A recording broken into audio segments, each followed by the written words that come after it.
Yo guys, and welcome back to another AC2 stream. We're gonna be continuing today with our in-depth story run of Ezio's story and how it all begins in Florence, Monteriggioni and Venice.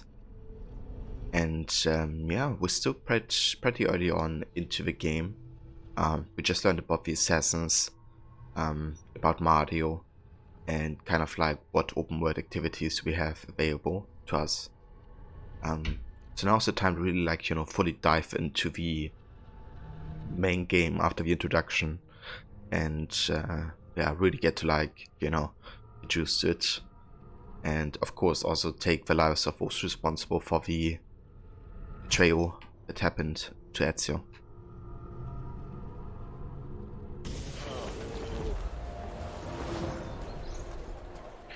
And yeah, it seems like we have an assassination contract available.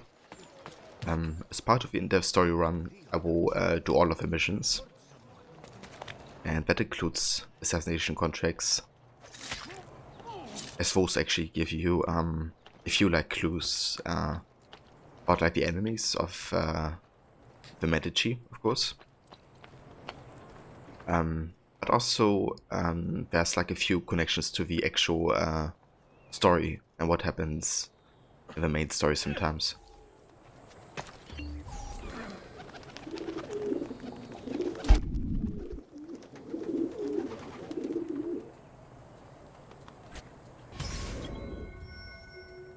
Day at the market.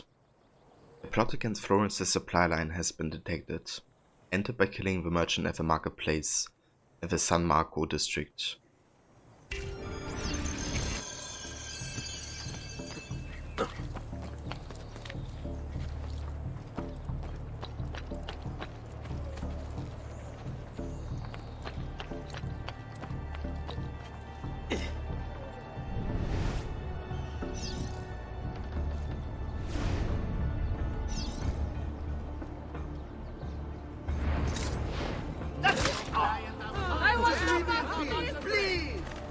Leave this place! As you value your life, run!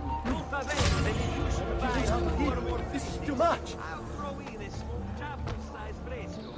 Only the height of passion is on display in my shop.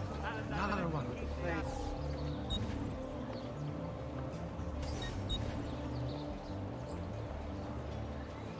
I do like the mahogany, I have to say.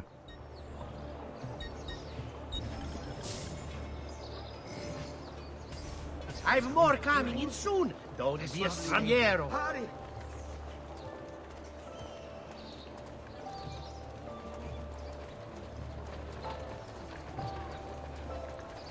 We also have another codex page.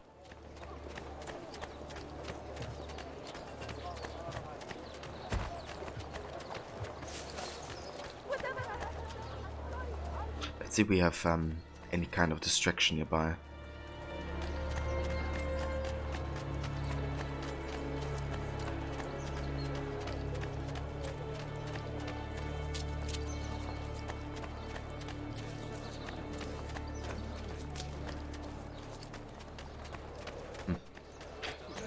Doesn't seem like it.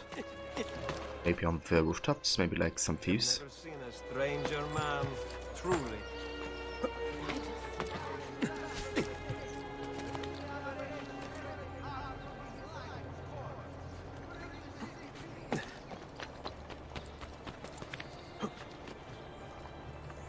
Down or die!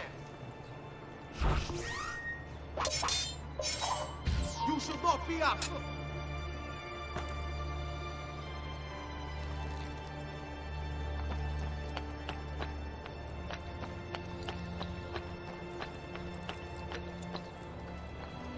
Oh, guess we gotta fight.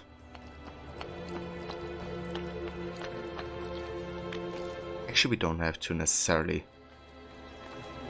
We can just use our money to create a distraction. Not quite safe, is he? Bears watch. He'll hurt someone.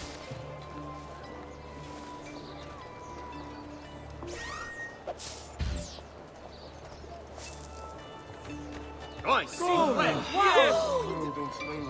Ah, che buona Fortuna! Gold! Gold! Mia gold! Yes! Mia gold! Eccolo! There! There! No, you don't. Merda, he's getting away!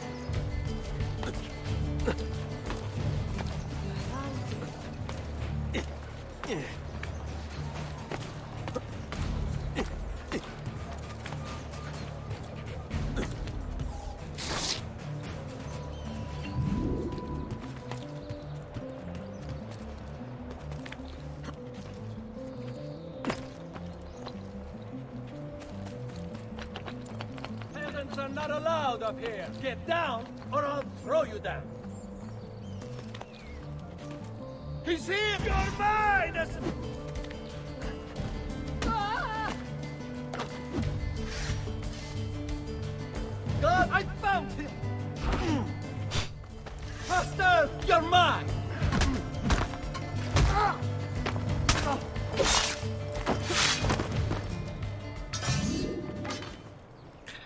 I like how this thing is like flying via.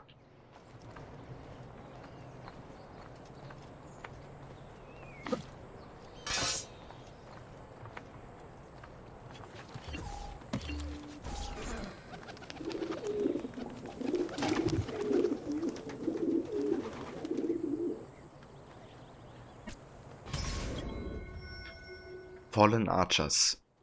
Several Pazzi archers attacked the Palazzo della Signoria last night. I've dragged them to the edge of the river in the San Marco district. Kill them.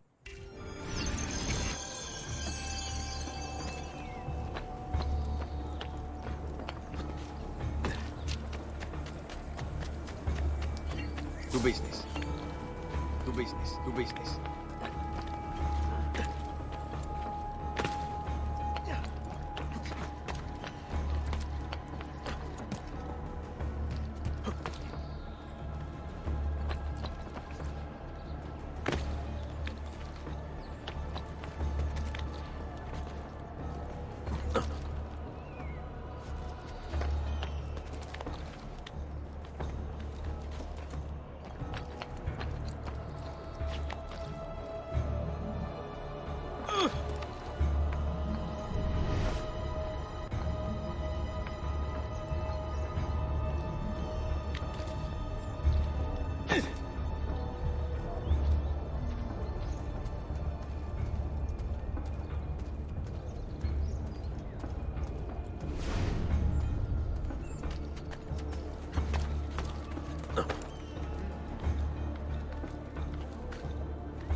We pride ourselves on delivering good quality.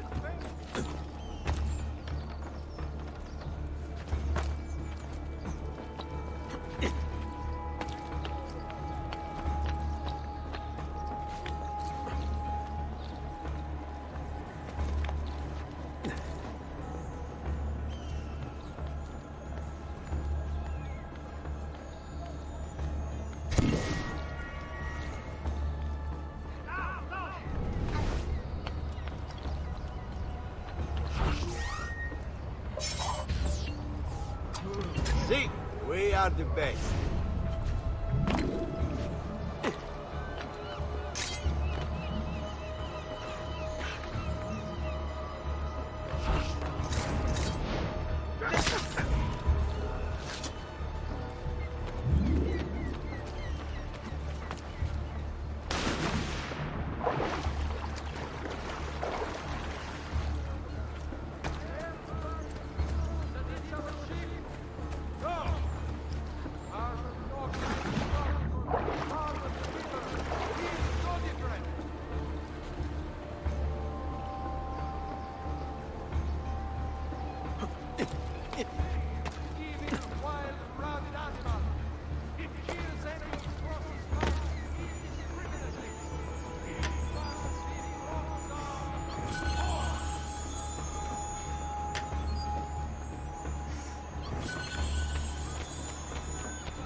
that this insane assassino has anything but the foulest of... Proclamations, local laws, news, market days, and advertisements were caught out by heralds, since many Renaissance Italians could not read. Special laws had to be put in place to protect them from the crowd, due to the extreme displays of unhappiness following the announcement of tax increases. So, they're basically your local newspaper. Motivation's driving it. He must die! So basically says to these guys that they have to kill the assassino, Be warned. He but we can bribe him.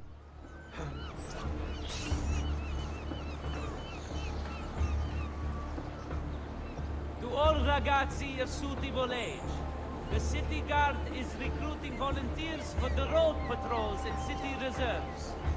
Why And- serve with mercenary condottieri when you could uphold the honor of the Republic? And yeah, you know, instead of like shit talking about you, he's like talking about how the city army needs more recruits. So he has like a different topic, and we stay like more low profile. However, we can do this. See back our money, then he will shit talk at some point about us again.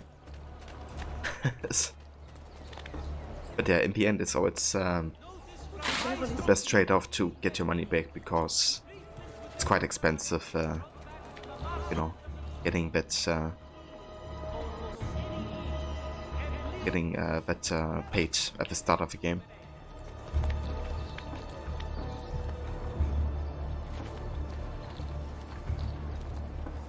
That's it!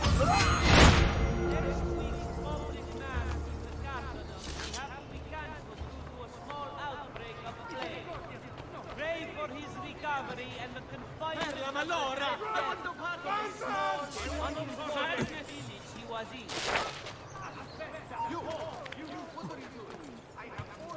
Yeah, I think we have to go to the villa here soon. Pretty sure our chest is full.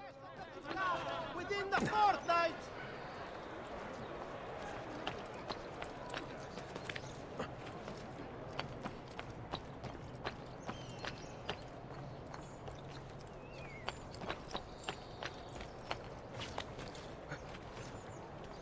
So there's actually something that I wanna do before we do anything else. Totally forgot, but since we read the codex pages, not in order, but this time whenever we get them, I kind of want to make a list of the ones that we have actually read so far.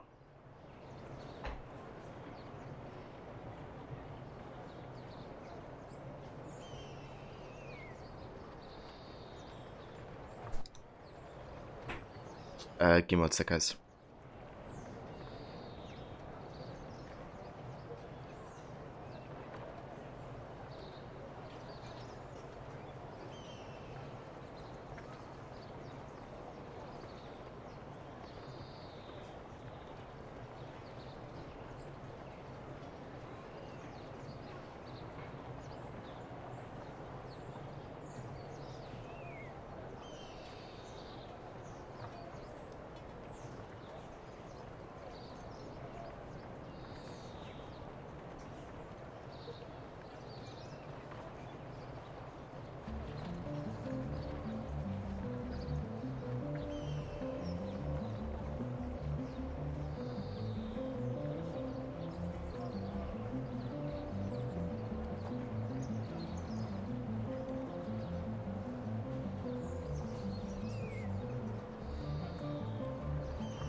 Right, so I made a quick list here of codex pages so we can kind of like check them off.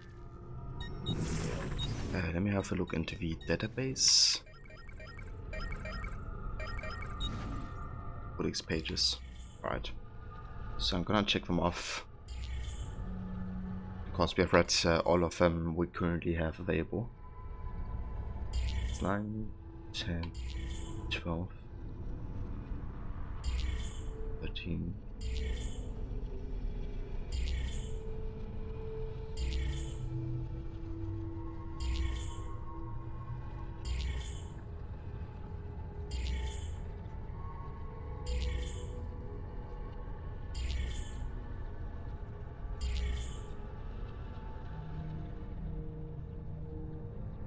Right, so that gives us a bit an overview whenever we decode a new page, in terms of like, you know, have we read it before or not.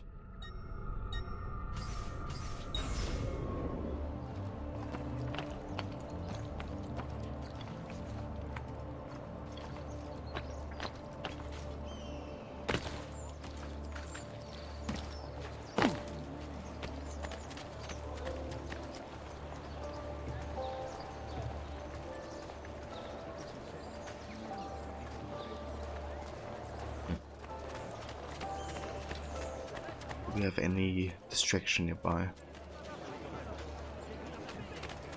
I guess we could just do the old money trick.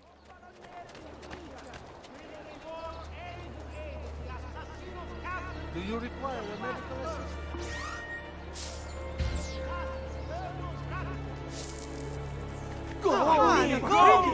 Dove! I heard that! Money! Dove!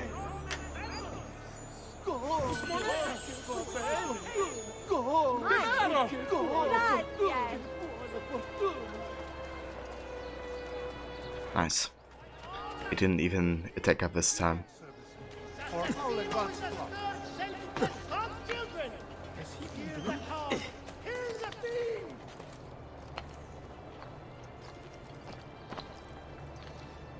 Let no man be confused concerning the nature of this killer.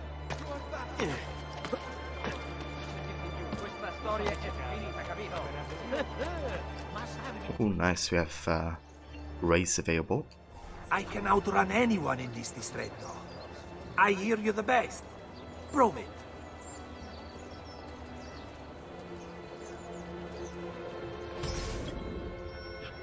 Florentine sprint.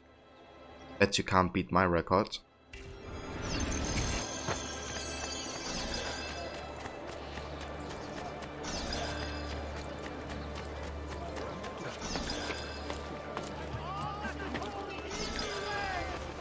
Assassino is a search sent to bless God's children. Hear the call. Here's the thing.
Political suicide. A member of the Synodia was working with the Pazzi to turn the tide against our family. He's located near the church of San Lorenzo. But kill him suddenly, he has powerful friends.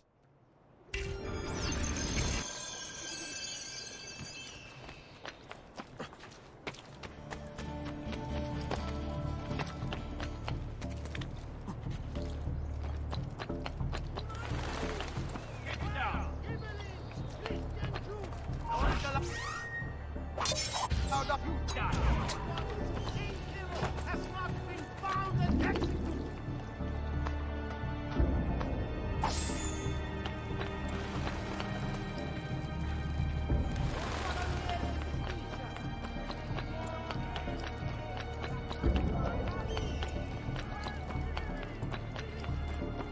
You belong down below, Pirat.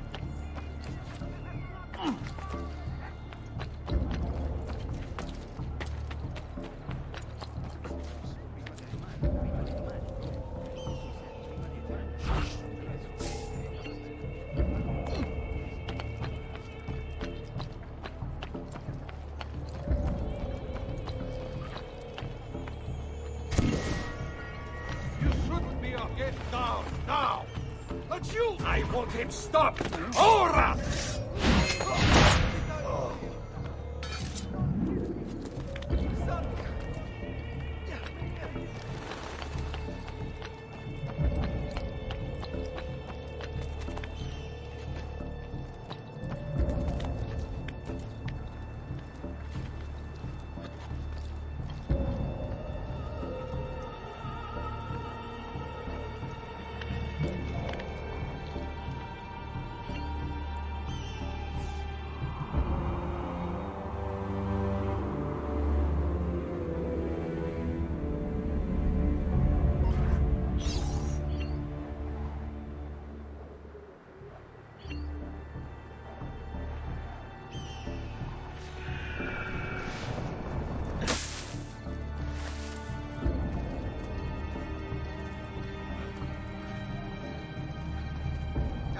Come, don't be shy.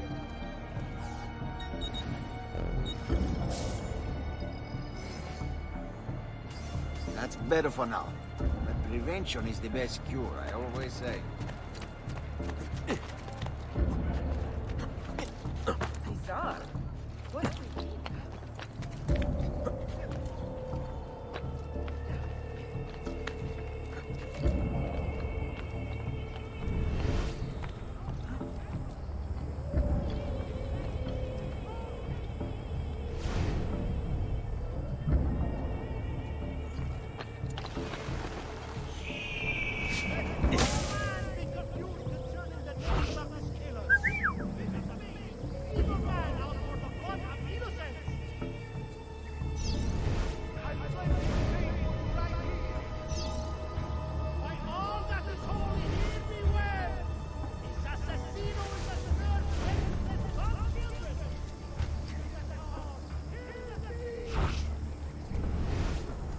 Nacho! Don't let him escape!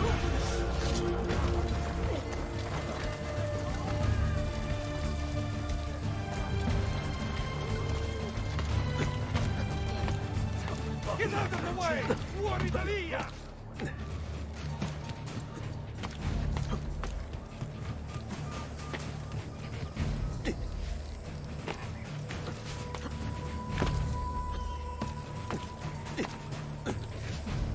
We'll be picking up this bloody corpse before long. Pesce appena pescato, fresco di giornata! What the devil is he doing? Dangerous, isn't it?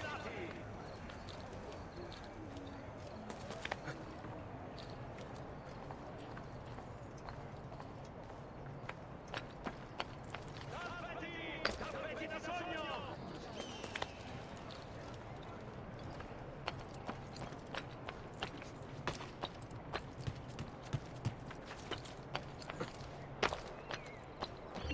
Pronto.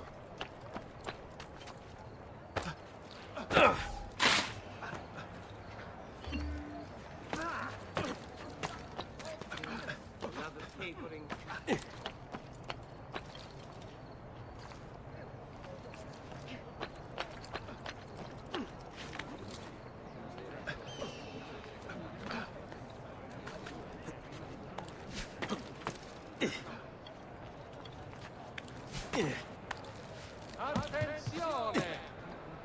It has come to the attention. Guardate che meraviglia, quest'agnello! Have been climbing the city's buildings for smoke.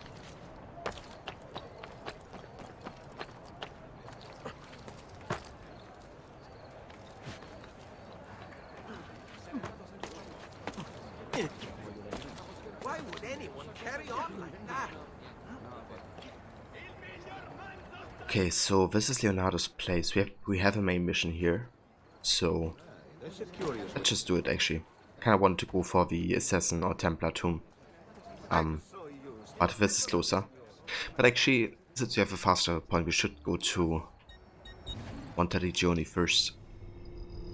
There's some money to pick up, and I'm pretty sure our chest is full. Yeah, we can go to Leonardo afterwards. Oh, nice. We also unlocked the Auditore family crypt. It's like, lore-wise, it's pretty much one of my favorite aspects about this game. Does make a cool connection also to Unity, actually. Oh, it's more indirect. It's more like, you know, Ezio's great-grandfather has met up with the French mentor of the Brotherhood, and that is Thomas de Carnion, who you play against at the beginning of Unity when you play one of the Templars.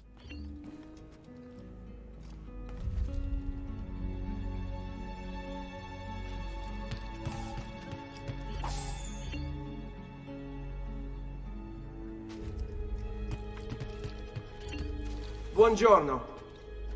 Salute, Ser Ezio. Shall we take a look at the list?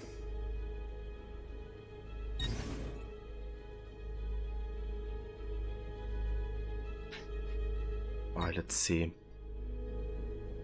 Definitely gonna upgrade the blacksmith for better discounts. Also get the next bank upgrade, because it greatly increases our value more than anything else.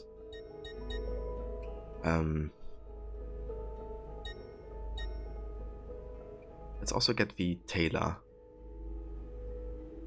to the second level.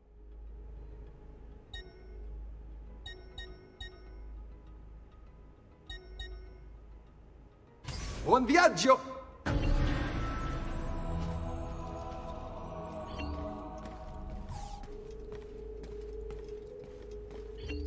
Salute, Claudia.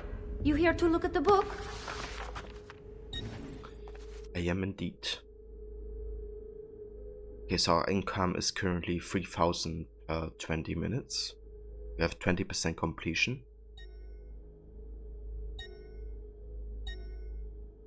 We have 7 codex pages, 5 feathers delivered, but we have more collected. 2 out of 30 paintings. That's like all of our like all the paintings we can hang into the gallery.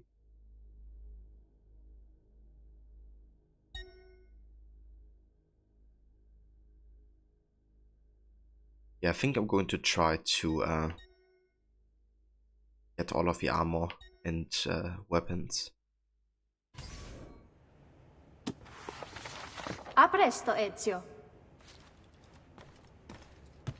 Go ahead and deliver the codex pages.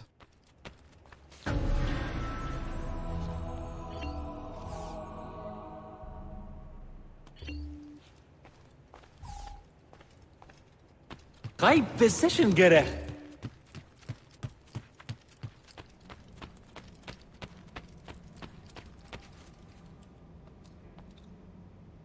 Hey there, Demise. Welcome, mate.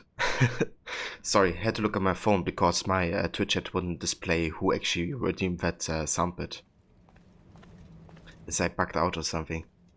But welcome, dude. And high precision Gara indeed. Dear God, Basim will have my head for this! Ah, okay, now it's displayed. I should just needed a couple seconds.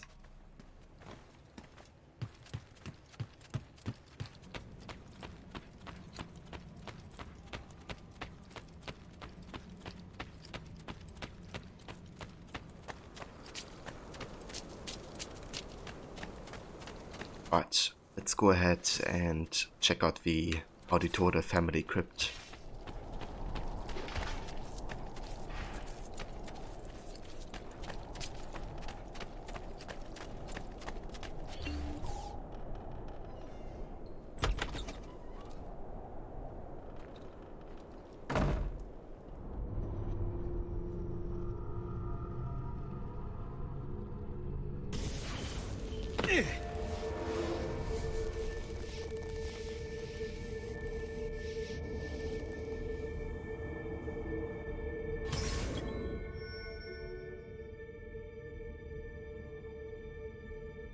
I'm streaming earlier than normal. I mean, it depends. Sometimes I'm starting like 12 in the noon. Sometimes I start later in the afternoon. It kind of depends on what I have to do. Paying respects. Explore the Auditore family crypt.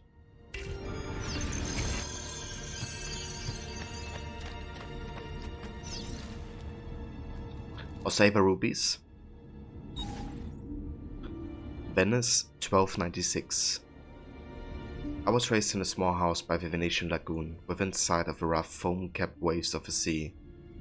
When I was barely old enough to walk, I became a sailor, navigating the Atlantic first as an apprentice, then by carrying cargo for my father's patron, the Sir Marco Polo. It was a good life.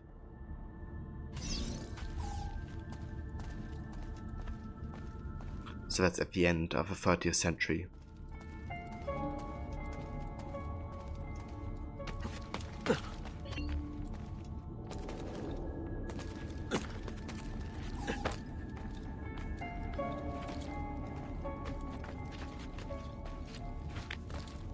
And this time period, you know, that the story's kind of set in, is basically the time period that I wanna experience the most in an AC game.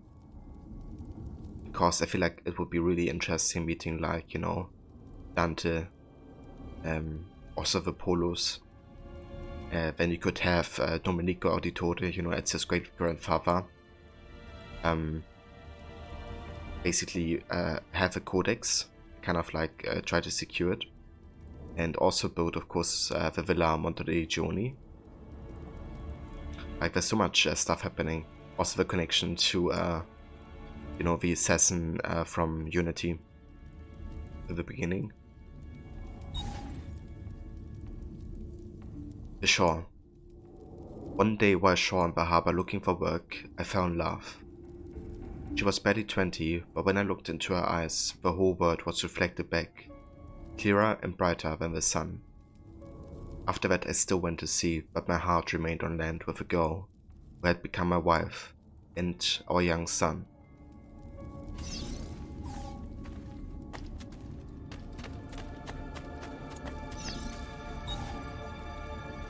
Birthright. One afternoon that summer, Messer Polo called me into his study. My father was already there, beside an older man, dressed in a strange hooded cape, watching us. At that moment, everything about my life changed. My father told me that he was an assassin.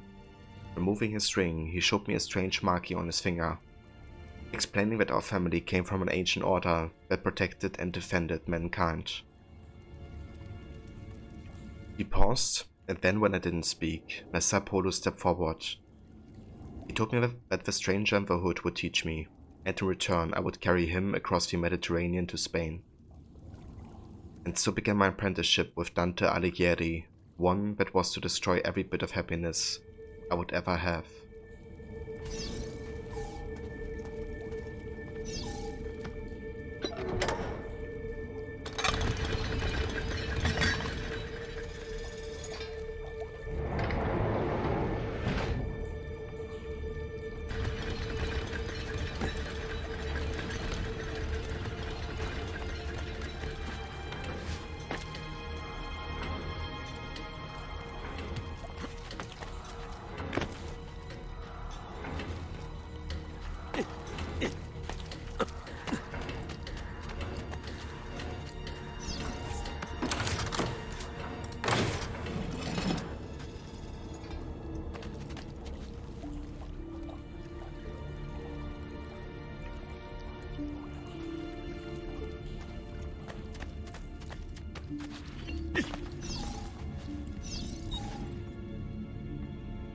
Mentor.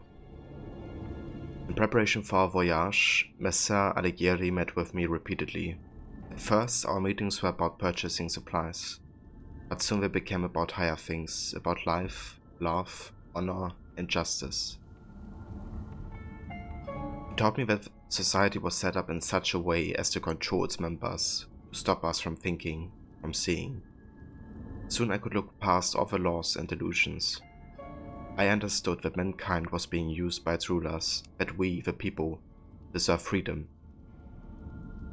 It was then that Dante began showing me pages from a book that Messer Polo had brought back from a palace of the great Genghis Khan.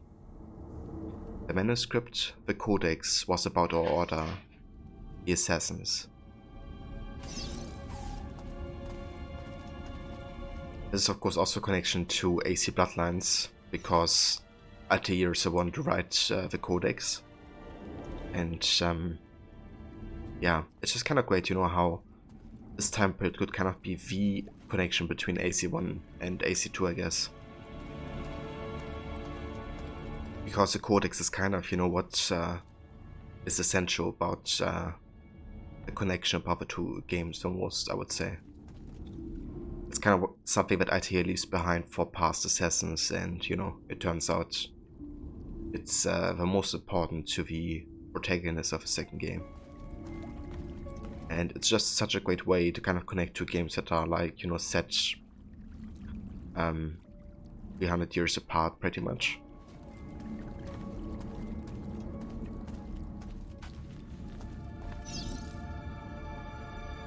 You know, it's not easy to connect, I guess, the stories of two time periods that seemingly don't have that much to do with each other.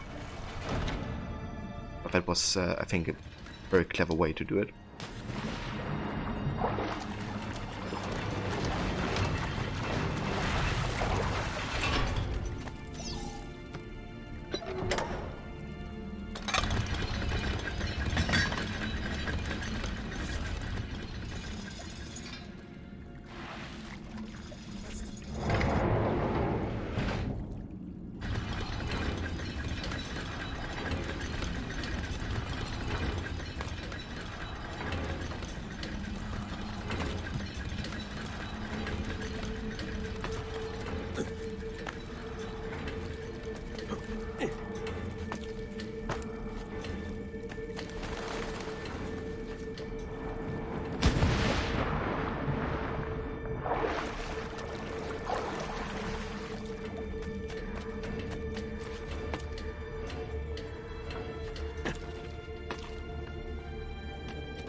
An unexpected farewell.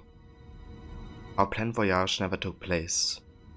While returning to Ravenna to pick up the remainder of his belongings, Dante died. Dismayed at the loss of my mentor, I went to inform my father and Messer Polo of the sad news.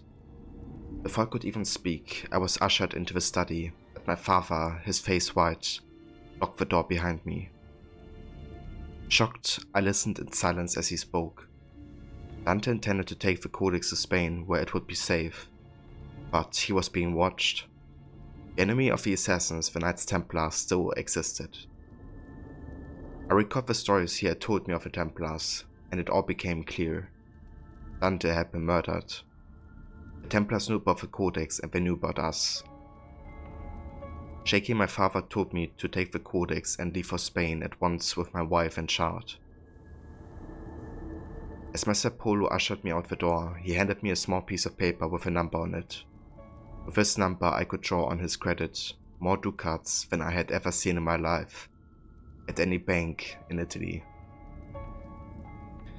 That kind of explains, you know, where the Auditore family got all of its wealth from, because it's kind of something people have been criticizing, you know, like kind of the Auditore have been viewed as an outsider family because they moved to Florence rather recently, and you know, with Ezio's father being involved in the banking business because he wanted to unveil the Templar conspiracy. People had a very bad opinion about him, you know, because they didn't believe he could make that much money in such a short time. whereas other families have been in the city for like generations. But this is basically the reason for the wealth of the family.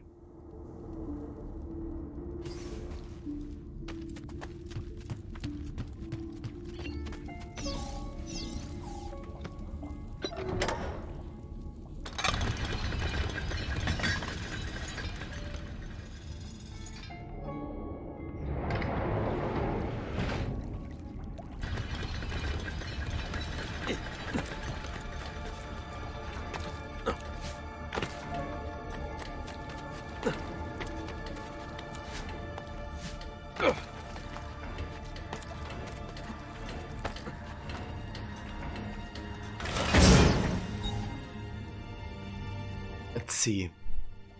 We set sail that night, the ship filled with cargo to sell in the market at Barcelona. At first all was well. Then, to avoid a coming storm, we landed anchored in the Otranto harbor. Cloaked in darkness, the pirates came. I didn't see them until they were already boarding my ship. I hid with my family in the hold. Pulling out the codex, I ran the worn leather cover from my hands. Then I broke the spine. The pages slid silently onto the floor. I scattered them into the chests, boxes and containers I was carrying to market. The men who found us were drunk. I could smell it on their breath. When they asked for the codex, I knew who had sent them. Holding back my rage, I said that I had thrown it overboard. I started to laugh. Two held me down, still grinning, while the rest of them cut off my wife's clothes. She begged for mercy until her voice gave out. Once they were done, they threw her into the sea. They took my cargo and sank my ship and left me adrift, clinging to a piece of railing. I made it to the beach with my son. My wife's body washed up on shore the next morning with the tide.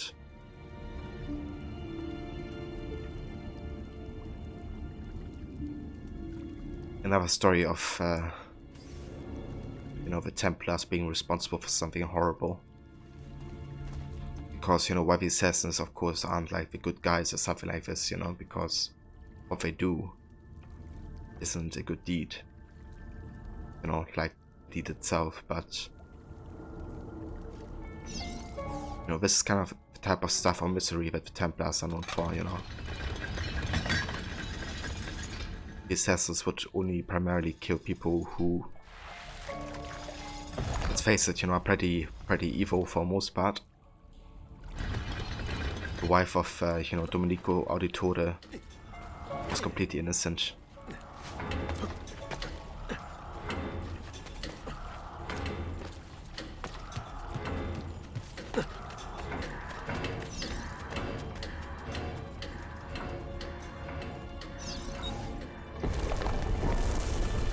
A new name. I never saw the sea again. Making my way to Florence, I rented a small room and then visited the bank. I had memorized Polo's account number. With a vast sum I now had at my disposal, I went to Venice in disguise to find my father. I returned to Florence the next day. Both Polo and my father were already dead. From that moment forward, I collected treatises on architecture, studied the classics and took vocal lessons. I adopted the name Auditore, impersonating a noble at the Florentine court.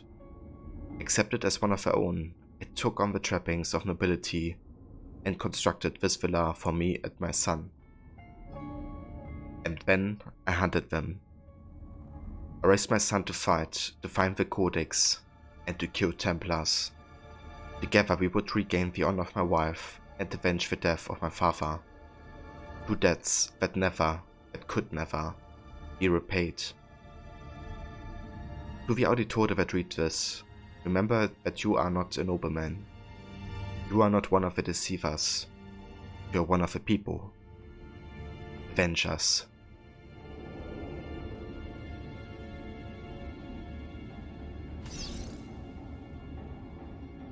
Yeah, this is just such a great backstory for the whole family of the Auditore, because basically what Domenico Auditore did, is he literally embraced the whole family as social staff, essentially. Like, you know, he chose the family to impersonate another. And, you know, kind of lived, you know, his second life, I guess, his entire life.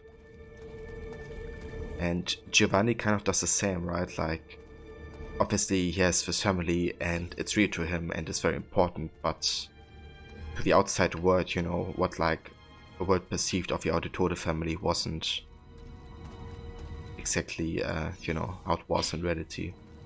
Especially, of course, Giovanni's involvement in the banking, you know. It wasn't for money or for influence, it was for insight. Because you realize that, you know, banking being a relatively new system could hold a vast amount of power and control over society.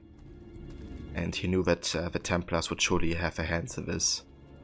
So he had to, like, go into it, blend in with the banking system. That's also why he, you know, had his friendship to Medici, because obviously the Medici family also had stakes in the banking system. And, you know, with the Pazzi being on the other side, and being on the Templar side as well, it only made sense for Giovanni to try to help the Medici side. But yeah, I think it's really cool, you know, how all of this really is like super thought out. It just really makes sense also for the context of the history, you know. You just really realize with AC2 especially how much attention detail they have put into this. And also, I guess, how much historical research they did as well to kind of make everything feel authentic, you know. There's a really cool YouTube show called Dev's Diary, which is about CSGO 2, and all of the developers get like interviewed. And just by listening to them, you know, how they talk about the game, you really like notice how passionate they are. And then there's also like people who don't even work for Ubisoft that get interviewed, like historians and stuff. That are like, you know, specifically have been studying the years of like 1450 to 1500 in Italy, because it's a very important time for Renaissance, and they couldn't believe, you know, back in 2009 how realistic everything felt, I guess, but also how accurate just the buildings looked, you know, kind of like the attention to detail with the architecture as well, but also like the clothing and all that. And yeah, that's like, you know, one of the main reasons why this game will always be special to me, because looking at this like 12 years later, you know, obviously it's not like the most graphical, impressive game anymore or something, but it's the thing, like, you can only view games rather objectively if you do it from the year that it has been released in. And in 2009, and even still today, in my opinion, this is like the pinnacle of the series. Always, you know, kind of like in the context of when it has been released, of course. But yeah, just like the pure passion they put into this, the amount of detail and authenticness. Also, like, just how it pushed forward all the ideas of makes an CSGO game. It really opened the doors to so many other, you know, games in the series, and the success of this game really, you know, and of course of the first. I guess it was more the first than the second, but both of them made Ubisoft aware, you know, that the franchise is just bigger. They shouldn't end it after a trilogy. That's another thing that's very important about these first two games, because, you know, Patrice Désilets, the creative director, he was like hugely involved into these. But when Ubisoft decided, okay, we're not gonna end it after 3 games as they have initially planned, you know, he jumped board and decided he doesn't want to work on AC anymore, because his vision was to do 3 games. So if it wasn't for, you know, AC1, AC2 being so successful, and also with AC2 opening the door to future possible games, with Life is Sanctuary, for instance, you know, all the other games we have today, they never would have happened. So that's why I feel like the first two games really deserve a lot of credit for, you know, being such a strong start of the series, because if it wasn't, the other games never would have been made.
Air for all. Sold out of devotional landscape.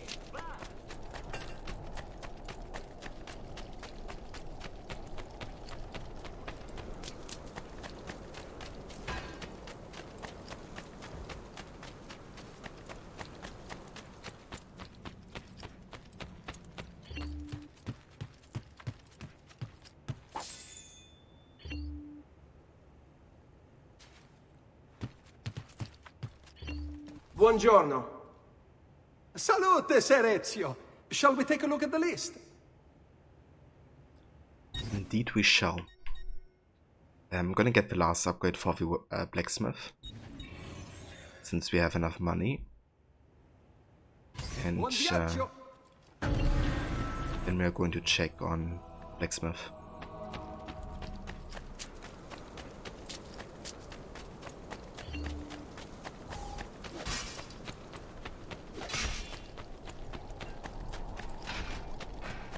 Have served dukes, princes, kings. Only the most well-heeled grace this boutique.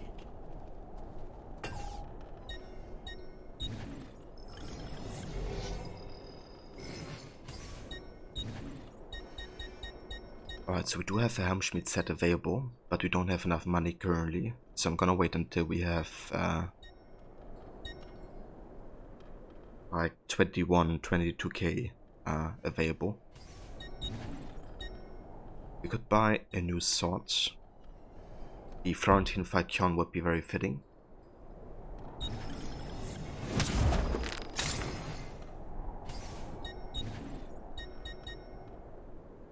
We could also buy the Stiletto, very classical Italian weapon.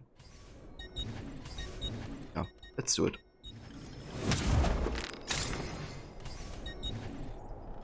And also some throwing knives. Well, one man's coin is as good as another's. Come, good folk, come and see what my little gallery has got. I'm sure I have a surprise for any art lover.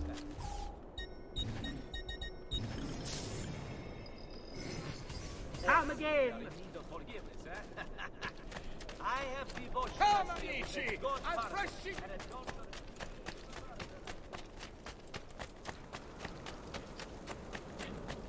Right, let's go back to Leonardo.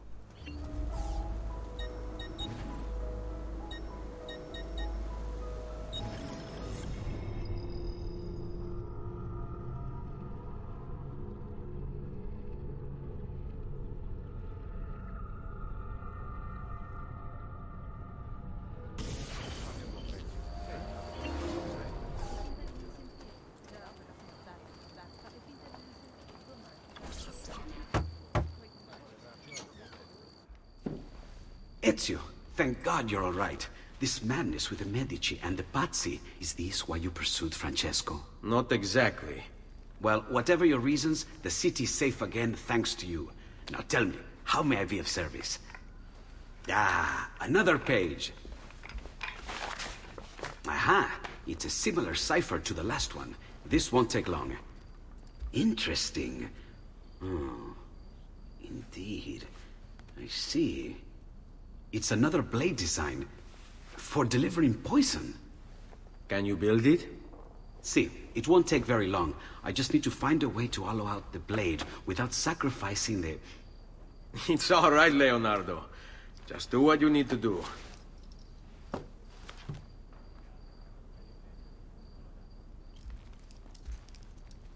All done. I filled your blade with a bit of poison to start with. Should you run out, just visit a doctor. Poison? From a doctor? In high enough doses, that which cures can kill. I am in your debt once more, my friend. Anytime, Ezio. Anytime.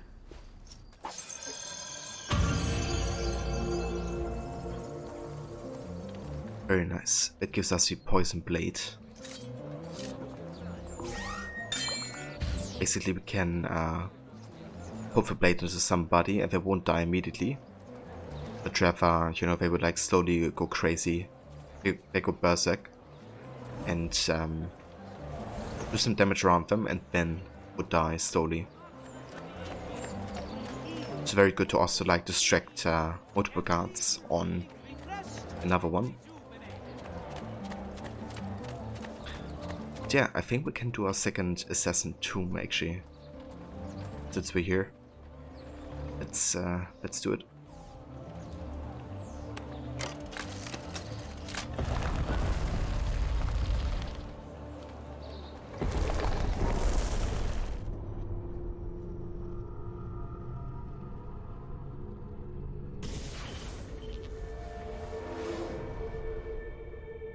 Ooh, I love this one. Just gotta make sure we don't get a bug with my, or I guess I have like issue with my controller. From the artwork on the walls, and when your men paint the dome, take care not to disturb any of the sacred relics in the lanterna on top. They are the most important artifacts in our church. Yes, yes, Padre. Just make sure to pay us the full sum for our work. I like how the worker doesn't care about you know, the paintings and artwork.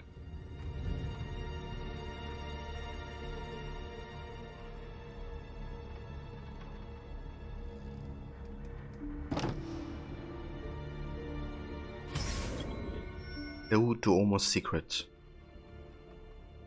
Explore Basilica Santa Maria del Fiore and find the assassin's seal hidden within.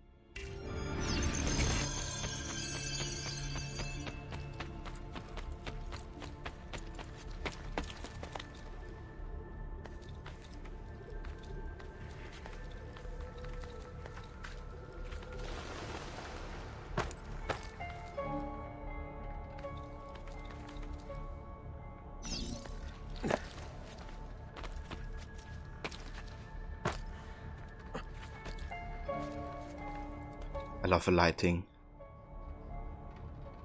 I love how you can kind of see in the lighting that there's like dust, you know.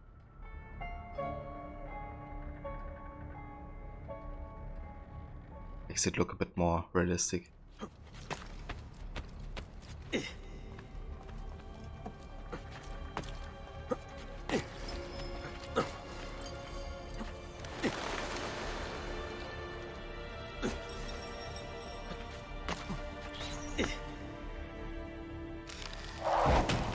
Bene.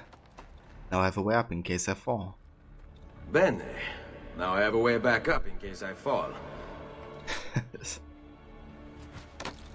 Oh, you gotta love that. Actually, I have to make that another sound bit as well.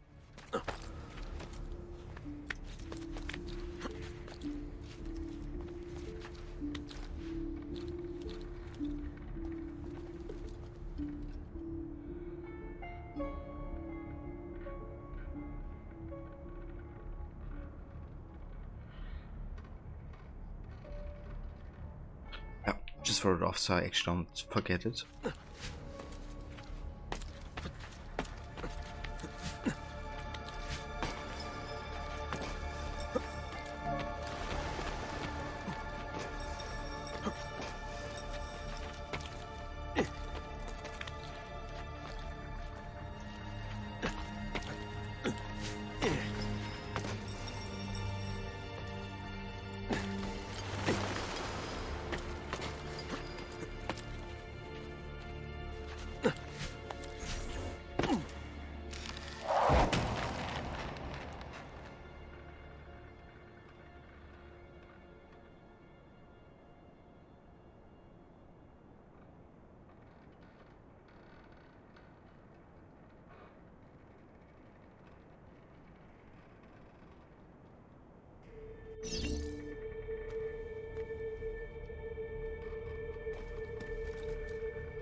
Yeah, let's actually go down here for a sec because we have a way up. And I want to have a look at this beautiful floor.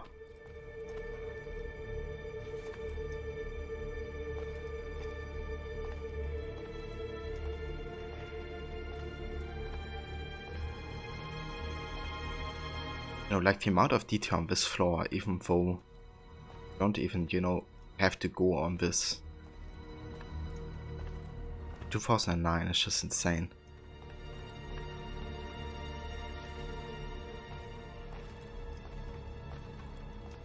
That's something I love about Origins. Origins also has very, very detailed floors.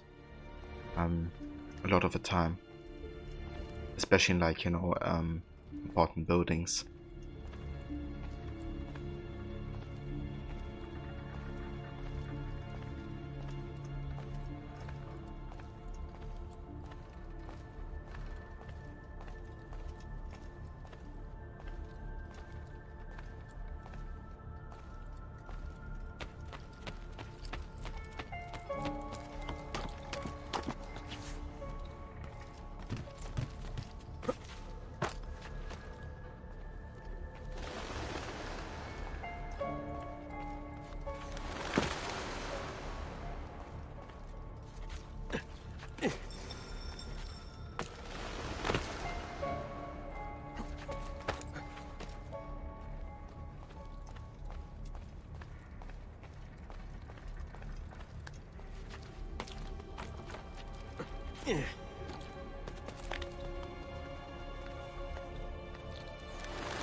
I love this shot, kind of like how they, you know, made the camera zoom out a bit more. So you can kind of like see, you know, how deep that drop is.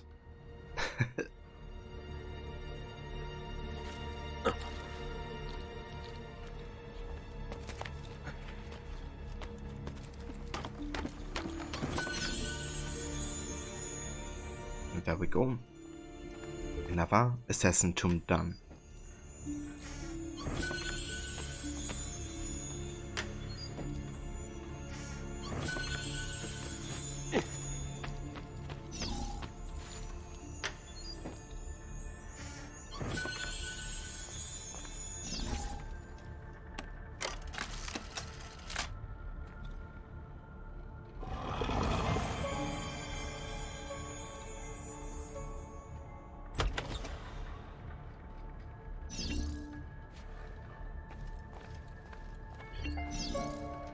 Seal of Eternity collected 2 out of 6 seals.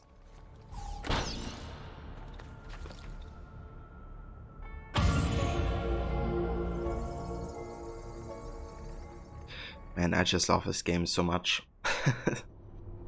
Doesn't matter how often I play it. Like, this stuff is just quality.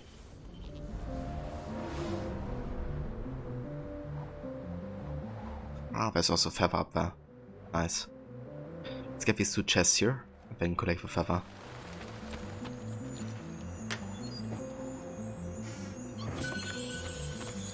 Also the soundtrack that plays in the tomb, or you know now. The soundtrack is just legendary of this game. Like every single track is fantastic.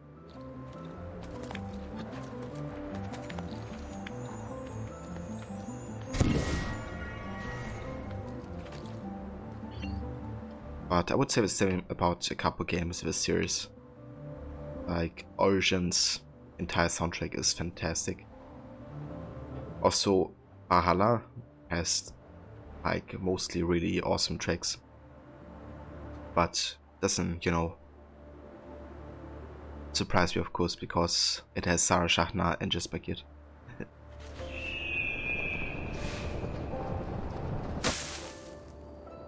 Osava Levy, welcome, and how's it going? I hope you're doing well today.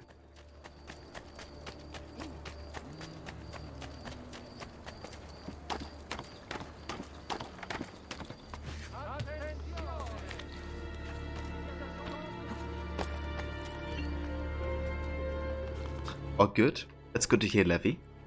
I'm glad. And yeah, it's going very, very good.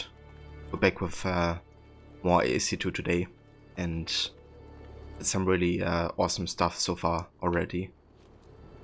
We just did the Auditore crypt in Monteriggioni, which is like basically the backstory of Ezio's great-grandfather and how he came to Italy, and basically how the whole Auditore family came to be, really. It's like, if there ever is a setting that they're gonna make in the future, I hope they're gonna dive into that time period with those characters.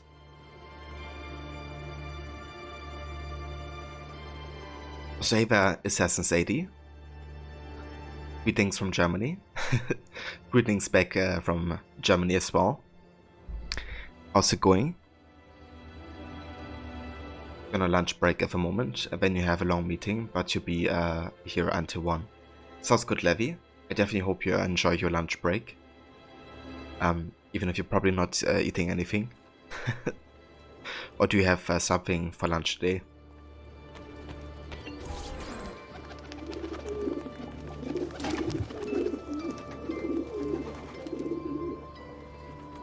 Eating cookies. Well, that's a good lunch. I do like me some cookies. What type of cookies are you having? Kavit Mtor. A member of the Savucci family who helped smuggle our enemies into Florence has been found near the covered market south of Santa Maria Novella. Kill him, but make sure you are not seen.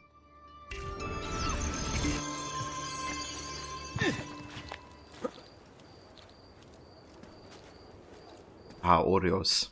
Love Oreos.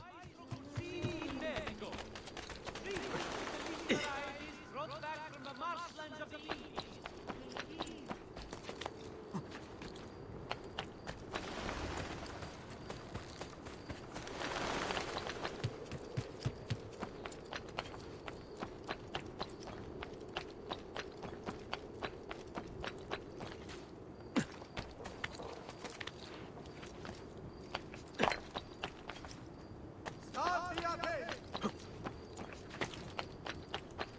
State attenti tutti! You shouldn't be here!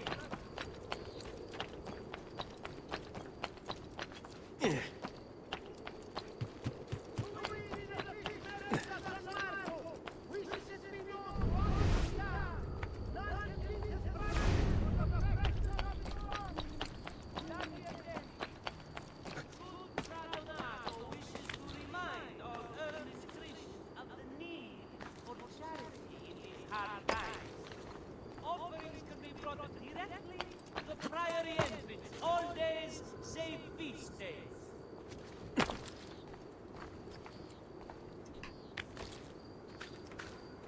Notice from Maestro Corsini in Medico. Treatment of the least varieties back from the marshlands of the Indies will heal almost any evil and leave you feeling refreshed and rejuvenated.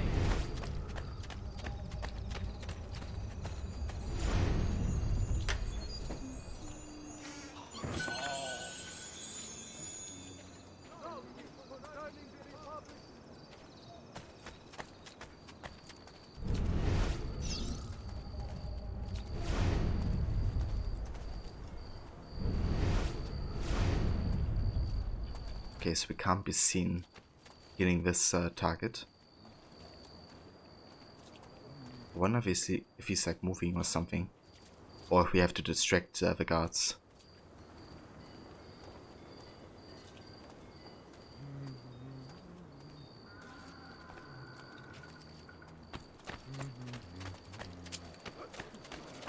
Truly, I am blessed Good this day. people here, my Okay, he's moving.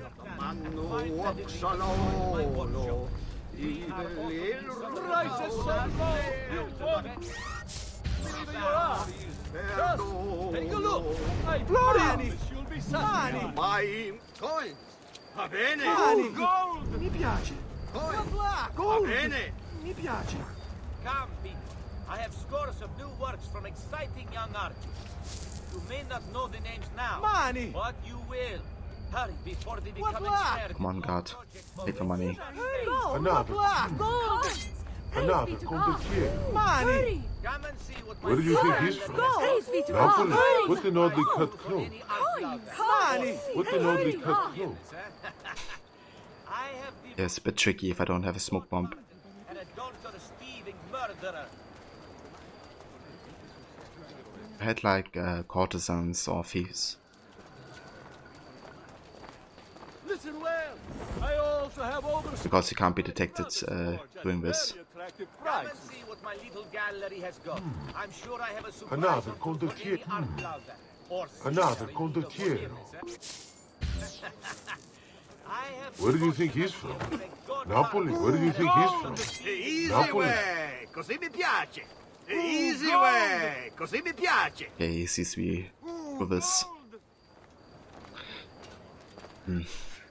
Tricky. I mean, we can just try to rush through him. Through to him and kill him before I get detected, but I feel like we're gonna be detected if we try that. Come, amici! Another I can do this. I'm almost giving my labor away. Another condottiere. Okay, that was convenient timing. Where the crowd just walked past.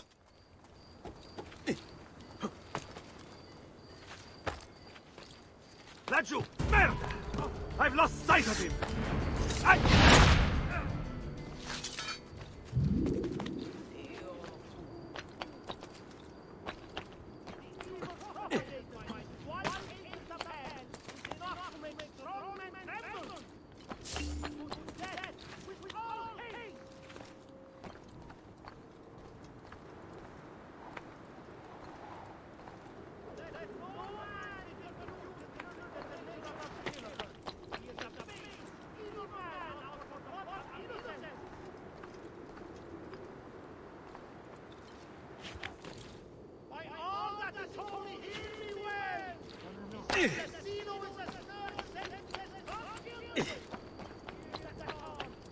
Get down, ora!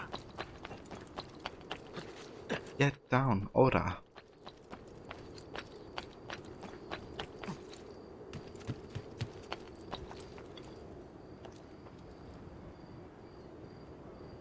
Yeah, the AC2 atmosphere just is something special. Kinda wish Brotherhood or Revelations have that amount of like variety of like weather, I guess, or at least like how weather looks like, I guess. Because there's very different like days of time and lighting that they use, also depending on the city that you're in.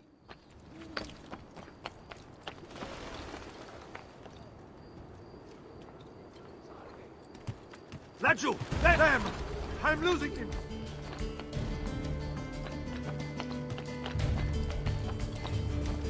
Eccellente! He's running straight to the barracks! Dove?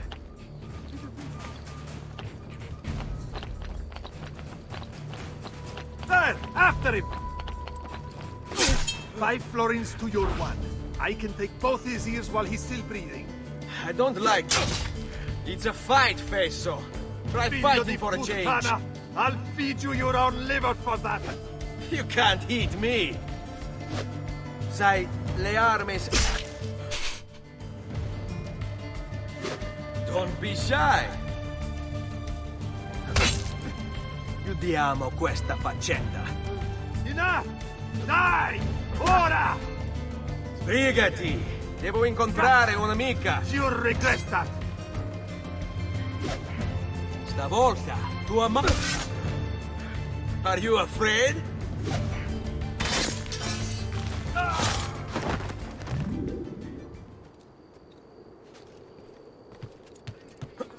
But we gotta train our taunt game a bit more. I got hit too many times by doing it.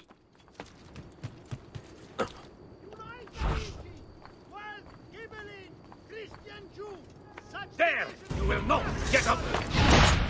Has not been found and executed.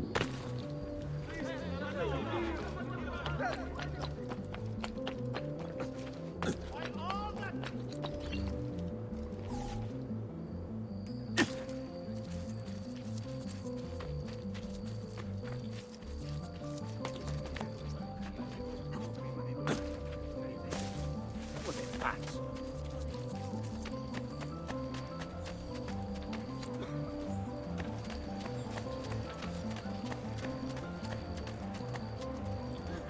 The Palazzo Medici.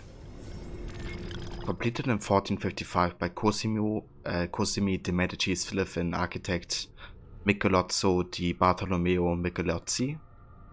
The Palazzo Medici was constructed as the private residence of the Medici family. It was designed according to the values of humanism, the dominant ideology of Renaissance, which attempts to engage the viewer with the structures built in on a more humane scale. At least that's the theoretical ideology of a palazzo, but the effect goes something more like this. The outside is foreboding and keeps people out. If a facade could talk, it seems to be saying, "Get back, you do not belong here. You are not important enough to enter." In contrast, the interior courtyard, which only the Medici and their guests saw, has none of the exterior hard edges. It's full of luscious, curving, rounded arches, like a wedding cake. It says, "You have arrived, welcome to paradise." In fact, Cosimo both approved the courtyard and rejected an earlier architectural plan by Brunelleschi that would have led to a more open facade. He wanted the Medici fortress inside Florence.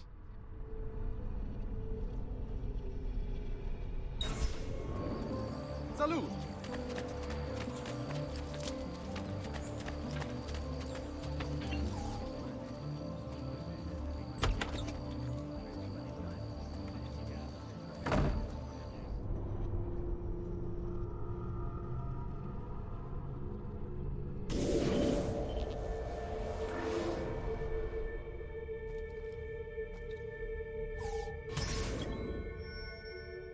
Home invasion.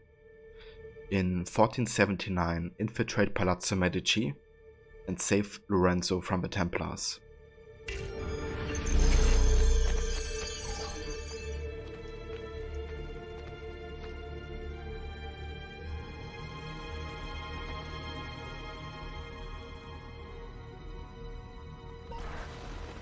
What happened here? Signor Lorenzo! Lorenzo's currently indisposed.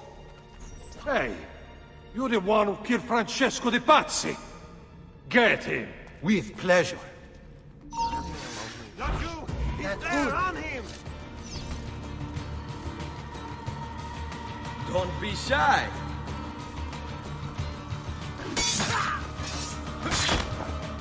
Che c'è? Aspetti il permesso del capitano! Dai, cazzo! Ehi, hai intenzione di startene l'impianto?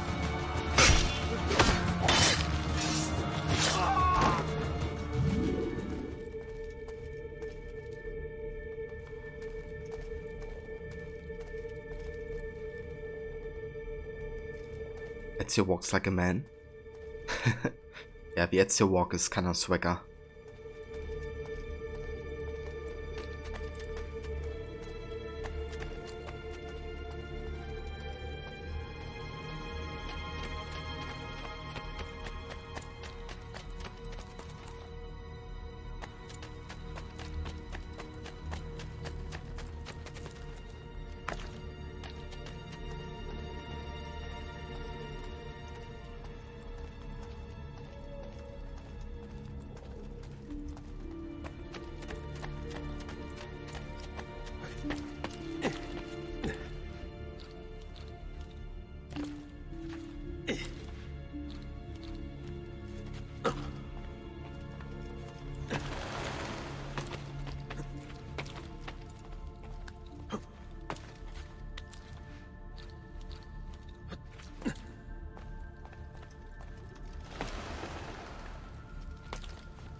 Eccolo!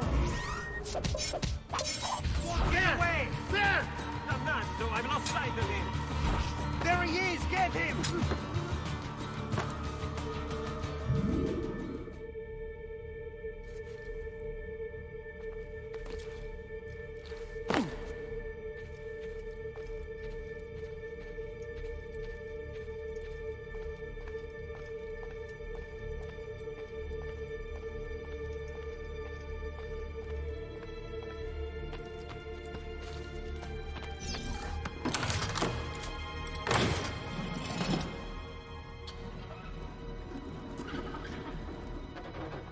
So Chris, your favorite thing to do in this game is stand on the roof and just throw money. Then listen to the crowd say, "Money, money, moneta, my lucky day."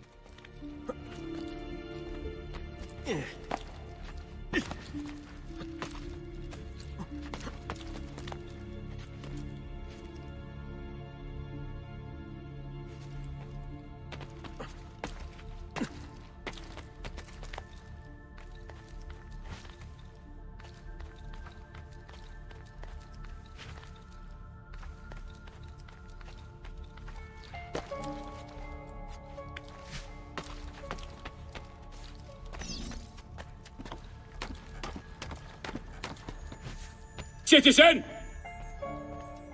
Citizen? Epic Remy?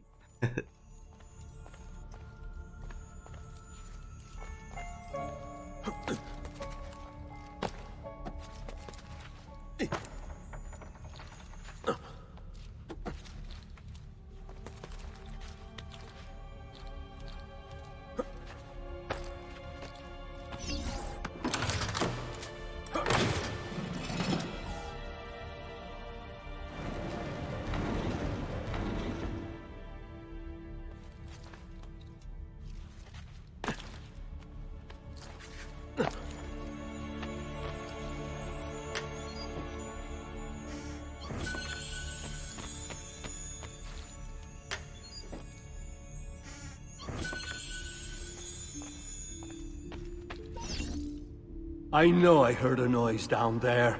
It's time to earn your florins. I want half of you to search the courtyard, the other half come with me to check the chapel. Sì, capitano. Then we check the secret passageways. What about Lorenzo? By now, Lorenzo is already dead.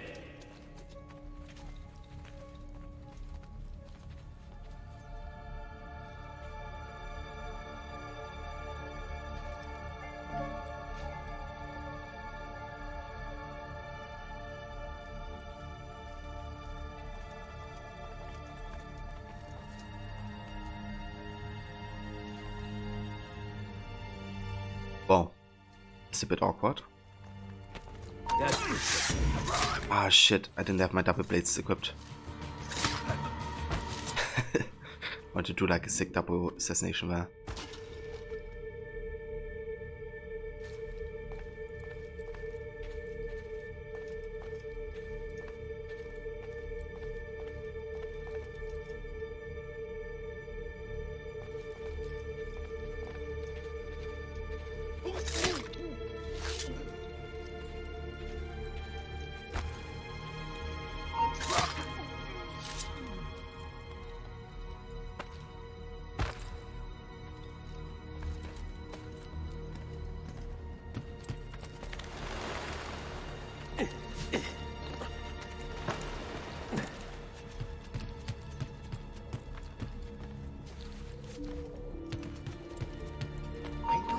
Eccolo! Occhio, no, easy.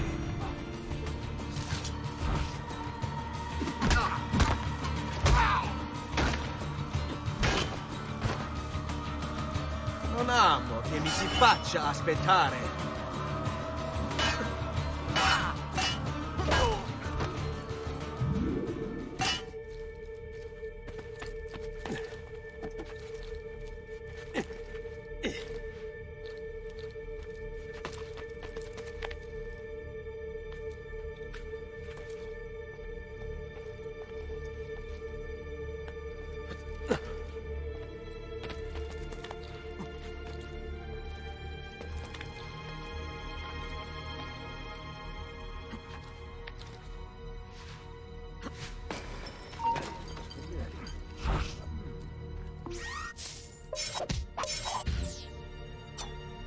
That cloak. He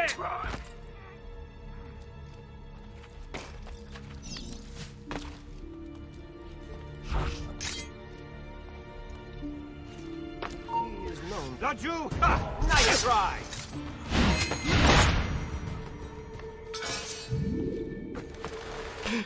No way. Ah shit, my controller just did this double jump thing. Sometimes my controller double presses or recognizes one A as double A. Well, fortunately we have a checkpoint. Yeah. It was kind of unfortunate, we were just like done. I know I heard a noise down there. It's time to earn your florins. I want half of you to search the courtyard, the other half come with me to check the chapel. Sì, capitano. Then we check the secret passageways. What about Lorenzo? By now, Lorenzo is already dead. I don't care about stuff, and at least we're just gonna rush through with his partner. We've done this. Where do you think you're going? Don't worry.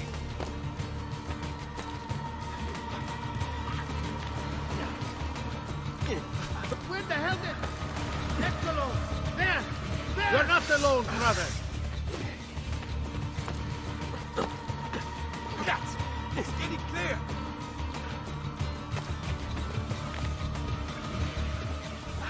On him!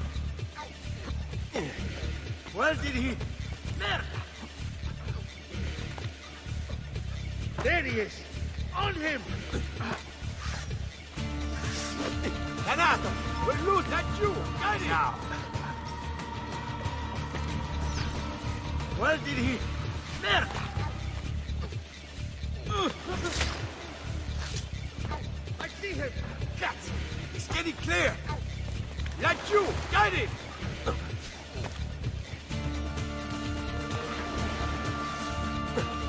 Where did he... Lorenzo! Porca vaca! Someone, find a way to get inside there! You heard him? You two, get a ladder!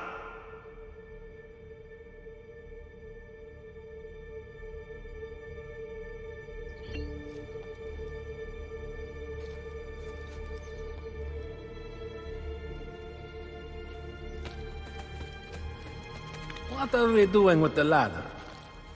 Lorenzo isn't coming out. What's taking them so long? If you both weren't so loud, he wouldn't have heard us coming. Merda, you were the loud one. All of you, mind your own business and keep watch.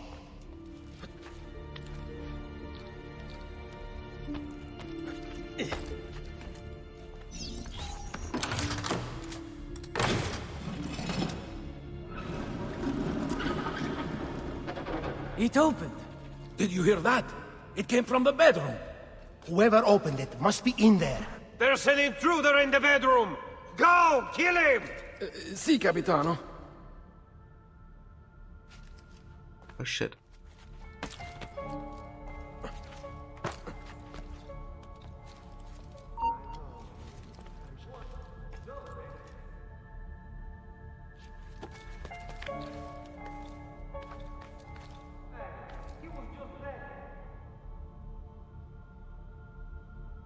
Where did he go?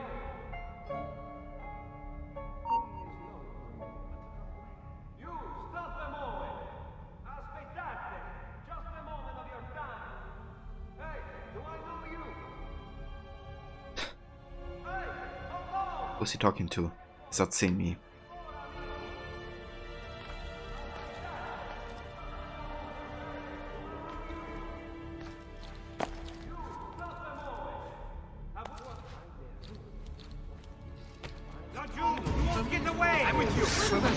That could be him.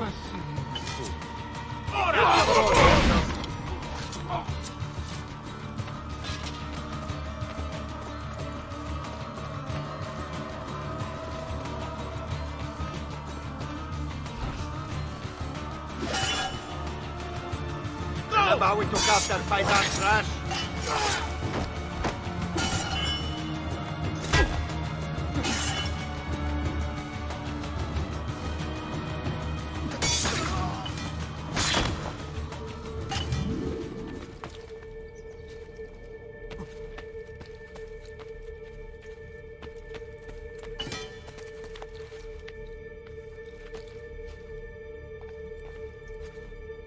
Oh, of resurrection.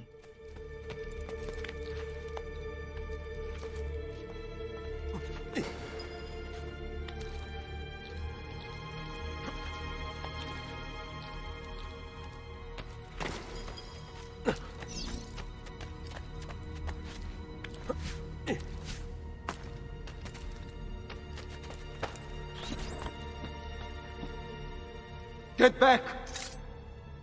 Lower your sword. It's me. Ezio, again you saved me. First they enter my church, now my home. I'll hunt them down. They won't come near you again. Look around you. This is one of my treasure rooms. You're entitled to take anything you wish from it, in thanks for what you've done. I trust my apartments are safe now. Yes, signore. Thank you for this most gracious gift.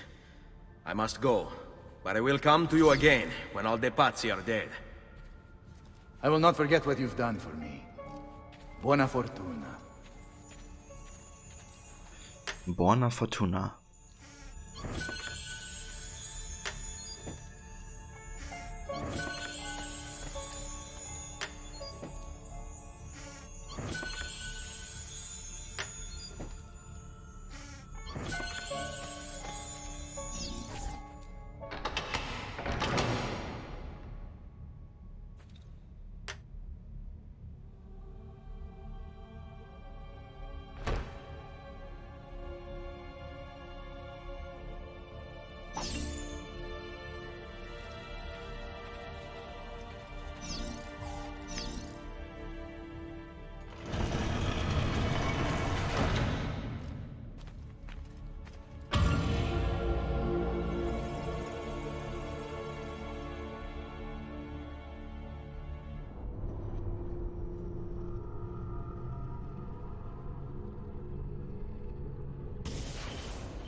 Well, aren't you a funny monkey?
Oh, another feather.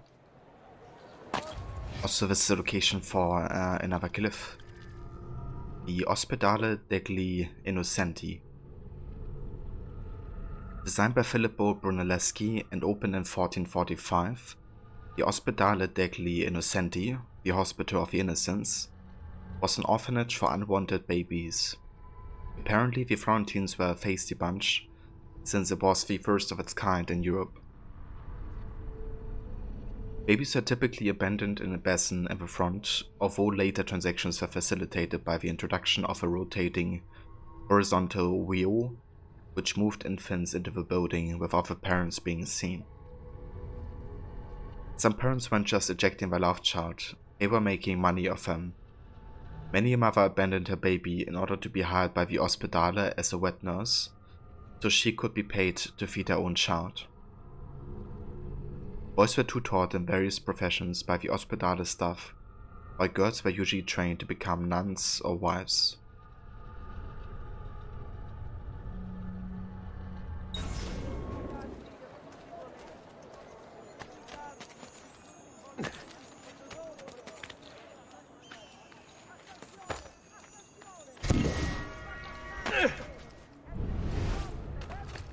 Right, so where's the glyph?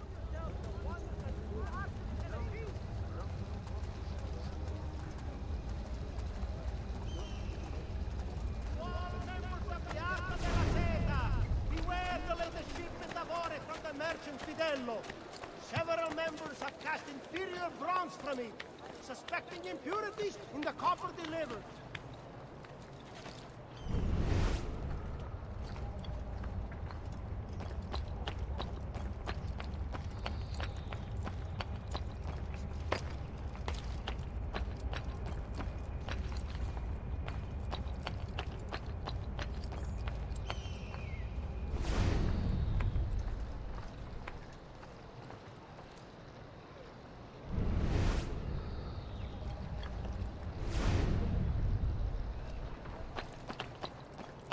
Okay, let's go on this other side.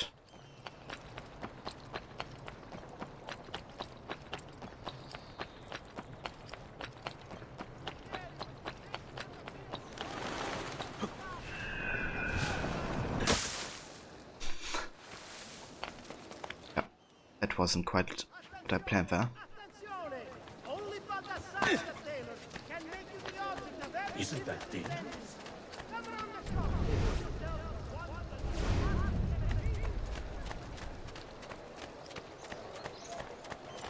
Vile murderer! Stay away!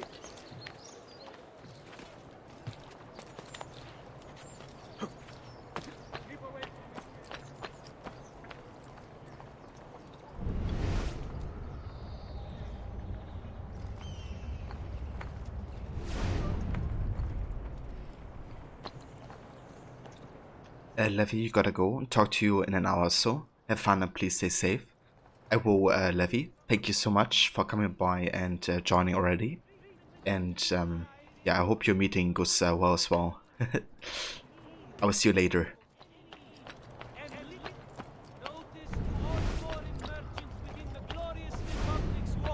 The città, in its wisdom, has elected to raise a nominal levy on all export trade registered through any of the Arti Maggiori.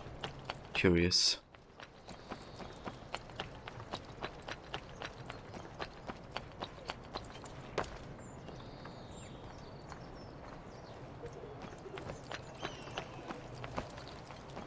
Give a viewpoint. But yeah, the glyph must be somewhere nearby.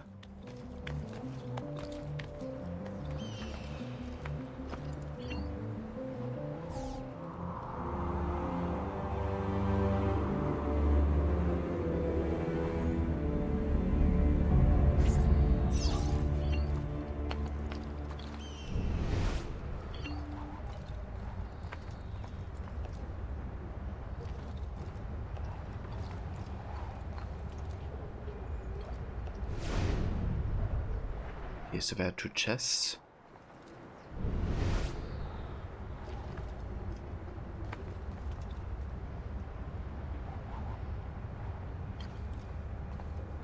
Yeah, that's all I can see from up here.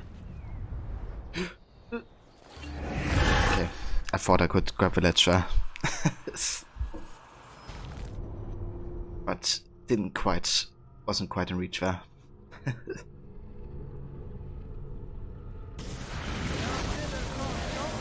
Yeah, where is this glyph again?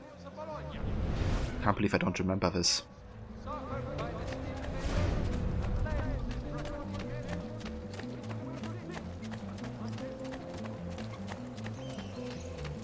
I've traditional remedies and the wisdom of the army.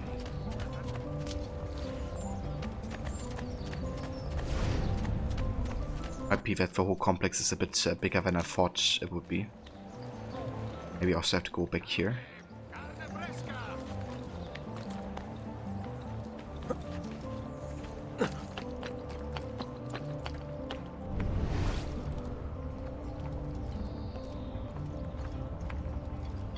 Yeah, there's one.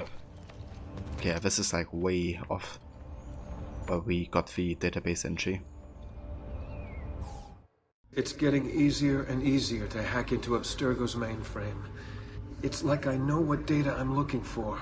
I've already lived it. Infinite knowledge. Its open mouth deliver the kiss of death. Burning Viet Cong base camp. My foe. Vietnam, 1968.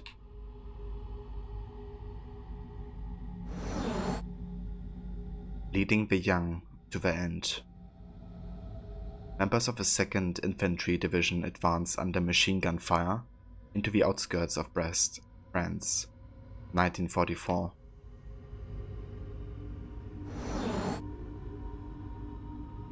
The flames from its throat poke out the eyes. Union troops in formation, Beaufort, South Carolina, 1862.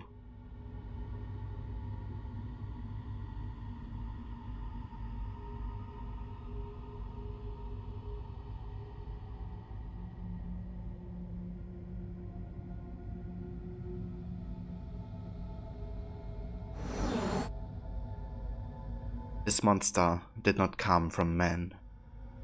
The first pictorial representation of a gun. 900.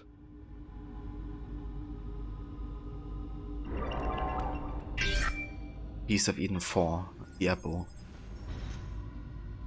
So now we know there's not only 3 abodes, but there's also 4. And of course, you know, that kind of means that's only 4 that we know about at this point. So possibly there's, you know, a lot more of them.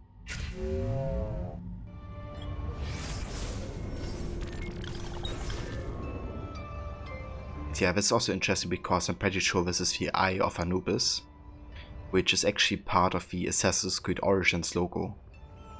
You know, because Gavaanubis is a very important symbol to Bike specifically.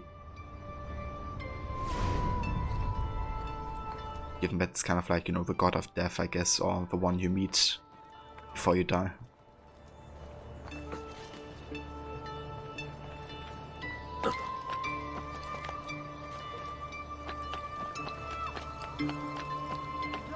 Like when Bike says, may Anubis greet you in the afterlife. Leave! Let you! Renato!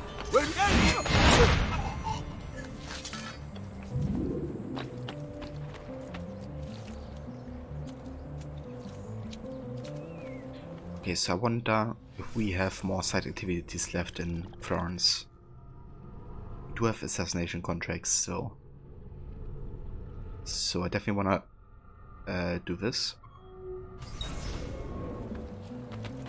I want to catch up on all the side content we have up until this point before we go further.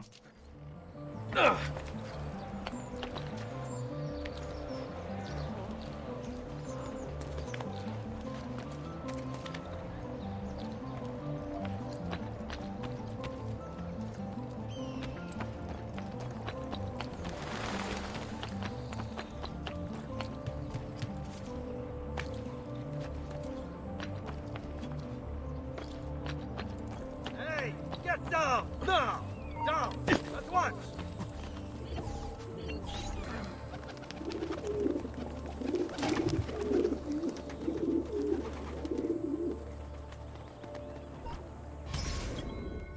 Meeting adjourned.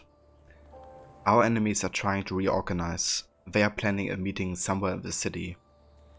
Follow our only known lead until he brings you to the conspirators. Then kill them.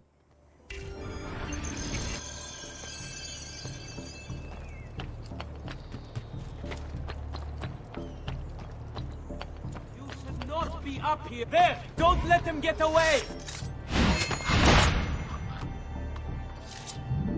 That's another thing I love about AC2, that you can assassinate somebody even after you have been detected. Kind of get, you know, that I want to make it more punishing, but I don't get that even if you detected, why couldn't you assassinate somebody? Obviously you still have, like, the character still capable of doing that in theory.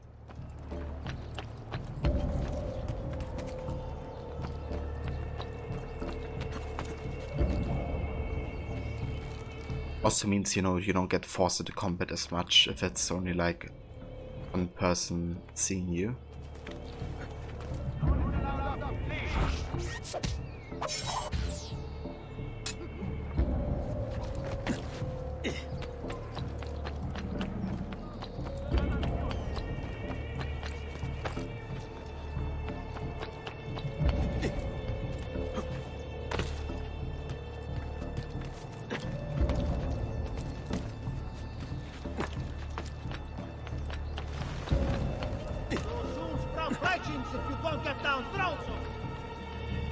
Stronzo.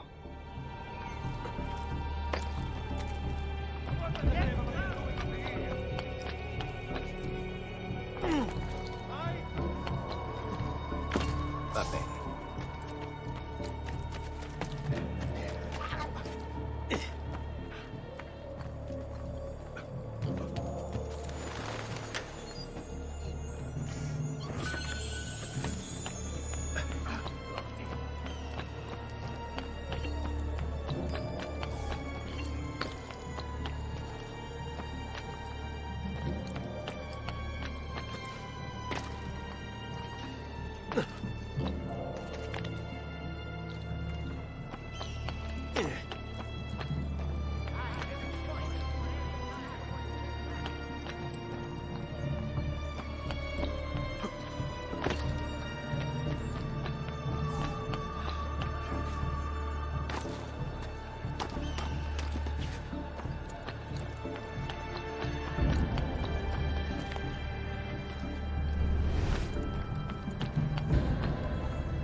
kill all of the targets.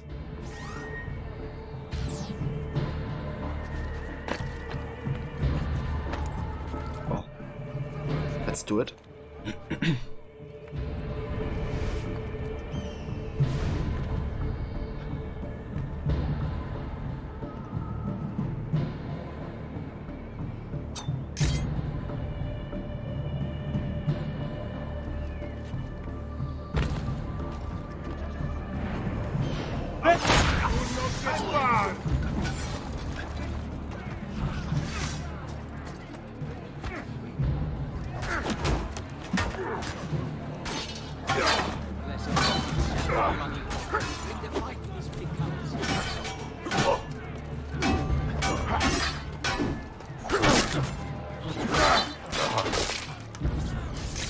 Shit.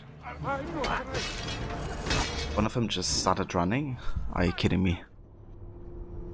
Yeah, it's kind of one where smoke bombs would be perfect. Because there's like so many targets, I guess, you have to take care of. Okay. Let's do this again. Indiscriminately. He must be brought down. Ora! Ah, now we have to tail this dude again, I think. Yeah, that's a bit annoying about the assassination missions sometimes. If a checkpoint system is punishing. Destroy this blasphemer. Yeah, it's alright. But if we run into the same issue of a dude running away, I might wait until I get the smoke bombs, which you will unlock very soon through the main story.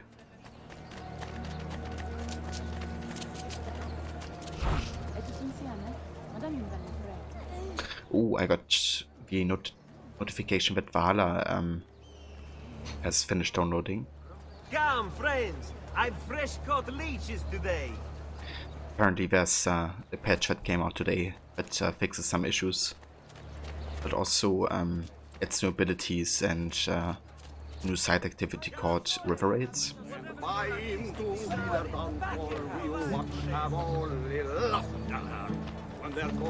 definitely have to check that out later.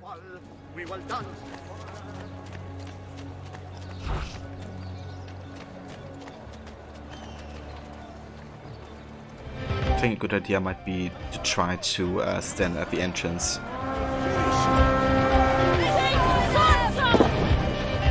Ocelot, welcome mate. And thank you so much for the raid, dude.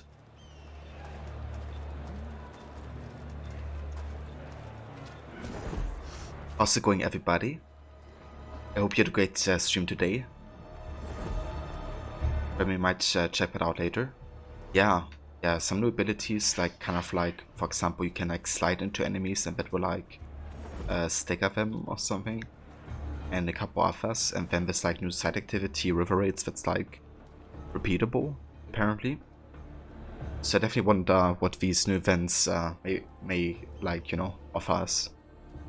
Hopefully it brings some new interesting content.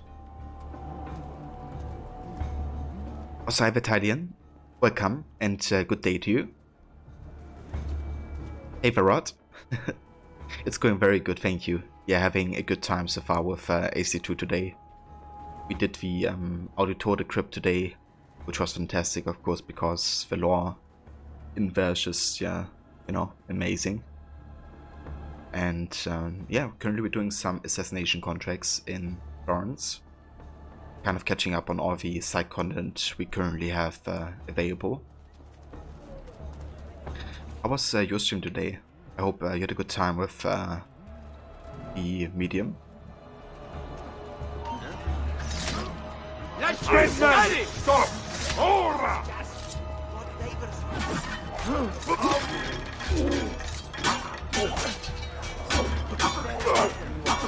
Here, everywhere there is fear.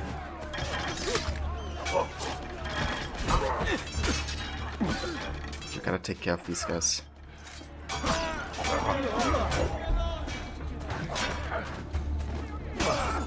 There we go.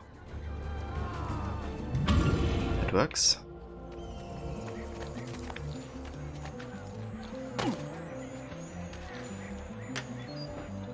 What Excel made, it's definitely really good to do the Auditor Decrypt. We did, yeah, got a bit further. It is a really cool game. You finish the main story of Control as well, so have some side missions to do, and then the 2 DLC. Excellent, dude. It's great that you finished Control. So, how did you like the game, you know, playing for the main story? Did they do a good job kind of like finishing or ending the game?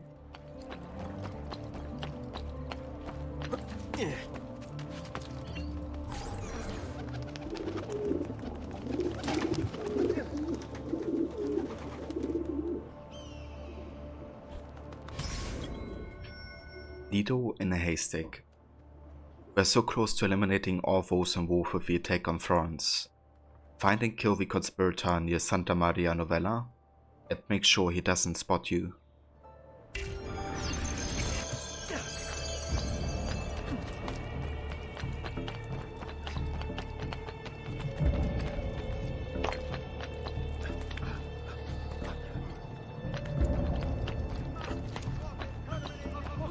Go!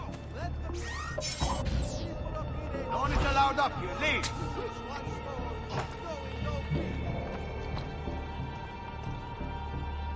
Rotulov Control, it was really good. The concept of objects of power, altered items using telekinesis, levitation, and the combat is fast paced and keeps you on your toes. Yeah, it really looks like there's you know, a lot of like stuff happening at the same time. That you know, makes it like very much about like reaction time, I guess. It seems.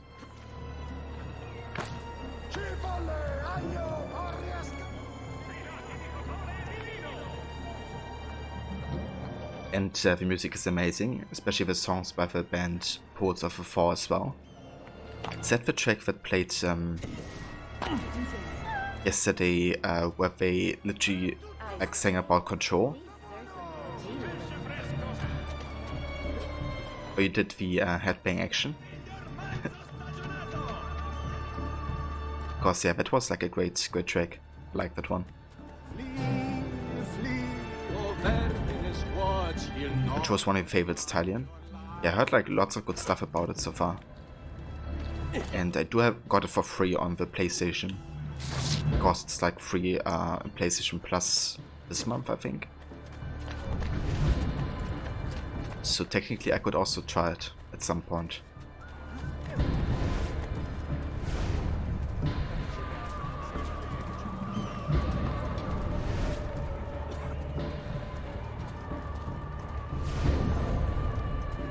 Move along.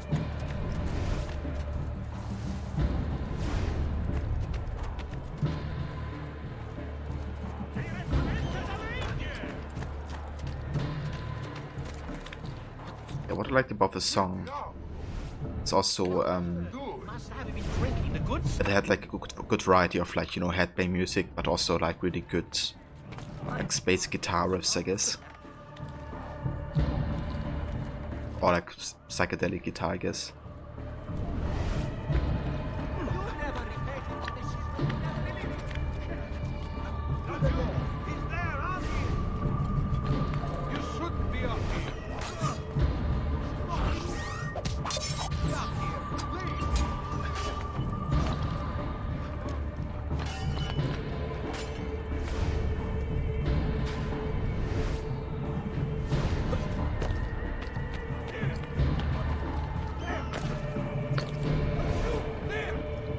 Get him! Let's show them. Okay, where's this target then? What do you want here? We'd better warn the boat to find any who saw the deed. Is this something to do? Good Lord, please don't hurt me!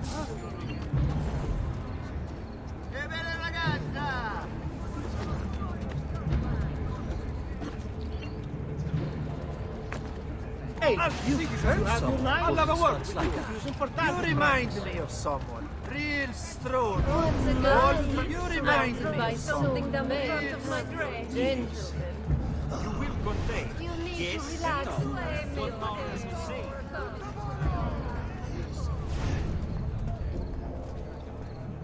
But they have done some really good songs. You never knew about them until you first played Alan Wake, and sort of the songs they did for that game was another great song of theirs too. Ah, that's right, I remember you talking about that they have also done songs for Alan Wake 2. It's really cool.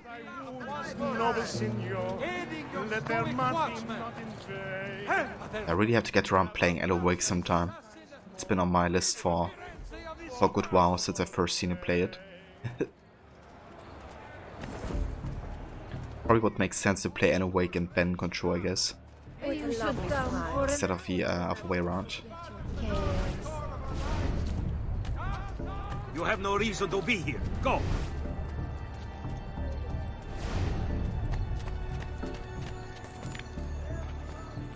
This kind of looks like it could be...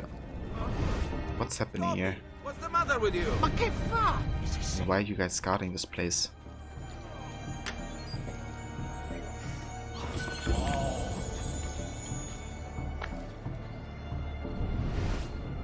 What's his problem? Why can't he walk like everyone else? Because climbing is more fun.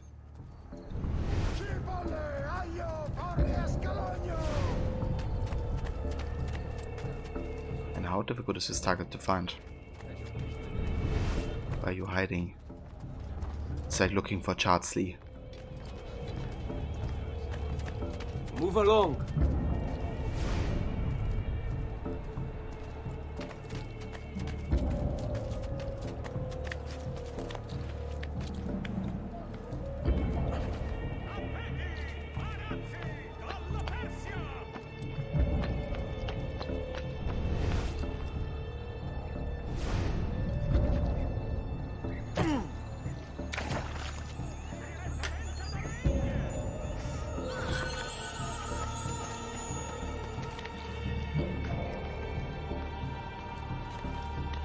Chardsley is harder to find than Carmen Sandiego.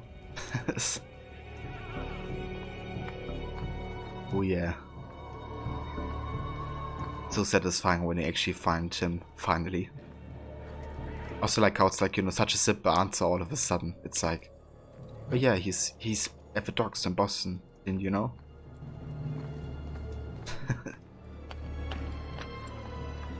But that final encounter with Chardsley is like one of the best scenes in AC3, I feel. You know, when they just sit at the table, share a last bottle, and Connor goes for the kill. Also how the entire scene is like acted without any dialogue whatsoever. You know, how they could just do it completely without any language says a lot.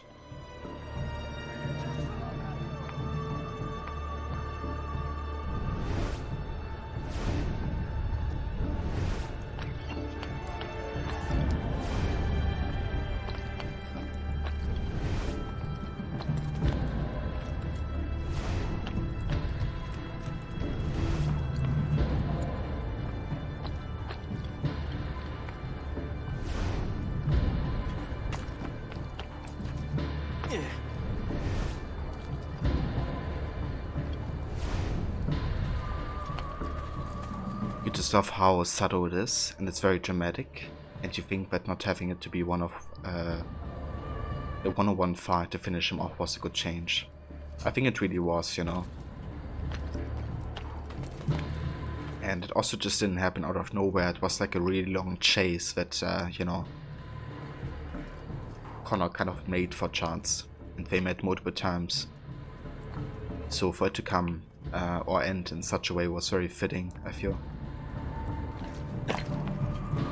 Also that Connor powered through, you know, despite his injuries and stuff. He just was super determined to actually, you know, finally get Chardsley. As funny as it is, you know, as a meme, but the fact that he, you know, is so determined to get Chardsley is saying a lot. Okay, where's our target then? Like, is this bugged or something? Like I've been everywhere.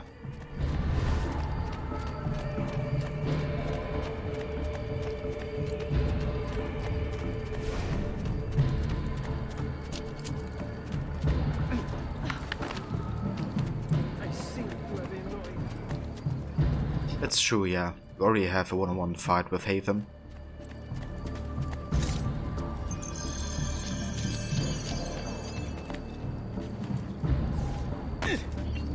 My God, has his mind snapped? Hey! Don't make me stop you!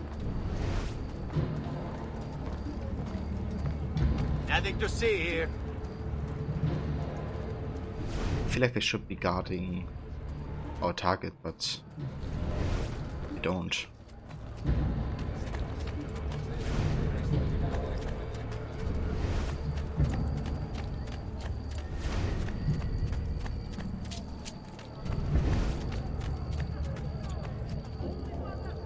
Go away.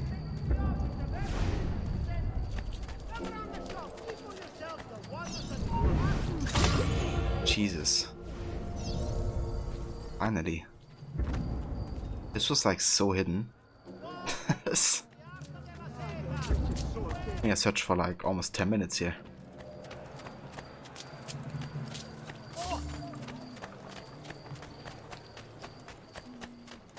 But yeah, it's still easier than finding Chad's Levo. Noble prices for noble wares. Armor fit for an emperor, and the price to match.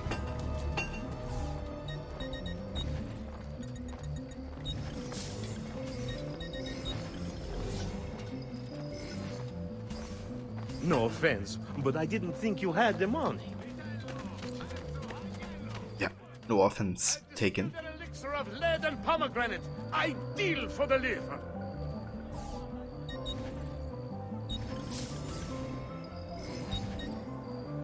That's it. Come back anytime.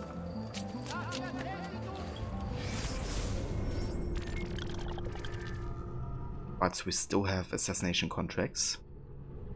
Let's go ahead and grab this codex page.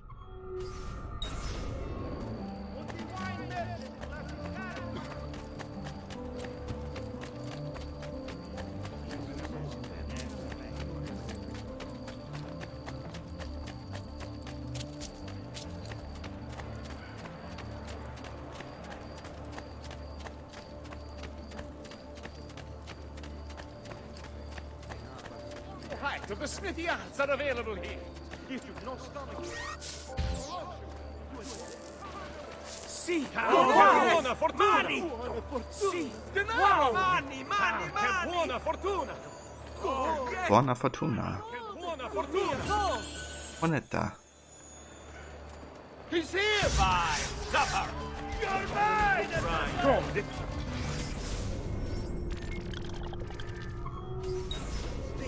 yes, back on your feet, Momo!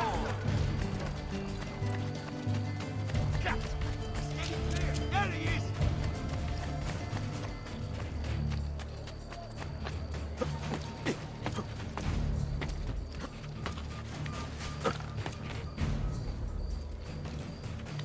Calm down, amico. I'll teach you to fly. Come here. Praise be to God you are here. Nice job.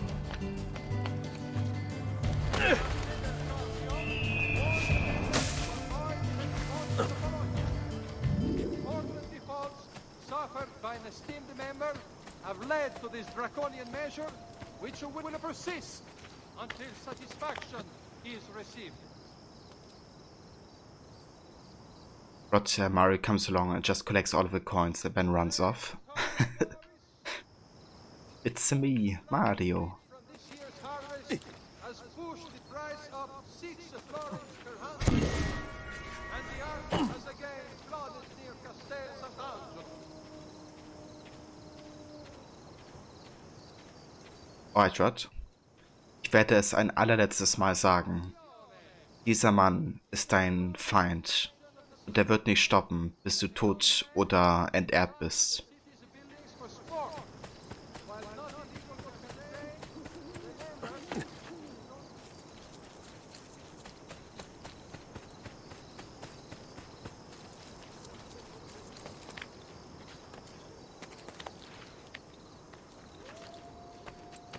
Voice Rod, happy to translate that for you.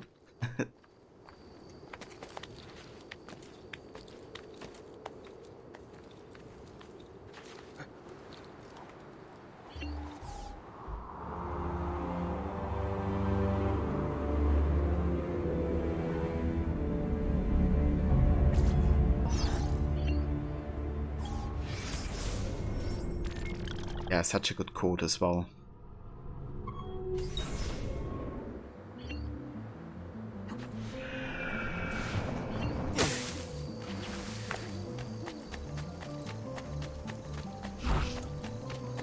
You will not get me, assassino! Back! How rude! You will not get the assassino. Says he while I got him. For the road patrols and city reserves. Why serve with mercenary condottieri who uphold the order of the Republic? What skill!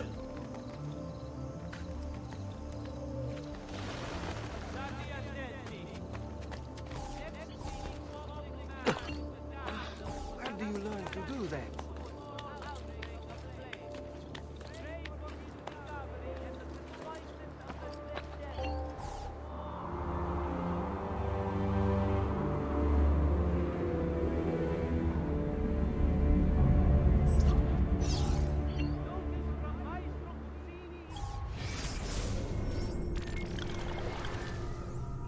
Alright, let's do another assassination contract. Brought back from the marshlands of the East. My God, has his mind snapped?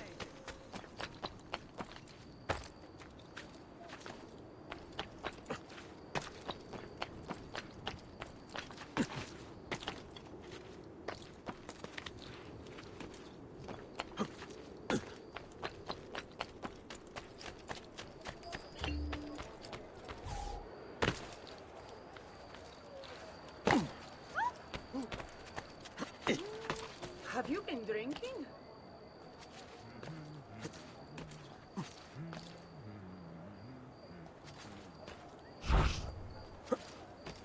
He'll break something, the idiot. Ride bene chi ride ultimo. Did I just see that? I must be working too hard. Has he lost his mind? Another capering crusader. Che idiota. Just got a lot of people reacting to you in the early AC games. Another capering crusader.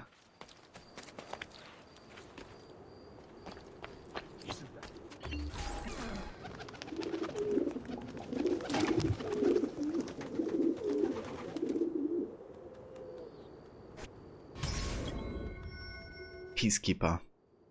A contingent of traitorous guards is planning to march on my palace. Kill them all before they trigger a riot.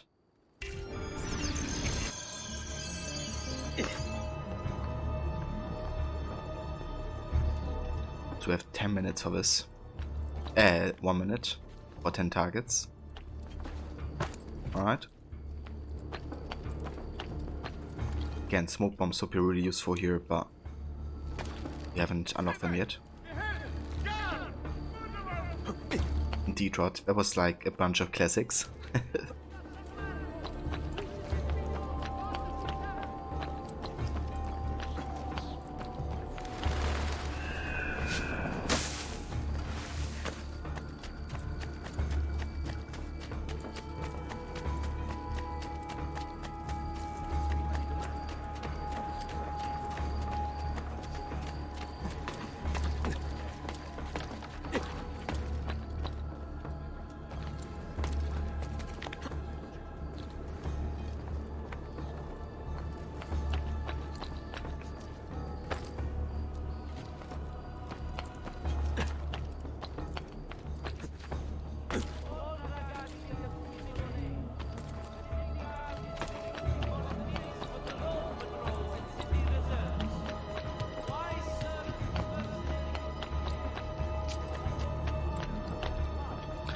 So I'm not sure if you have seen it yet, but Jesper Kyd actually, well, I guess Ubisoft released a podcast with Jesper Kyd, similar to the one that they did with Einar Selvig. They had like a half an hour interview.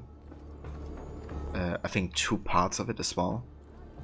One where it talks about the soundtrack Kingdom of Wessex, and another one where it talks about the Ezio family theme that he created for Valhalla.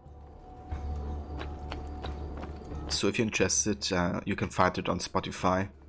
I also posted a link in the library of on my Discord, Spotify link to the Kingdom of Wessex 1. And yeah, I had a bit of a peek into it and it sounded really interesting. Also how he talks about kind of like his past with Assassin's Creed, of course, and I guess how it kind of evolved since the last soundtrack he did for the series. But yeah, also just hearing him in person, you know, talk about Assassin's Creed is kind of cool, given how influential he has been for the series.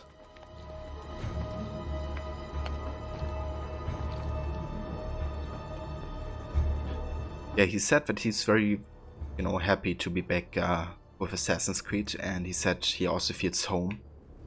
So hopefully that means, you know, that he's gonna come back again.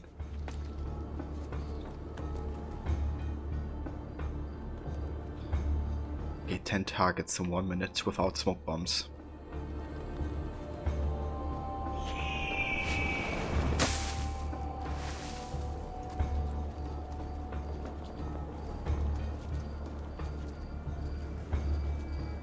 I need the NPCs to move away because they don't want to kill them.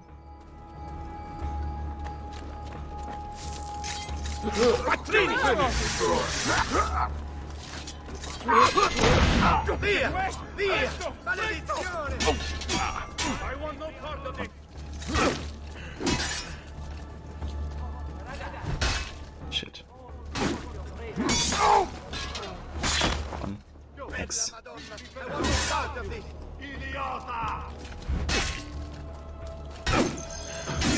Shit. Timing. Come on. Come on.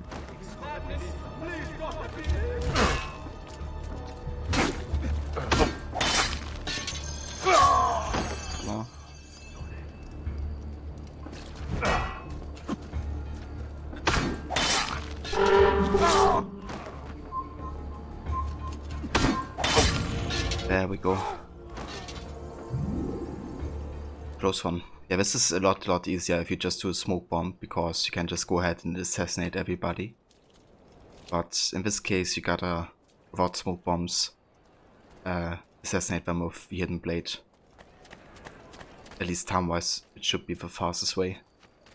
I just screwed up the timing too many times.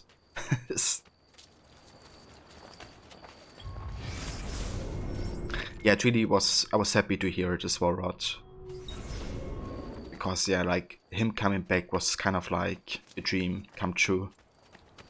I didn't believe he would. It was almost on a level of like Patrice Désilets coming back to the series, which I definitely think is more unlikely at this point. Or, you know, if before Valhalla happened, I guess.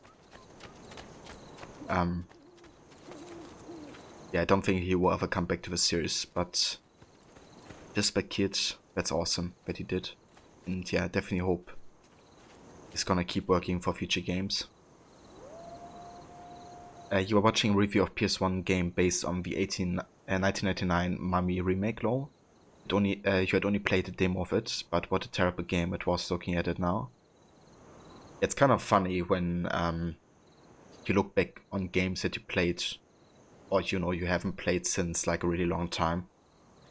I feel the same about the Sinbad game that came out for the movie that DreamWorks made, I think, in like maybe 2004 or something.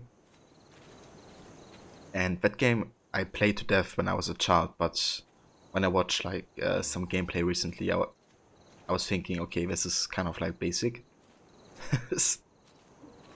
Or not as good as I remembered it to be. Rod, same here, dude. It had been quite some time since he had been involved in the games. You never thought he would have come back either. Yeah. And then also the fact that he, like, you know, did it together with Sarah Schachner is just awesome.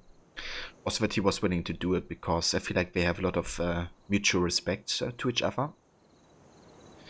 In one of the reviews or interviews for Origins, Sarah also said that, you know, Jesper Kyd was like her biggest influence, really, to make it, like, you know, sound like Assassin's Creed still.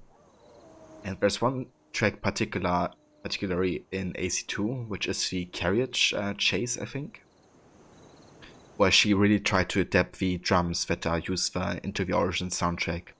And it's kind of the drums that you often hear in like very epic moments, or like during chases as well, or like combat sometimes. So that's like one of the influences that AC2 brought there, but of course also others, like, you know, the vocals and kind of the synthesizers that she uses and stuff like that. And I feel like, you know, it's that Jesper Kyd was willing to work with her. Kind of shows that, I guess, he really respects her for, you know, trying to keep up the AC feeling, I guess, with the soundtrack. But yeah, it's kind of funny, you know, because we talked so much about Valhalla before it came out, and I feel like a lot of the stuff that we talked about kind of became true that we never thought, you know, it would. Like, I remember talking about how my dream combo for an AC game would be like, you know, Sarah Schachner and Jesper Kyd, essentially, because they're like my most favorite composers in this series. Of the fact, you know, that we talked about, like, we should bring back Rebecca and Sean as, like, you know, important side characters in modern day. But I never would have thought that those things actually come true, to be honest.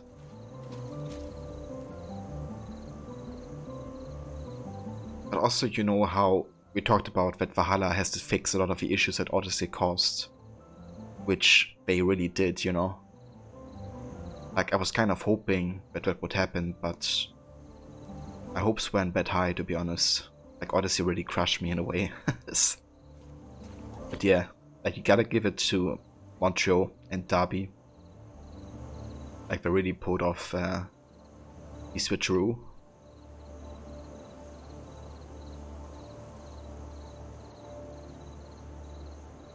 Yeah, both of our instincts, I guess, Rod. I'm the best racer in this distretto. They say you're pretty good. I say, prove it.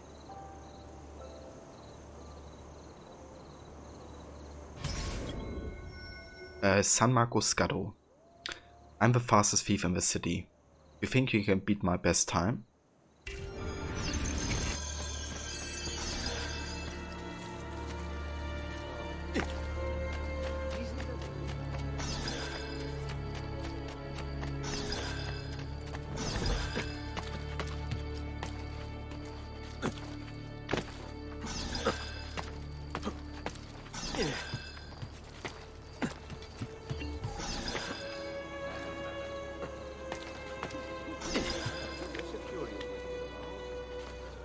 You are not allowed up here!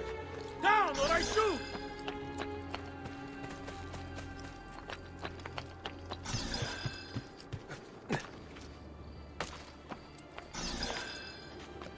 Get down, now!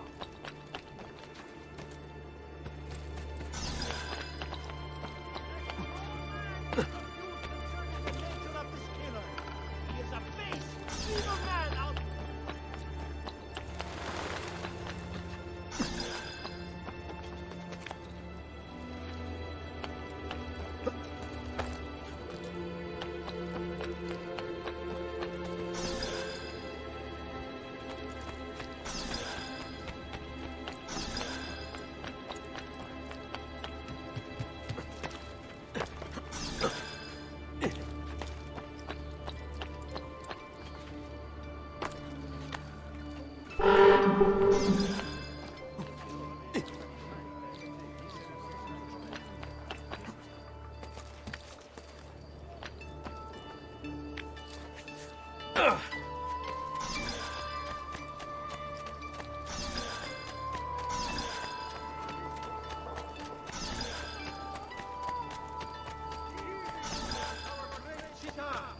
Give what's all the good, God-loving values that are the core of our lives. Cast out this demon! You shouldn't be up here. Please! You're not allowed.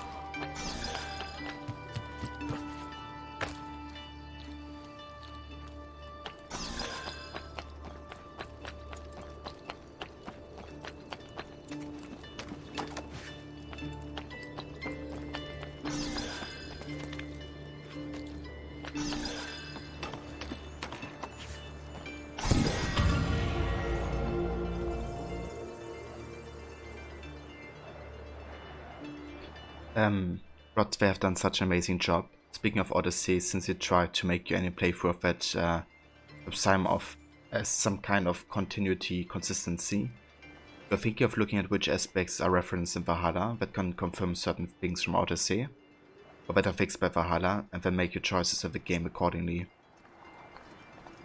That's actually a great idea, you know, to kind of like make it work better with what Valhalla established, I guess, about what Odyssey kind of did before. But yeah, it's kind of good, you know, how Valhalla kind of like changes the perception of certain stuff in Odyssey, either like, for example, you know, how the fate of Atlantis, you know, looked like or felt like and has been set up. Because, you know, while Odyssey never really makes a good job of like, kind of like explaining how that works or what you actually see or what is true and what not. You know, basically they say stuff like, yeah, this is a simulation, but that doesn't mean it's less true. You know, it's kind of like half-assing explanations, basically. Valhalla, by doing, you know, this kind of like comparison between mythology and Isu, it really, you know, shines a new light, for example, on that DLC. I don't think it makes the DLC better or something, but I definitely think it makes it more understandable that Fate of Atlantis indeed wasn't all that real, I guess. There was like some truth to it, you know, like, for example, in the relation of like the Isu to each other. But a lot of the stuff is just like mythological exaggerations that didn't actually happen. So I feel like this is also interesting, you know, kind of in the context of Valhalla, looking at Odyssey.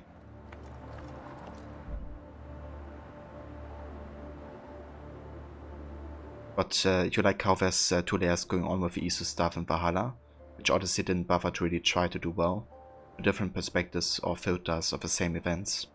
Exactly, and it's so important that Valhalla did that, because it's just a thing, you know, they have to distinguish mythology, how people, you know, told it in tales, to, you know, the Isu times that actually had like similarities, but, you know, that still looked very different.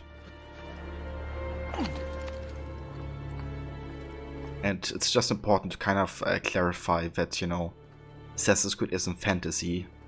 It isn't about, like, you know, mythological monsters. It's like one reality, you know, like, people talk about it, and it's part of, like, world building and stuff that people talk about mythology, but it didn't actually happen the way, you know, these stories are told. And yeah, very important to distinguish there.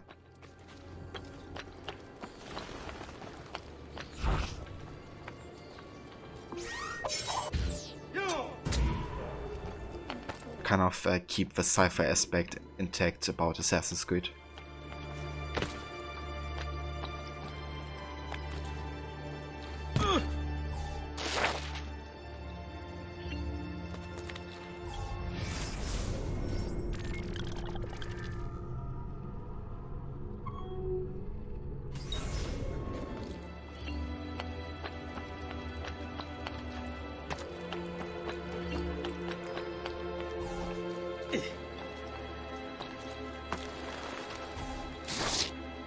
Also, welcome back, Demise.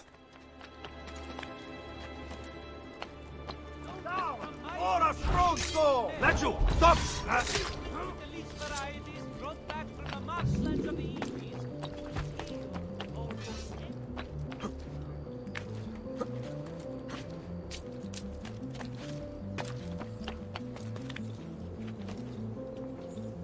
But do you think a better update, better way to do the mythology in Odyssey, especially with the monsters, would have been to make them dream, to make them dreams that Cassandra Alexios would have? Yeah, you know, definitely would have made it easier to distinguish, you know, that it's just like a dream, I guess. It has relations to what really happened, but a lot of the things are exaggerated. But I feel like by what you learn about also Aletheia in Valhalla, you know, which created those simulations, definitely makes it more clear now what, you know, Aletheia's plans really are, I guess.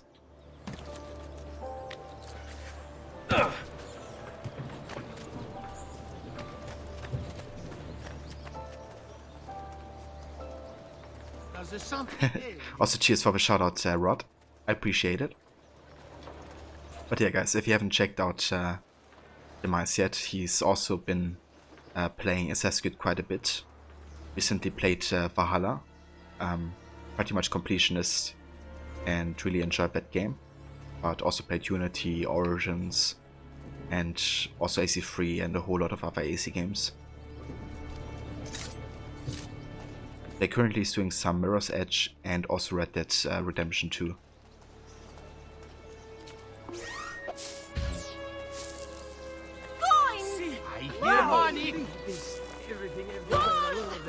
Oh, thank you for upping me to the Codex page.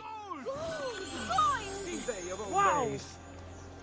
Raju, get where do you think you're going? Where are you taking me? I left you money.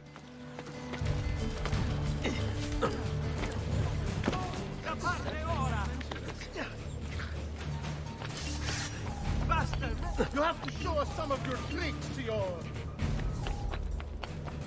Yeah, I can show you some tricks.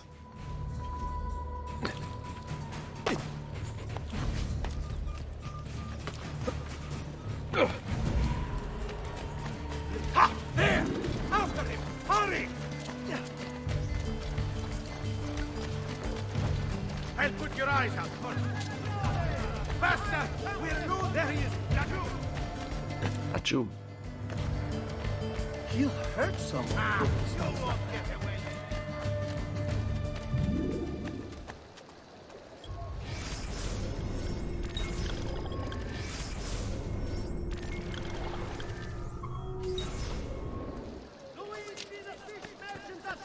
Welcome back, Levy. I hope the conference call went well. If that's the voice shot, I hope you enjoy your lurk.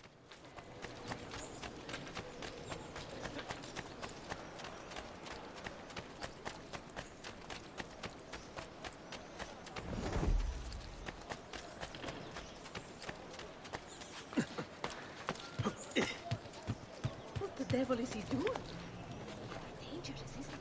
But you! I want him stuck! Oh, did he get serious?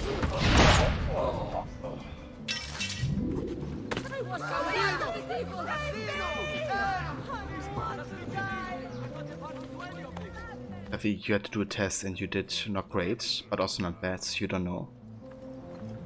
Anything that's not great is not good enough. Well, I definitely get that, Levy. But I'm sure you still did, you know, good.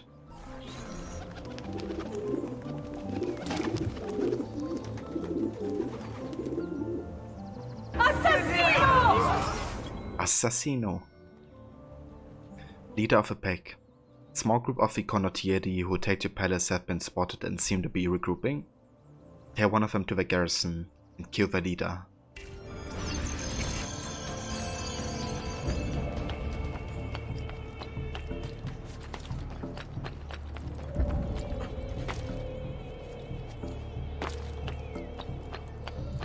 Down there! Damn it! It's getting away! Ah, okay, so it's like a test that you didn't have to pass, essentially.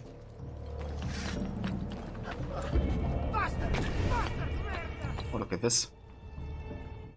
Another glyph. Do you see what's going on? Not yet. But you will. Instruments of power.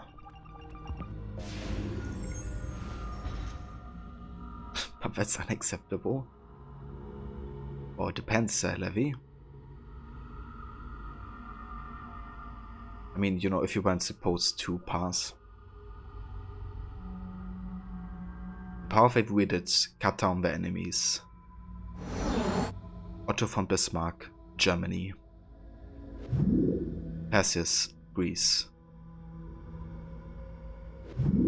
Attila the Hun, Eurasia. Samson, Hebrew. Alexander the Great, Macedonia. Sigmund, Norse. Charlemagne, Europe.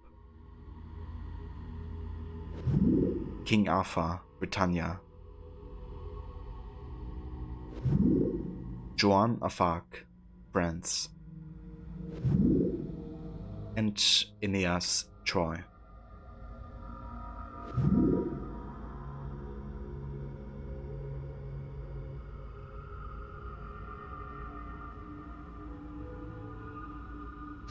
Yeah, it's fine, Levy.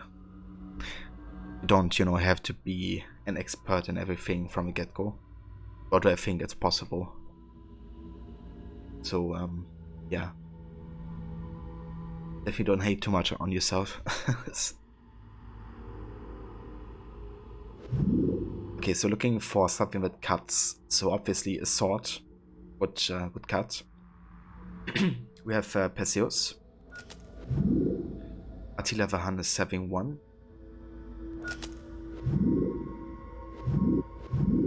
We have Sigmund, which is wielding a sword. Or who's wielding a sword. King Arthur, of course. Sword of a Stone. And we have Joan of Arc. Piece of Eden 25. Sword. In their hands, the wise lean on a great force.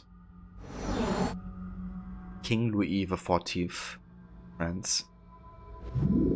Emperor Shunxi, China. John the Baptist, Jerusalem. Achilles, Greece. Amenhotep III, Egypt. Alexander the Great again, Macedonia. King Ferdinand and Queen Isabella, Spain. Shabbataka, Egypt. Peter, Jerusalem. And Moses, Egypt. So, the wise lean on a great force. We have John the Baptist with a staff. Alexander the Great with a staff. Shabbataka with a staff. Peter. And Moses. Piece of Eden 34, the staff. So at this point we know about over 30 potential pieces of Eden that are scattered around the world.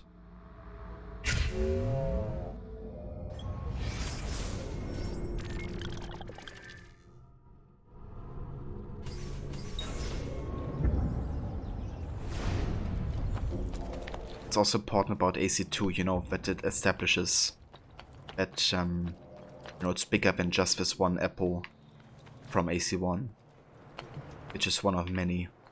That's what kind of the ending revelation of, you know, AC1 really is about, because what you see the globe in AC1 at the end, you know, it shows all these dots on the map, and they lead to other pieces of Eden, obviously.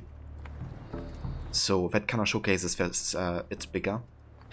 Then also, once you do the modern day part with looking into the computer and laptops of a conference room, you learn about all the projects that Abstergo is undertaking and going for. And it also showcases, you know, that they have all kinds of pieces of Eden at this point. They even have pieces of Eden that make people experience future scenarios. Granted, not that far in the future, like a couple minutes. But, you know, obviously this could prove really damn powerful. And that's just one of many things, you know, they have pulled off at the point of AC1. But you watched a review of this Jaws knockoff movie called True Jaws. And one of the scenes is this character grabs a can of gasoline and raises it in the air, shaking it with the gas leaking out of it. Then another character fires a flare gun right next to the other character with the gas and kill themselves. Yeah, I don't know. Like, these trash movies are so damn funny. It's been a good while since I watched one of them. But all the shark-like trash movies are gold. Like Sharknado, Ghost Sharks, and all that stuff.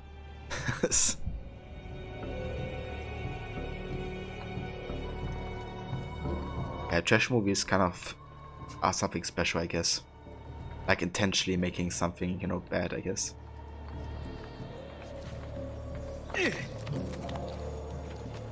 Love the first Sharknado movie, but don't tell anyone. Yeah, it's quite funny, to say the least.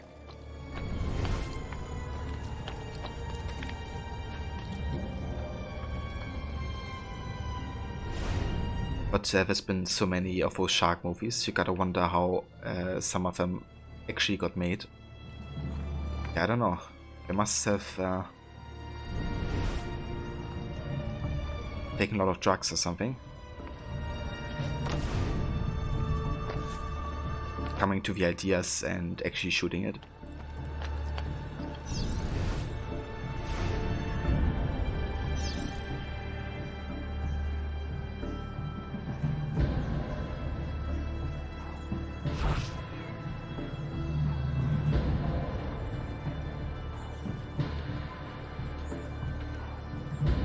Ah, excellent, Rod. I should go ahead and open that on my phone so I can have a look later. So hold on, I gotta check something.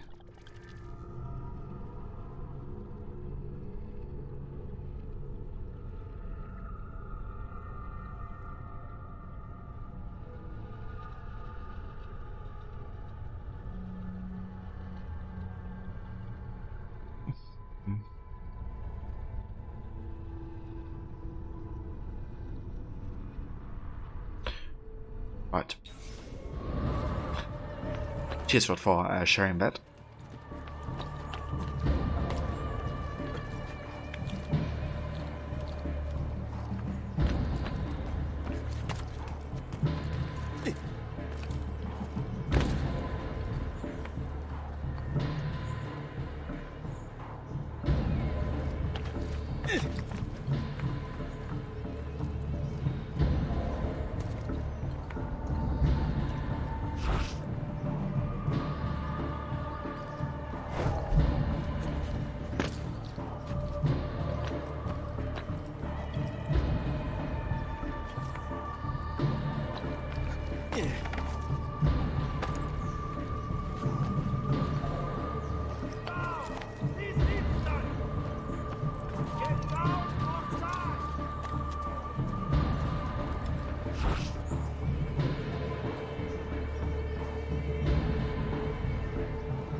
It would be kind of interesting if a game would ever embrace shadow detection.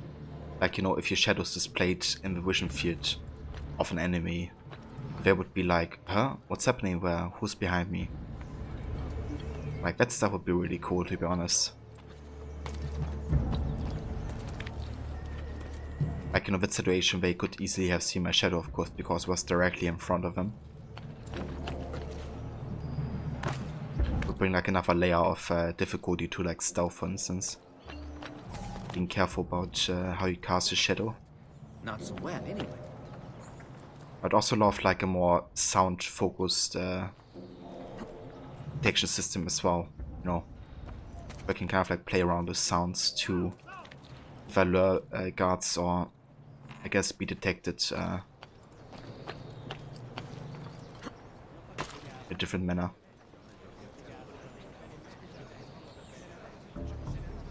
That would be so good if they did. Yeah, I feel like it would be an interesting thing to incorporate for sure.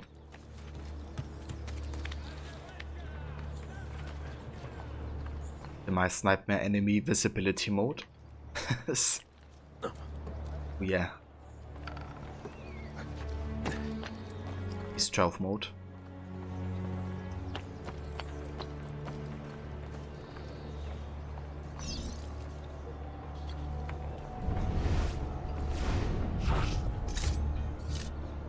I've gotta kill the garrison leader.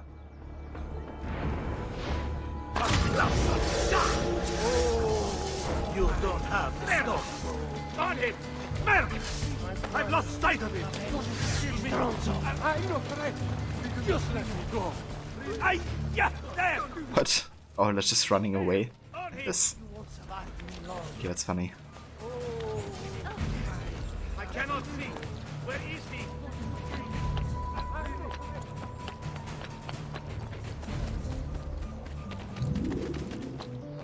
It was like, lost sight of him. All of them run away from me. Rotten Splinter Cell Pandora tomorrow. There's a level where you are in an airport on a luggage conveyor belt, and you have to hide behind some luggage. But if your shadow is seen by the employee, then you get detected and have to retry the checkpoint. Ah, that's really cool. Yeah, because I was also thinking about how Splinter Cell kind of like plays around with the idea of shadows, like in different ways, I guess. So yeah, that would be like basically what I mean, really. If Ubisoft could incorporate that in one of like the AC games, that would be really cool. Or maybe like make it one of the options, you know, one of the difficulty levels for stealth. Enemies see you or react to your shadow. Very simple thing, but it would force you to think about the approach a bit different, I guess.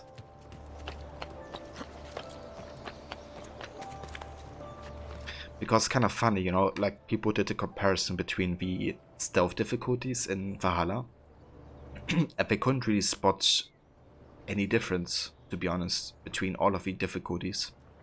Like they tracked reaction times, reaction distance, and stuff like that, and it wasn't really much of a difference, apparently. So I feel like by having, you know, those mechanics, they could kind of make the differences more obvious between the difficulties, I guess.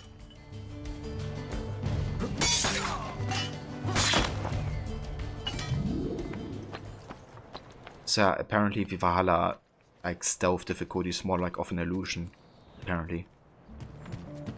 At least according to the ones that did like the in-depth tests.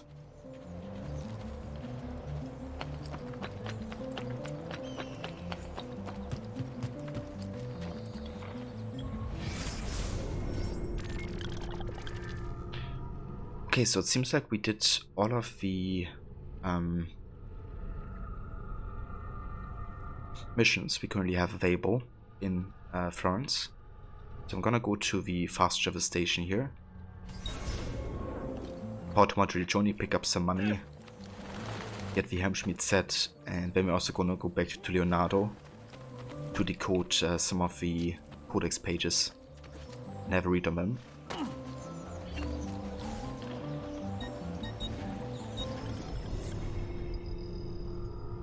Levy, you also flagged the Ubisoft Online store for the German market really hard this morning because they did all of the language violations. You were shocked?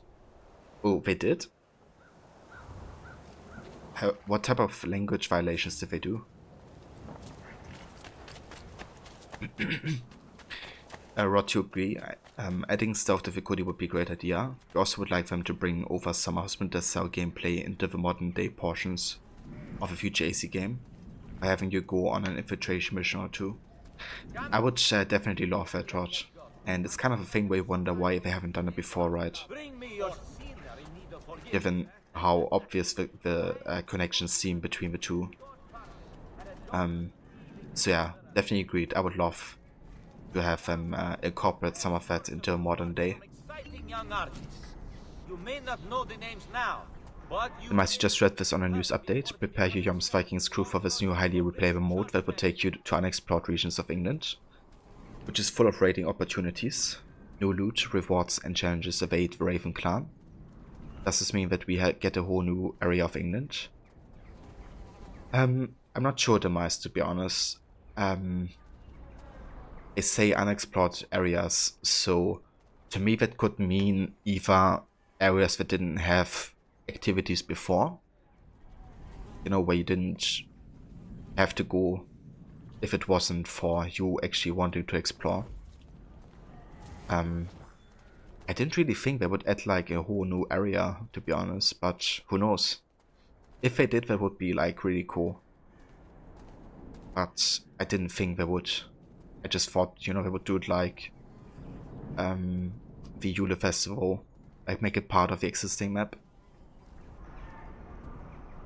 But yeah, the way I understood it is it's just like locations that you know, we didn't really had to explore before.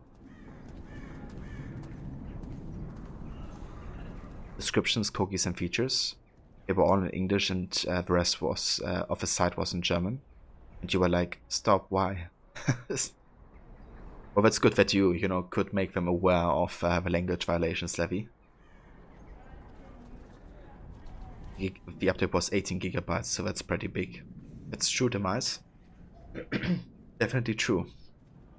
I mean, that's like bigger than the size of AC2. But yeah, I don't know. Did you start the game yet? I do actually have it downloaded. Like, I could jump into Valhalla, but I would rather not interrupt my AC2 playthrough right now. But yeah, I'm definitely curious. The plan is for me to jump on it tonight, but just offline, I think. I could also stream it, but only if it's like, you know, a major thing. next time, I am sure. No client of mine will ever be caught under drift. Okay, we're looking for a blacksmith. We're gonna get the Hammerschmied armor because you have enough money now, I think.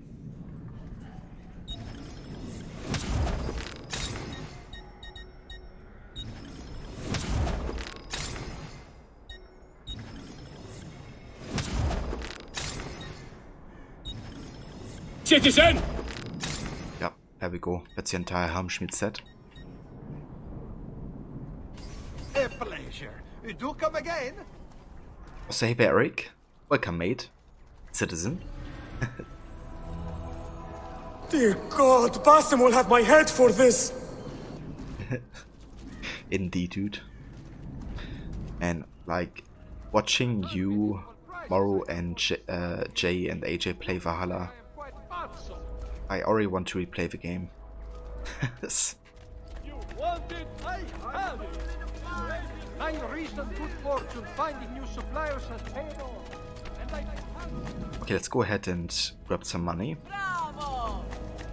Bravo.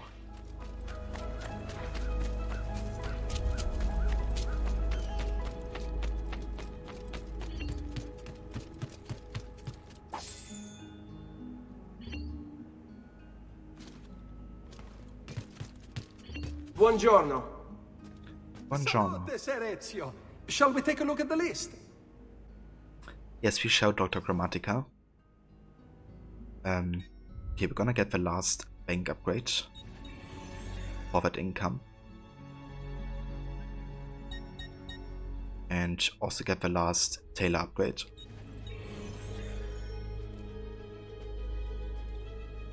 Buon viaggio!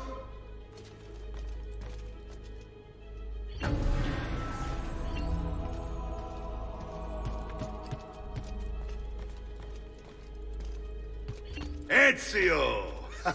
Come in, come in! To what do we owe the honor?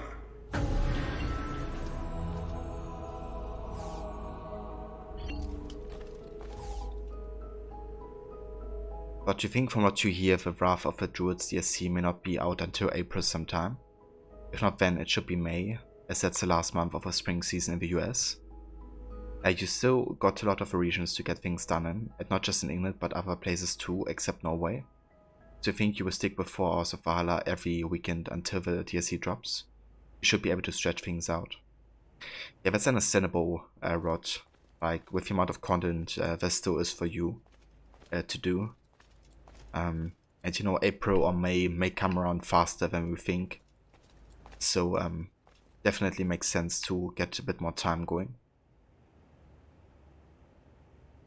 Especially, you know, looking at like how huge the map is and how much there is to do. Also, hey there, Max. Salute, can I take a look at the list? Let's actually go to the Sanctuary. I want to deliver the 2 seals we have gotten so far.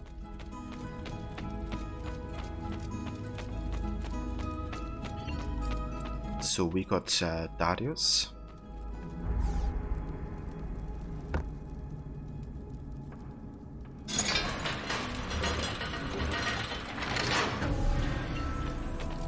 And then we have Iltony.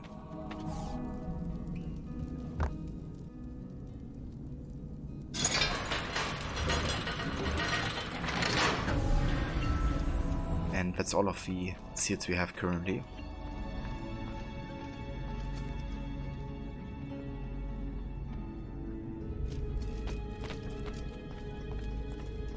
Months can fly by, and you also stick with starting your annual playthroughs in March, just in case. Yeah, that's definitely understandable. You know, because now there's not only entire series, you know, including Odyssey, but now also including Valhalla. Ezio! So basically each time a new game comes out, you kind of have to start early, I guess. Or at least a little bit. I've been sent from Firenze by Il Magnifico to attend to some unfinished business. I'm looking for Jacopo de Pazzi. Ha! Who isn't? We've been at it for days. And perhaps what I carry will help us both. A list of his co-conspirators. One of them will talk before he dies. Excellent. These men are sure to lack Jacopo's resources, which means they will be easier to find. I will put my scouts to it at once. I appreciate the help, Uncle. I've got something else for you as well. More codex pages. Ah, let's see what we can learn. What is this? What prophet? What did you find, Uncle? Just another damn mystery. The text here roughly translates to only the prophet may open it. There's reference to 2 pieces of Eden, but these pages offer no answers, Nipote. At least, not on their own. You must find more. We'll have to save it for another day, Uncle. I have a mission to attend to. As you wish. Now, if you hope to defeat these bastardi, I will need to teach you a few things. Meet me on the practice field. Evasive maneuvers. Meet Mario on the practice field to train.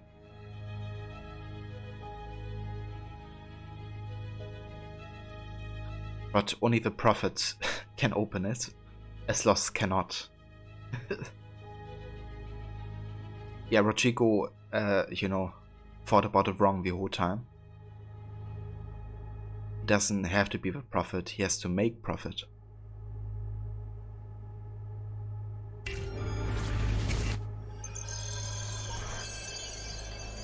He should have gone into banking instead of going for the Pope. With counterattacking, but what happens when your enemy is as well? I don't usually give them the opportunity. Tough talk offers little protection against Templar steel. Then by all means, Maestro. Teach me what to do. Now dodge!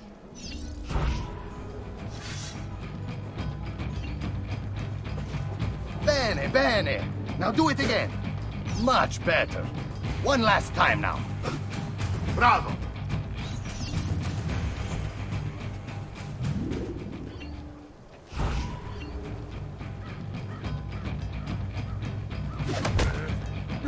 Let's see it another time. Coraggio! Sono da solo! Shall we dance? Fatti sotto! Sbrigati! Devo incontrare un'amica! Hai intenzione di startene lì in piatto? You can't eat me!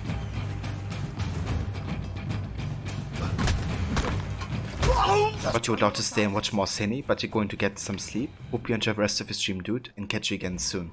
That's no worries or rot. Thank you so much for coming by, dude, and also for raiding earlier.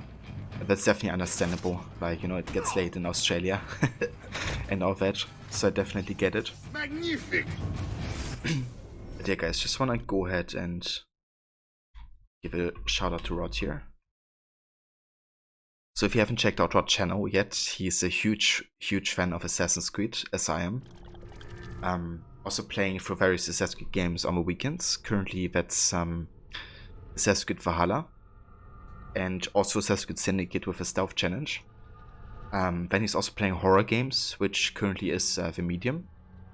And he's also playing The Witcher, Red Dead 2, and all kinds of other games. So if you haven't checked out his channel yet, definitely recommend doing so. He's also very great with his community and, you know, keeping the discussion going. So definitely check that out as well. And that's the voice, Rod. I will see you soon. Take care and definitely have a good rest. Once again, you exceed my expectations. Signore, we found Jacopo's men, and they wait your word to strike. Relay the following. No man moves until they have spoken with Ezio. Intesi? It will be done. Go, Ezio. Visit with my mercenaries in the countryside. See if Jacopo's lackeys won't lead you to him, but be careful. They will be expecting you.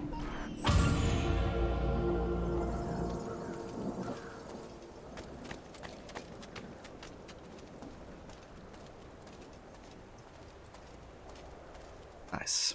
Got the dodge skill learned. Also, Monteriggioni now has flex as well. Kind of symbolize that everything, you know, is kind of looking up with all the renovations that we have been doing. Come, friend. Here the customer is always right. Davvero. Truly, I am blessed this day. 2 new artists of rare talent. Right, let's go to Leonardo's workshop and get the codex pages deciphered.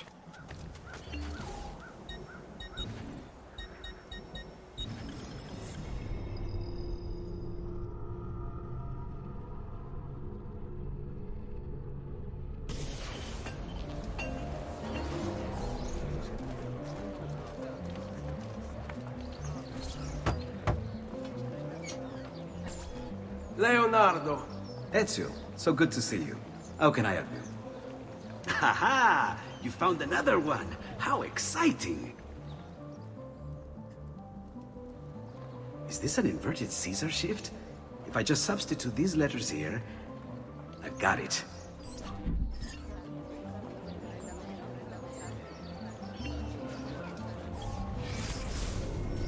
Alright, let's have a look into the database. Documents, codex pages. So we have codex page number 1, which is new.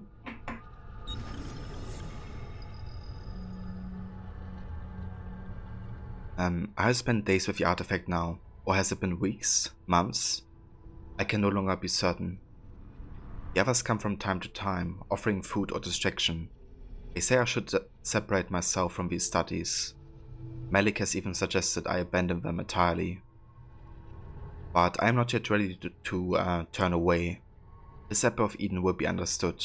It must be. Is it a weapon? Is it a catalogue? Is it somehow both? He who increaseth knowledge increaseth sorrow. The philosophy of such a statement I can understand. But for it to be true, literally true?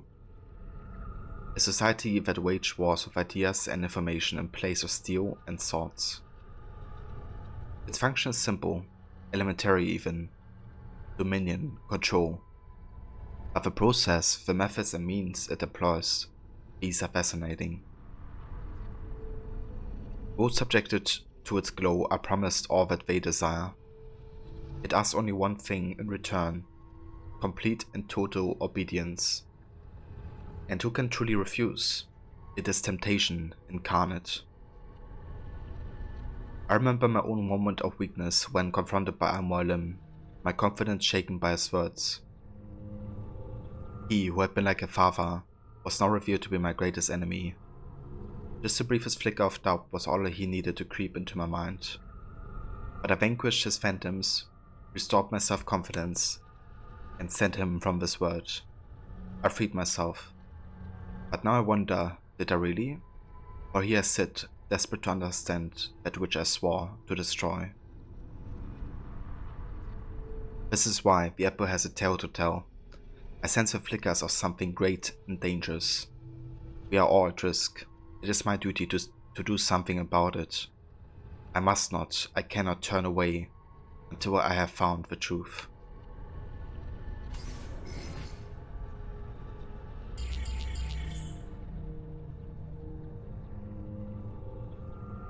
So page 6 is new as well. Robert de Sable may be dead, but his brotherhood survives. Though less conspicuous in appearance, I fear they remain a threat. But once they proudly walk the streets, making for easier targets, now they retreat into the shadows. It grows difficult to track them. What wicked things will they weave in the darkness? Our work will be all the more complicated for it. Already there are rumors of a movement on Cyprus. I will have to investigate. Also, hey there, Snake. Sorry dude, I just saw a message. How's it going, mate? It's made me realize that our tactics too must change. It means an end to our fortresses, to our penchant for spectacular displays of public assassinations. We must weave our webs quietly, and we must do so differently than we have in the past. Though I ask my brothers now to abandon their rituals, I do not ask that they abandon the creed. This is what makes us assassins. Not the removal of a finger, not a false promise of paradise, not the prohibition of poison. Our duty is to the people, not to custom. If we must sneak, we shall sneak. If we must use poison, we shall use poison. If our blades can be used without removing fingers, we shall not demand they be taken. And we shall not manipulate our initiates with lies and parlor tricks. We shall speak plainly and honestly. And we shall be made anew. So this is important, because this is kind of like what, made the Brotherhood more humane, and kind of allowed them to be more reasonable in the process, because I kind of saw all of the flaws that the Brotherhood had at the time of Al-Mualim. You know, how it was kind of like indoctrinating and required assassins to be very obedient to the mentor. Which of course is a bit against the ideals of the assassins if you think about it.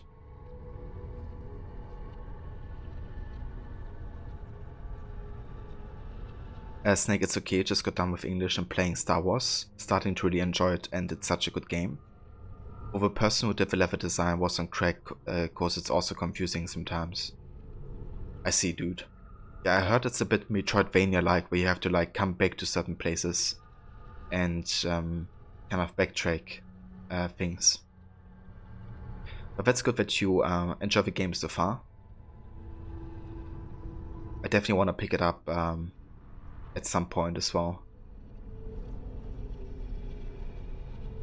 I'm well in being toxic again. Yeah, like literally.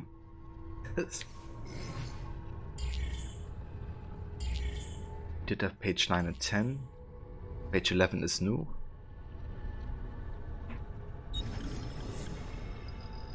Attis, Dionysus, Horus, Krishna, Mithra, Jesus. Similar stories color their lives, too similar I think. Divine birthright, persecution, disciples, miraculous acts, resurrection. How's it possible? Perhaps it isn't. Merely a single story told over the ages, or then changed to fit the times, evolving as our tools and language do. Is this tale born of fact or fiction? A bit of both? Could these figures be the same person, their life extended and transformed by Piece of Eden? Almolim spoke of Jesus as a real person, a mortal who had mastered the arts of manipulation. But what if he was wrong? If these men are real, and if they have walked amongst us many times before, does that mean they will come again? Perhaps they are here now. So many questions, and every day even more. So this kind of opens up the possibility of Jesus being a sage. You know? Kind of somebody who gets resurrected over the ages. Similar to Aita.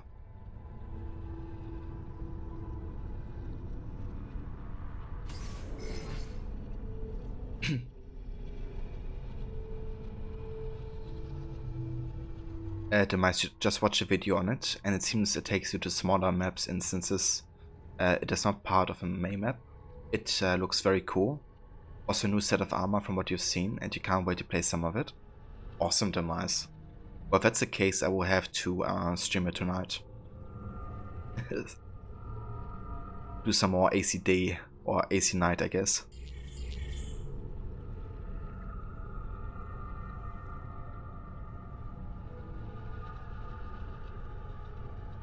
It's free on EA Play if you have it. I don't Snake, but I do see it on sale for like 20 bucks. So I guess in a couple of months I may be able to pick it up for like 10.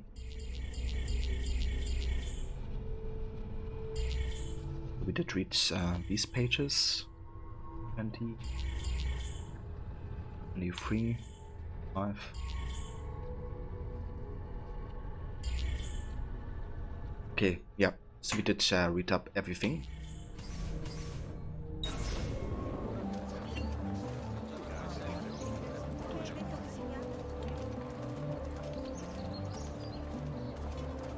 You just freed the Wookiees and they hugged you.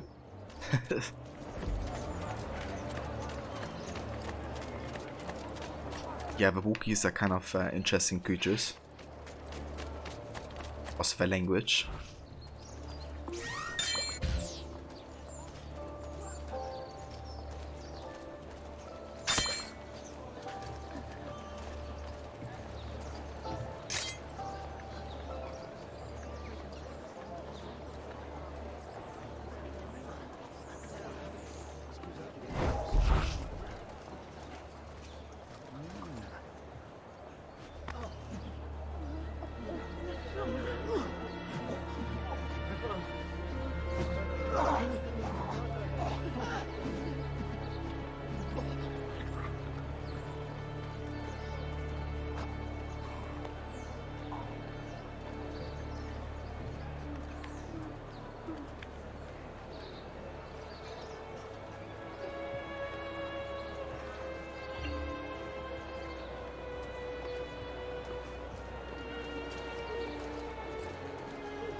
Yeah, definitely reminded me of some of those games as well.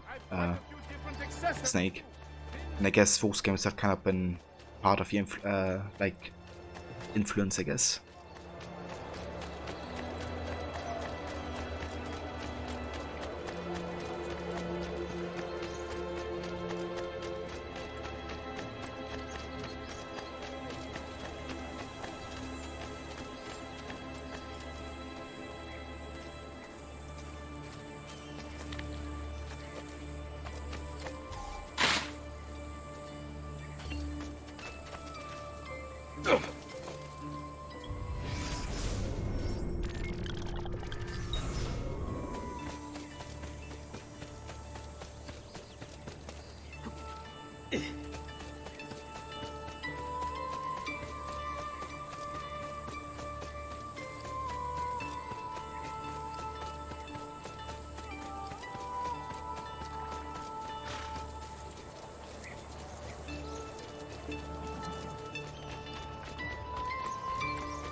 The music is making you fall asleep.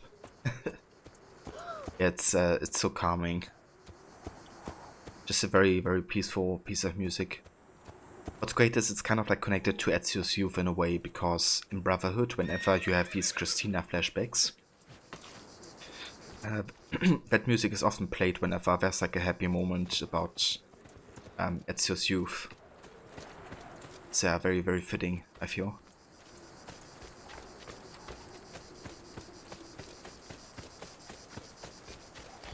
Bene, where to?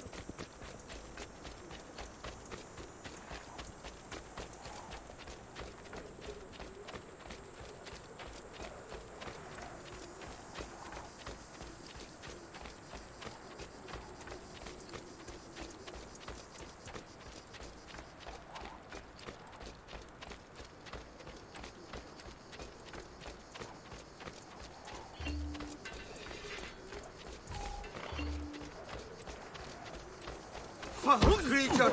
Stay away from me! Well, aren't you special? Really special. Don't slay the messenger, good lord. Have my pouch instead.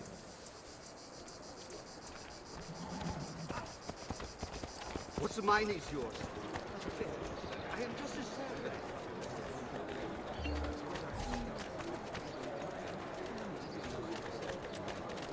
Just last month, the Visconti bought 300 of my finest.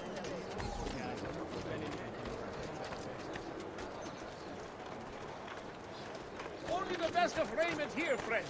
Silks and clothes of finest being. There! Get him! Sforza! Get him!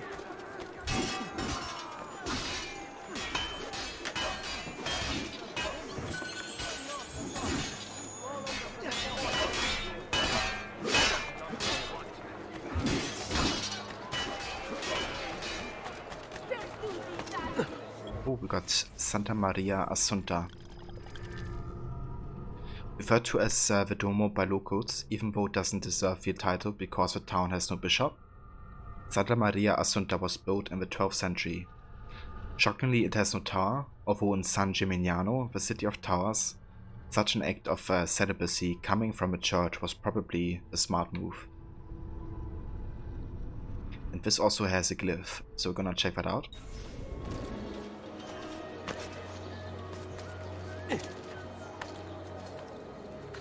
Good luck, Levi. I hope it goes smoothly.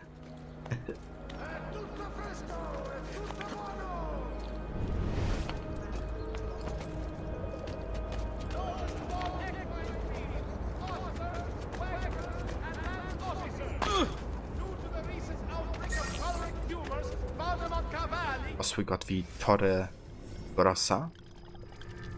Rising 54 meters above San Gimignano, the city's largest tower, the Torre Grossa lives up to its name. Unlike some of the other towers, it even has a bell inside it. Construction of the Torre Grossa began in 1300 and finished in 1311. It's kinda cool, a lot of these towers like still stand today. And the city still looks quite similar.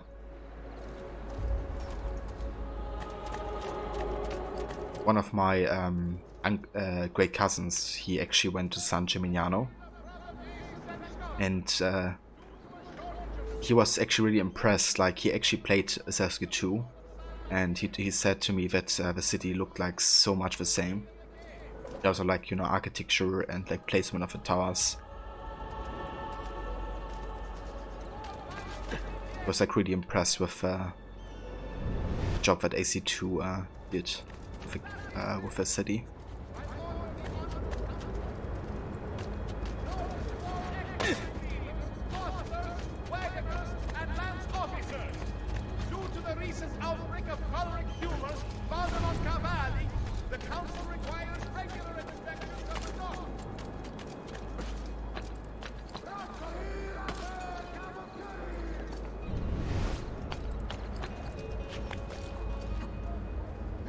You must have had it coming, I suppose. Let's have a look down here. Must be somewhere nearby.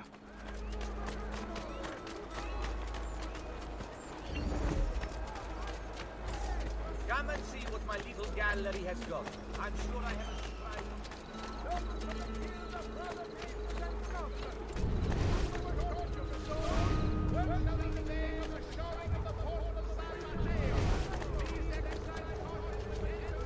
Okay, so this is the entrance to the Assassin Tomb. Could be that Glyph is actually on one of the towers. But let's say the church. Okay, we're gonna do the Assassin Tomb, and I'm pretty sure it will lead us to the top of the tower. Then we're gonna have a look for the glyph.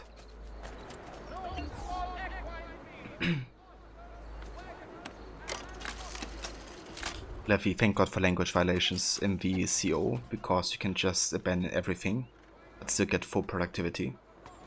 Well, that's good.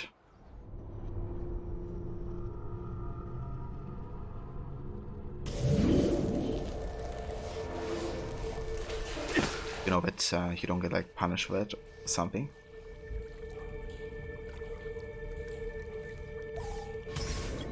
Tartagrossa's secret. Infiltrate Tartagrossa and find the assassin CO hidden within.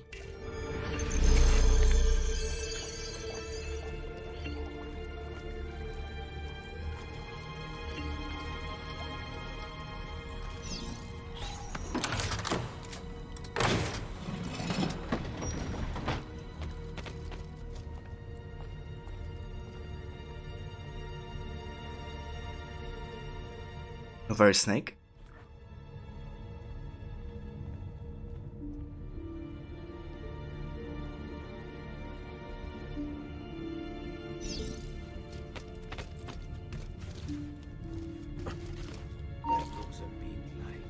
That one was familiar. There! You will where? Merda! Where did Now, he go? move! There! On him! Edgaro! Get him!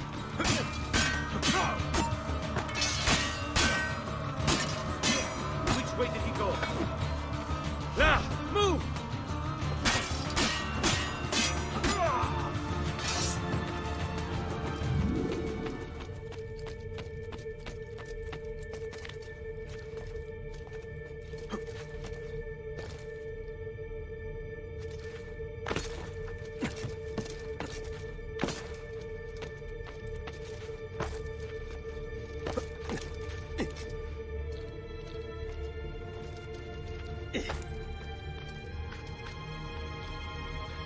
Shoot him into the wall.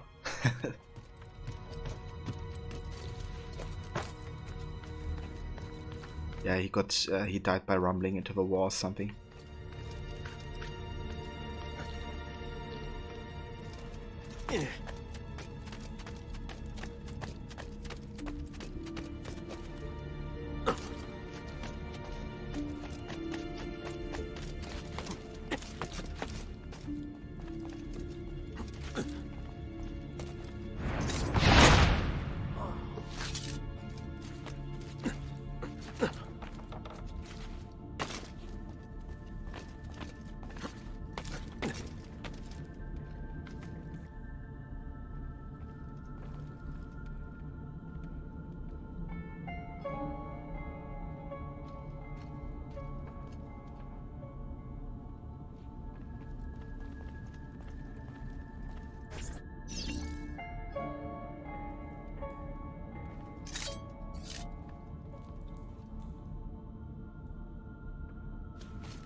Apparently they don't care for money.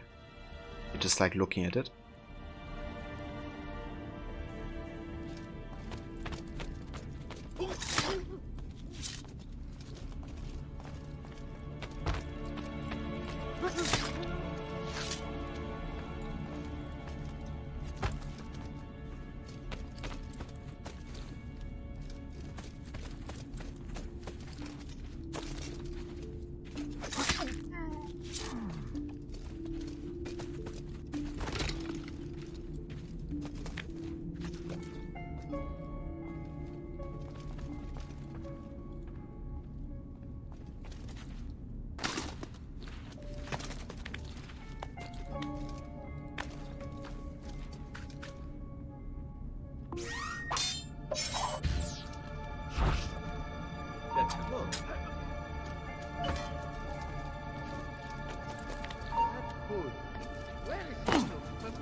This music is great because it kind of is calming, but at the same time it also kind of creates a bit of a tension, you know, because you know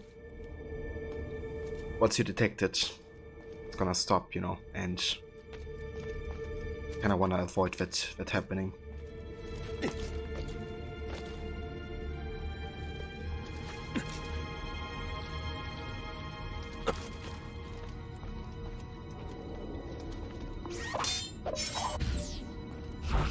Your prime.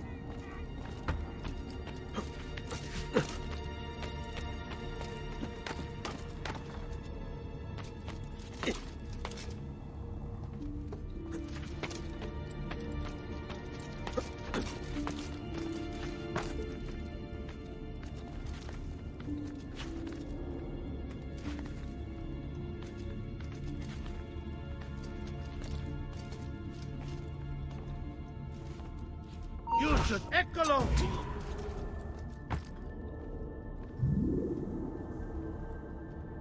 That's also a great thing about this game. The sound design, you know. Like, I just got detected. But if you're not detected for like a couple seconds, it won't stop the music.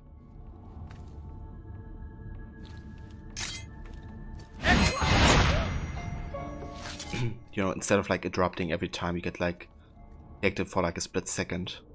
But the target still dies, you know, it won't like interrupt the music flow. And often if you get like detected and you are detected for more seconds, which like stop the music, it will like replay the ambient music straight away once you get back into stealth. I don't know, those are like little things about the sound design that make AC2 really good in my opinion.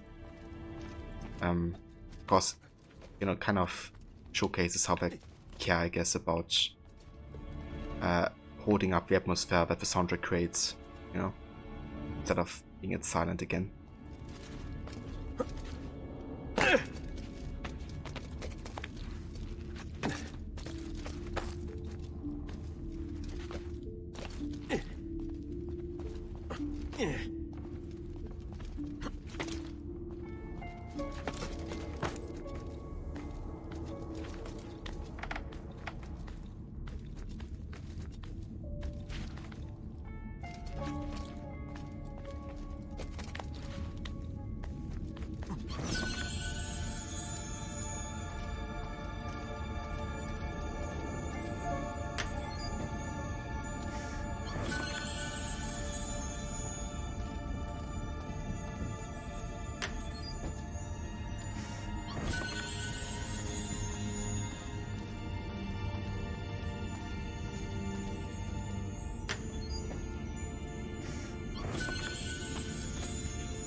go. That's the seal of YU.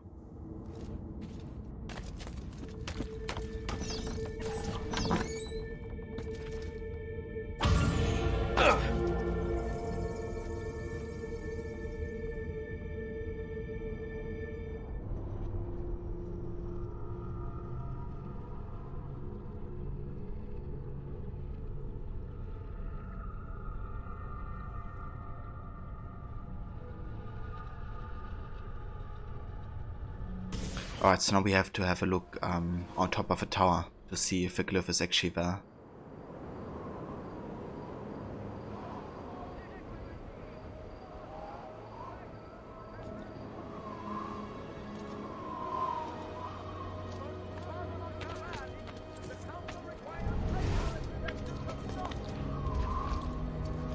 It's not up here. Okay, so we gotta have a look at the church again.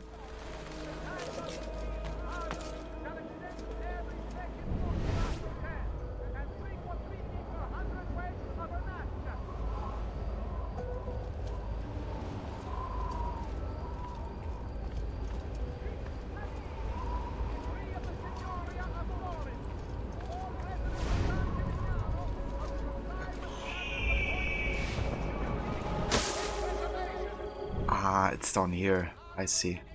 That's how it was. I knew it was kind of like connected to the glyph, to the tomb. Once you do the leap of faith, it will be down there.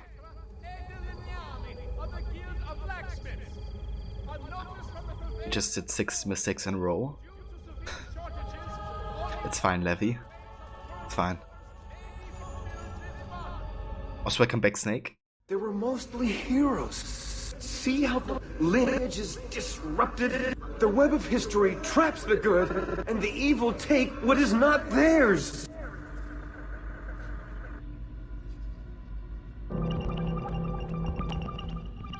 Brothers.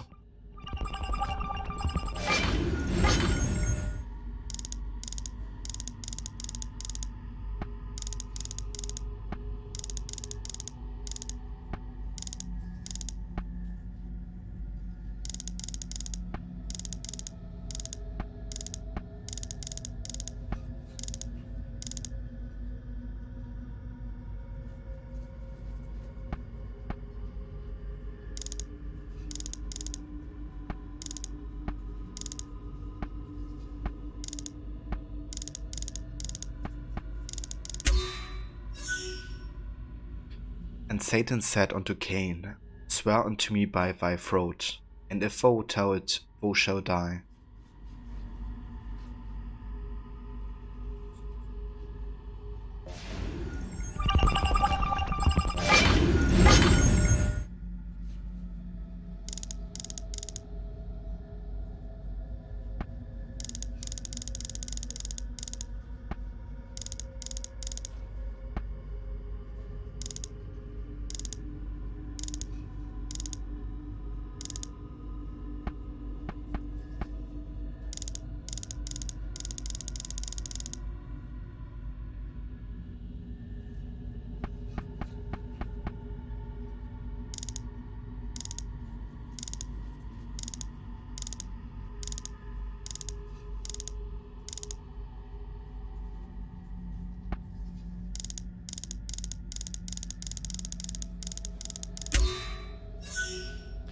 And obviously these things were done in secret.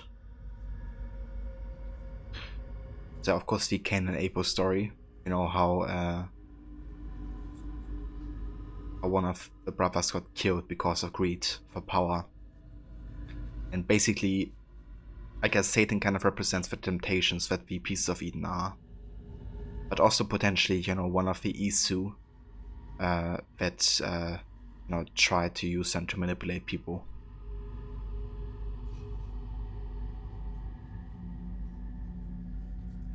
Everything good, Levy?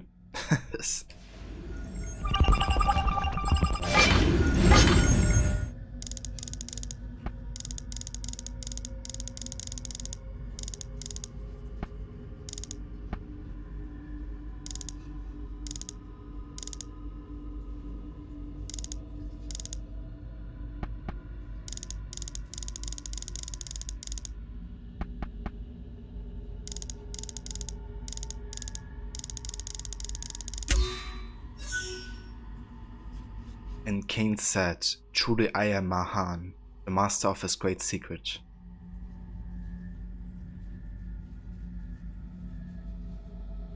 I see Levi.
Wherefore Cain was called Master Mahan, and he gloried in his wickedness.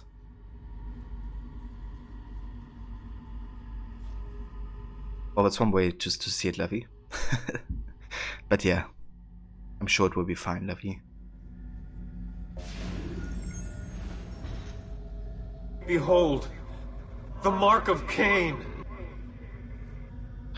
So yeah, the Cain and Abel story is basically Cain represents the Templar ideology, which is they would kill in greed for power, and they want all of the power for themselves.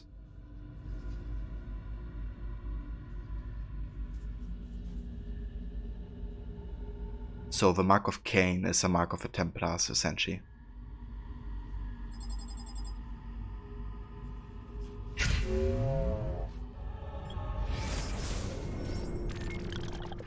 I think it's really cool how they implemented these biblical stories into the lore of, Assassin's Creed. Kind of like giving it a new spin, a sort.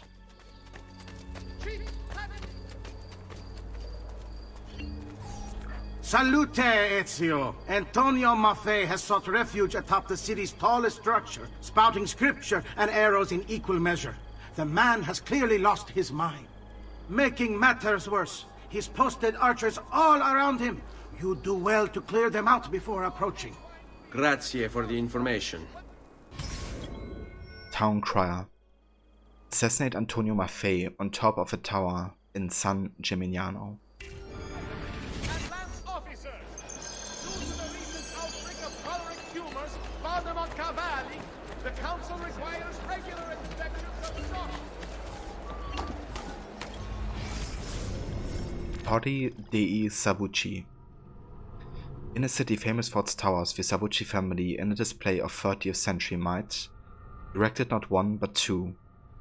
And not only did they erect two, but they built them to be taller than the ruler of San Gimignano's, the Podesta Tower, despite a law made in 1255 that prohibited such an act of blatant brick and mortar style aggression. Outraged, the Podesta forced the towers to be cut down until they were smaller than his. Wow. And this also has a glyph apparently, so we're gonna have a look at that.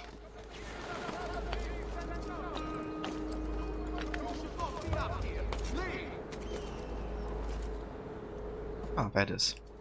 Down or die! Get down, Stronzo! Keep on seeking, and you will find. First plucked from a tree guarded by a snake, its powers perform miracles. Then worn across the ages, torn asunder, hidden under a sea of red. Reconstruct the timeline. Joseph, Egypt, around 1700 before current era. Jason, Greece, prehistory. Jesus Christ, Jerusalem, around 30. Henry VIII of England, 1530. David and Goliath, Valley of Elah, around 970 before current era. Christ Disrobed, Jerusalem 30. John Palmera, France 1793. This is actually an AC Unity. It's one of the murder mysteries that you have to investigate. And it's also one of the most famous paintings of the time. Because, you know, at this point he's dead. He's not like holding Bellata and is still alive.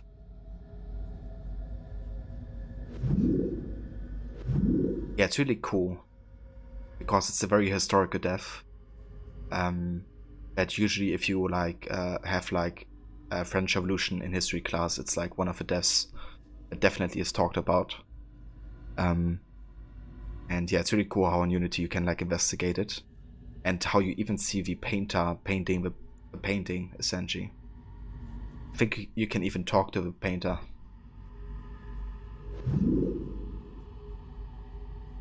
Prometheus, Greece, prehistory. Hannibal, Carthage, 202 before current era. And Saint Francis Borgia, Spain, 1566.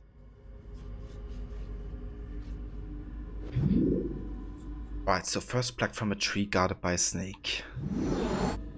So I guess Jason first. Its powers perform miracles. Then worn across the ages, torn asunder. Hidden under a sea of red, reconstruct the timeline.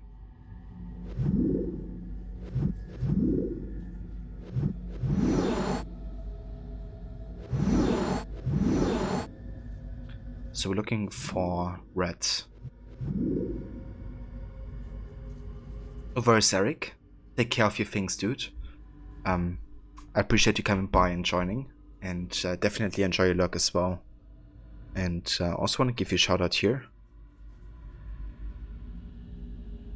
Oops.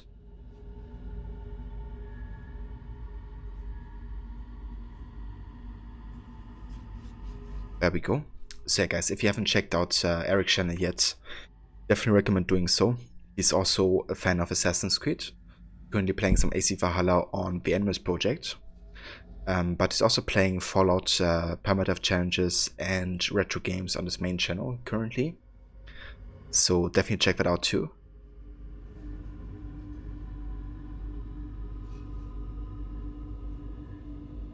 That's some verse, Eric.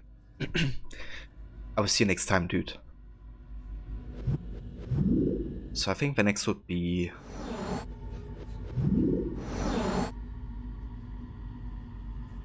two, three, four. Let's go for Joseph. Then David and Goliath. Then Jesus Christ. Then Christ Disrobed.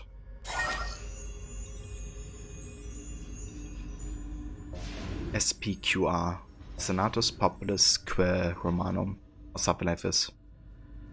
Basically the Senate and the people of Rome.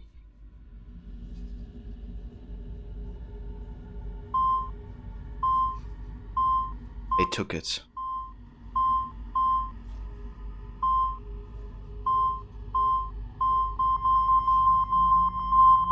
So this is of course the Shroud of Eden.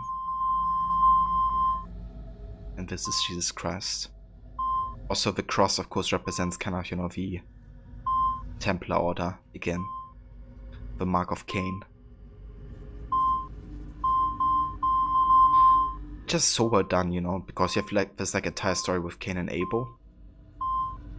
And or kind of like the cross stands for the killing out of greed for power. And you know, the killing of Christ is literally that. Like the precursor Templars, you know, killing him off just so they could receive the shroud. Also, hey Mola, welcome mate. How's it going today? And that was Piece of Eden 66. So at this point we have 60 plus Piece of Eden confirmed.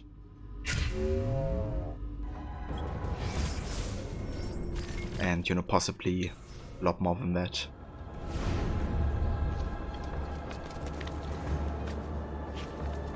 Citizens of San Gimignano, heed well of my word. Doing well today, Mola. That's good to hear, dude. I'm glad that you're doing well. And yes, it's going very good. We're having a great time today with AC2. But that's not surprising, because this is my favorite game of all time. Death follows. Why, you ask? Because you have strayed and sacrificed your liberty to Beats of snow outside. Yeah, we still have snow as well, but it's slowly melting over here.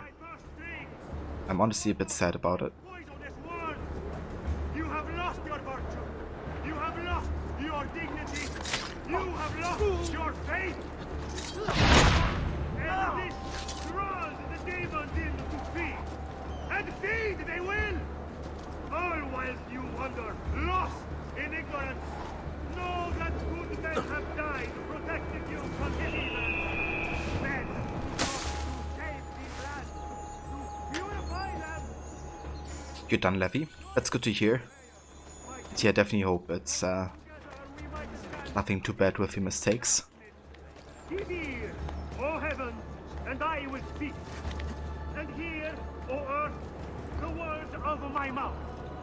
Let my teaching drop as the rain, my speech distill as the dew, as raindrops on the tender herb, and as showers on the grass. For I proclaim the name of the Lord. Ascribe greatness to our God. He is the rock. His work is perfect. For all his ways are justice. A God of truth and without injustice. Righteous and upright is he.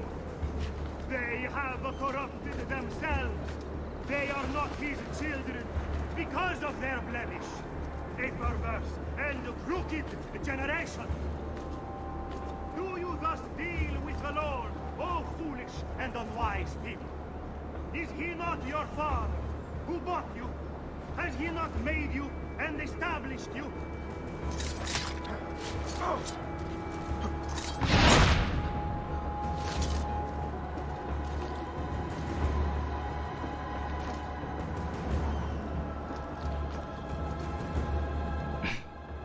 Usually they're more likely to find it when you flex sometimes, because when the merchant gets an alert and can escalate the issue, but it didn't flag anything, so maybe it's fine. Oh, I definitely hope so, Levy. But even if not, I'm sure it will be fine.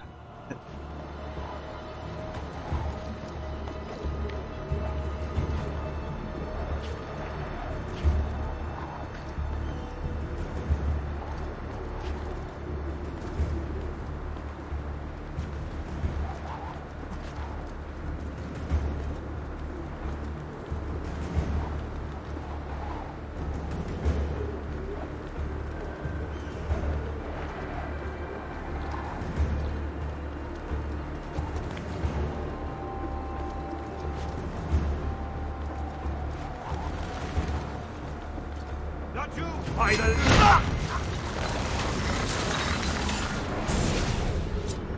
Away with you, demon! Have some respect for death, my friend. I'll show you respect. No, I will. Che tu possa al fine trovare riposo, nel corpo e nella mente. Requiescat in pace.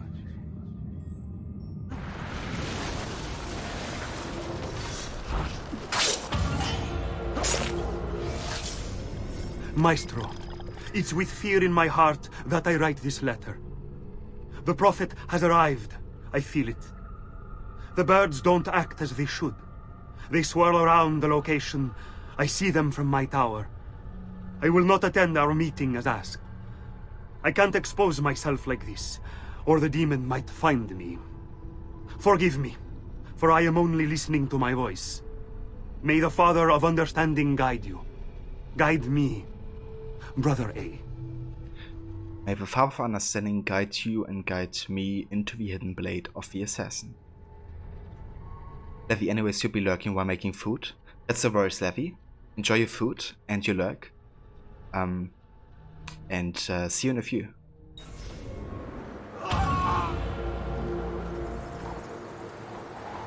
But yeah, guys, since we haven't taken a break yet, I will actually do this now. We also just reached 4 hours of streaming time, so that's a good place, I think, to take a quick break. But I will be back in 5 to 10 minutes, and we're gonna be online for at least another 2 to 3 hours, I think. I wanna do a long stream today with AC2. So yeah, I'll be back in a few, guys.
Yo guys, and welcome back.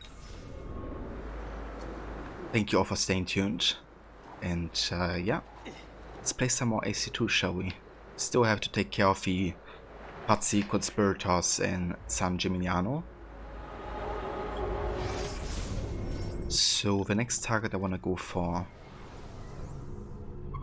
is down here.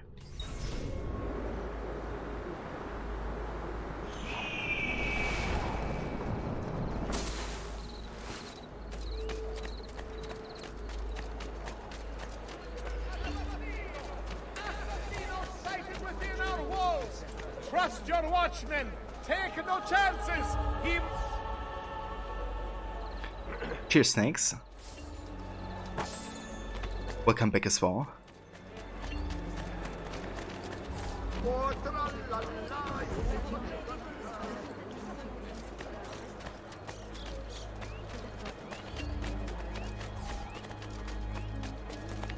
No! No! Stay away from him!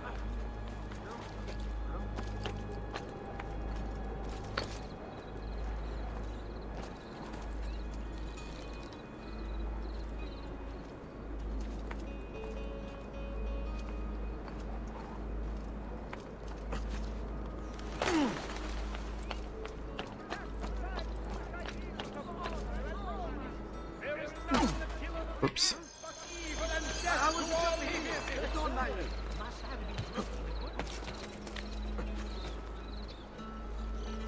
Attenzione! Attenzione!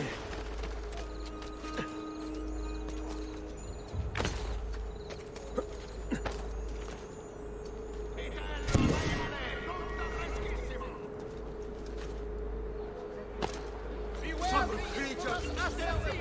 Have you seen Rain of blood strikes terror into us all! It must be stopped! You will not get me! Fino! Back! Guardie!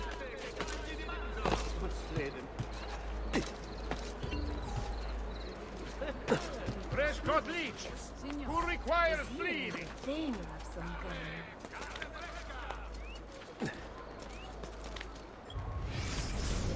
We found the Torre Ronosa.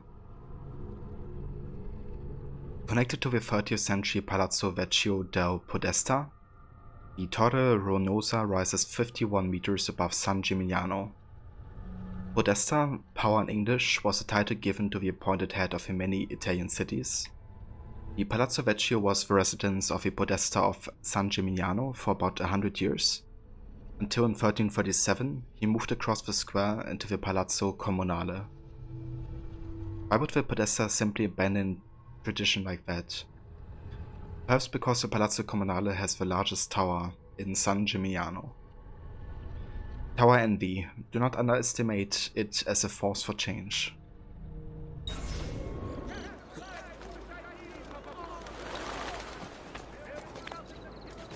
You are not allowed up here!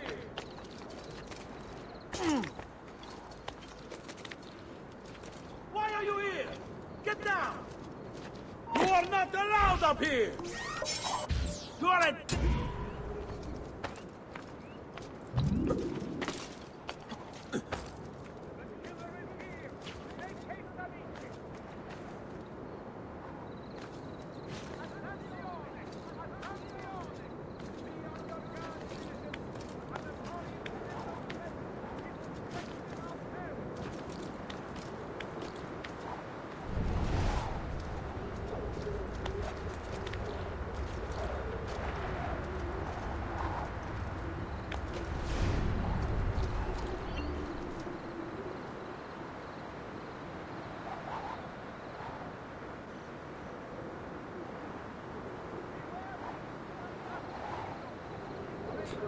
And the atmosphere in AC2 is just something special. It's kind of like dark and like it's dark and mysterious at times, but other times it's like, you know, very bright and friendly looking. Just has a lot of variety, I feel. And the sky, you know, like clouds, just the way they look. Obviously these are not like actually, you know, generated. Just like a moving painting essentially at this point. But I think they fit really well. And I think they're also a bit like how clouds have been painted to the time. Or at the time, sometimes.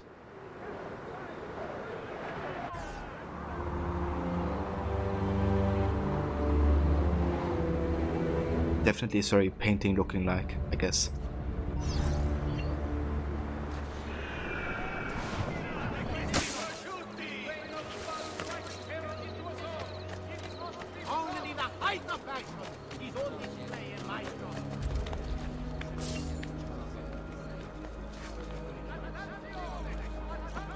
Laggiù, stop! After him, ragazzi! Sei in pessima forma. I don't like being made to wait. Enough! Die!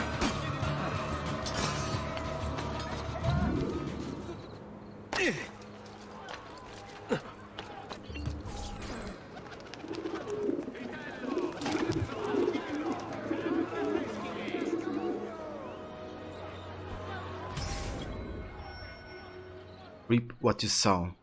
I've tracked one of the party's benefactors to a farm east of San Gimignano. Kill him and we will all be safer.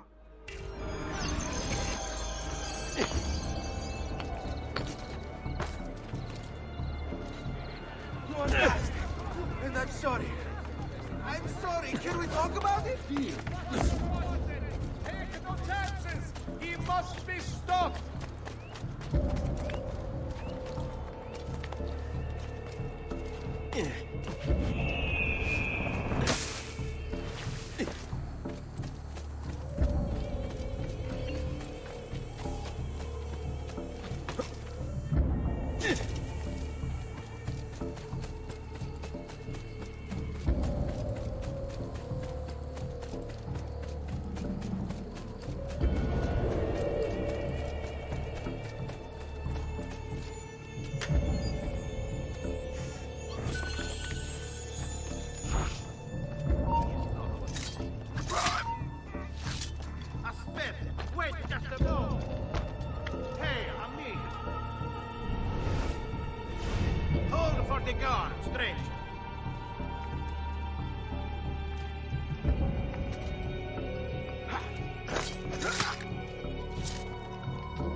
Save IP Wolf. How's it going, dude?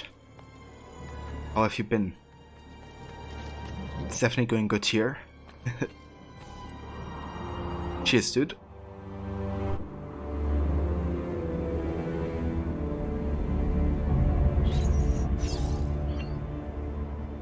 Oh, thank you. And yeah, it's been a while.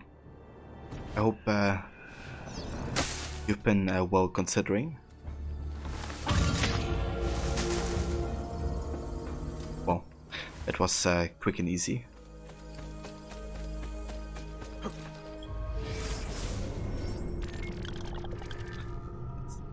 Let's go up here.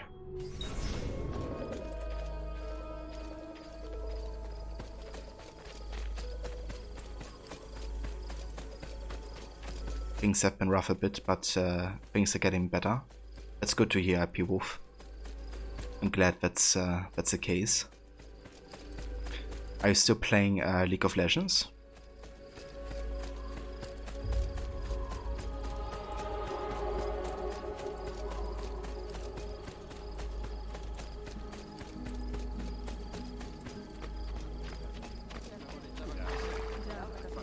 Still play a lot? I got you, dude. It's been a while since I played that. I mean, I still play it like occasionally. But I haven't played that much on my multiplayer Mondays recently. I'm more focused on Rocket League, I think. But I'll definitely be up to check out some or random Omid again sometime. You made a new account to play with a friend, that's new, but it's not Twitch appropriate. That's fair, IP Wolf. I mean, I guess a lot of names that you come across in League of Legends are kind of not appropriate for Twitch. People in League of Legends have a very creative way of writing stuff sometimes. We found Archbishop Salviati. He's barricaded himself inside that villa. Take some of my men. Use them to clear the fields. Then find a way over the wall so you can open the gates. Command over my own army. A nice change of pace from the usual sneaking and stabbing.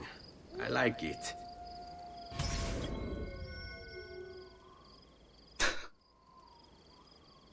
I gotcha, IP Wolf. Behind closed doors. With the help of Mario's mercenaries, subdue the villa guards and kill Francesco Salviati.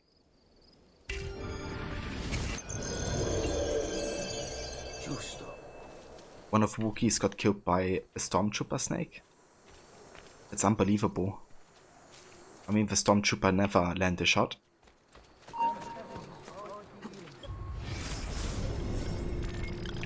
Villa Salviati.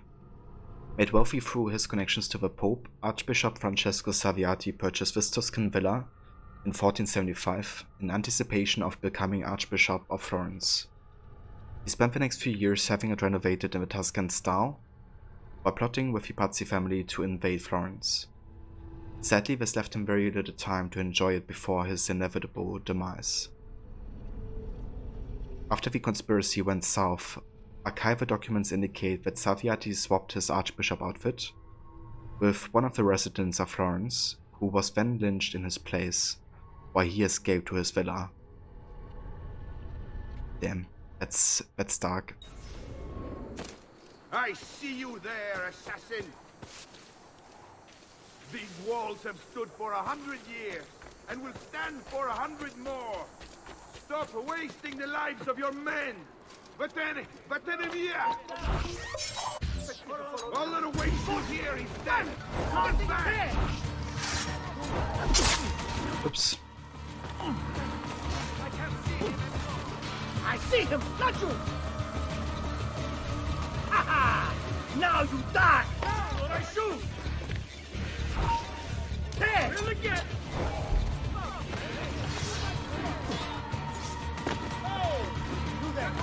Men, prepare yourselves! The assassin has arrived!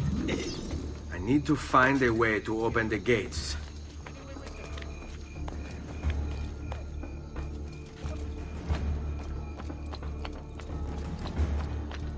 I warned you to stay away, assassin!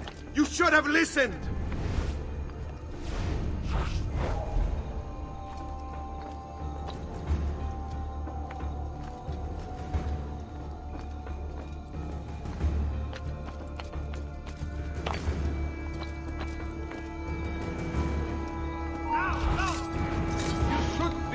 Templars, are we singing the same song? Where is Jacopo? He knows you come for him, emerging only in darkness to meet with the others. That answers when. Now tell me where. La fede dovrebbe dare conforto. Non pena. Requiescat in pace.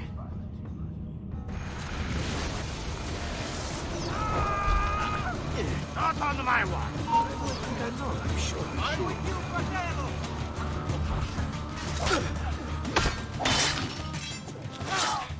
Yeah, that's an oversaw IP Wolf. I can definitely understand that, like 100%.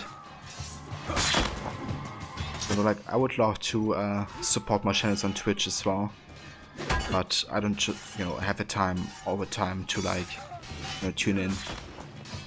There's just other stuff that I'm invested in, or like hobbies I pursue. So never worry about like having to be here or feeling like you should. You're always welcome, whenever that may be.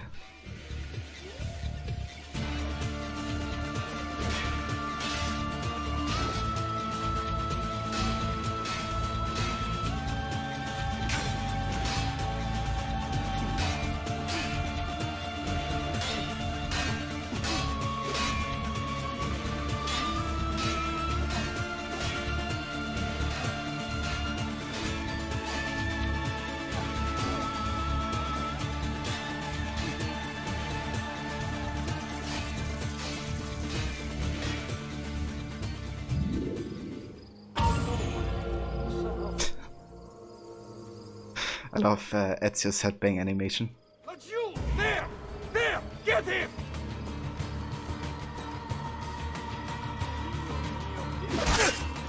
Why I'm dancing here.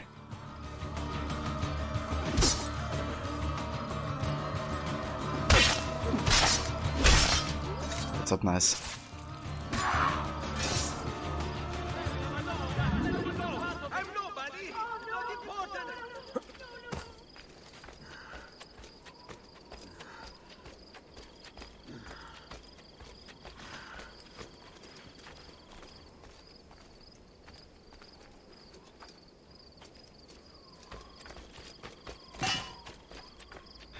Well, it's really challenging to support everyone that you consider friends. So many lovely people on Twitch.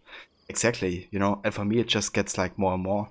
Because through like raids and stuff I meet like other great dudes, you know, that I wanna check out. And girls and yeah, you know, kind of like the circle of people that you can potentially watch at a time just grows and grows, I guess.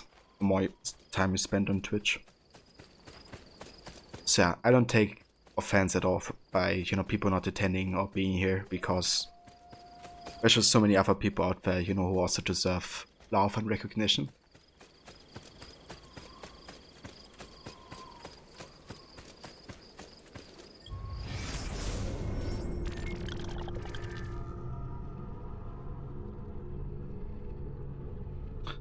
Let's go down here.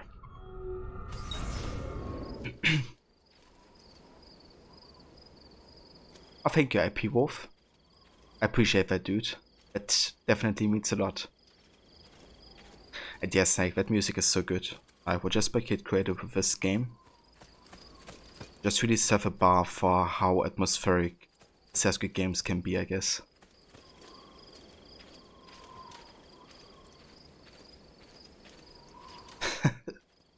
Yeah, I shouldn't interrupt my dancing though.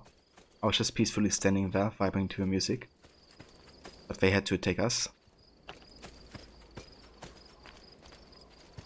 As a hobby, when you're playing an Assassin's Creed, you pick up the body of an officer and just run around the city, attracting everyone to kill you. But it's a good way to set up like a multi-kill, IP Wolf.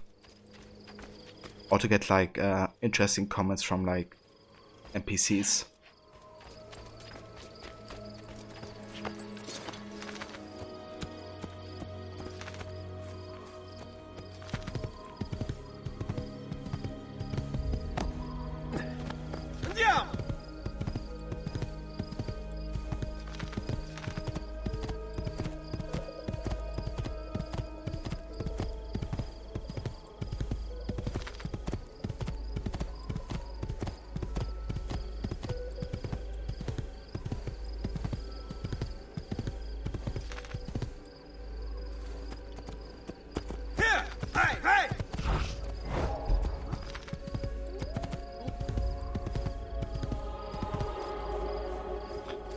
Yeah, I want to make sure we check all of the buildings you come across for potential feathers. Because as part of the annual series playthrough of this game, we're gonna be doing all of the feathers for the dialogues that they trigger.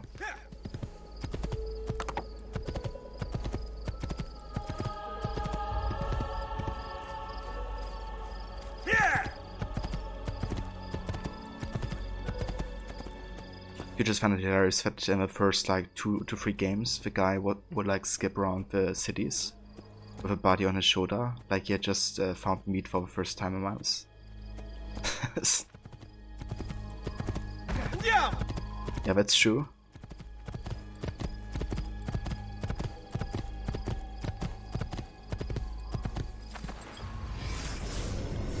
Monte Orvieto Maggiore. Founded in 1330 by Bernardo Tolomei, the monastery of Monte Orvieto Maggiore is Benedictine in practice. Benedictine monks are the most mainstream, practicing peace, prayer, and work while living in autonomous communities with their own local government. Monte Orvieto Maggiore owned most of the land in the Siena region, so having its own private government would come in handy when dealing with such riches, as would a good lawyer. Fortunately, Bernardo Tolomei was a jurist, leaving the monastery in a very lucrative state by the time he died. We also have a glyph here, so I want to check that out first.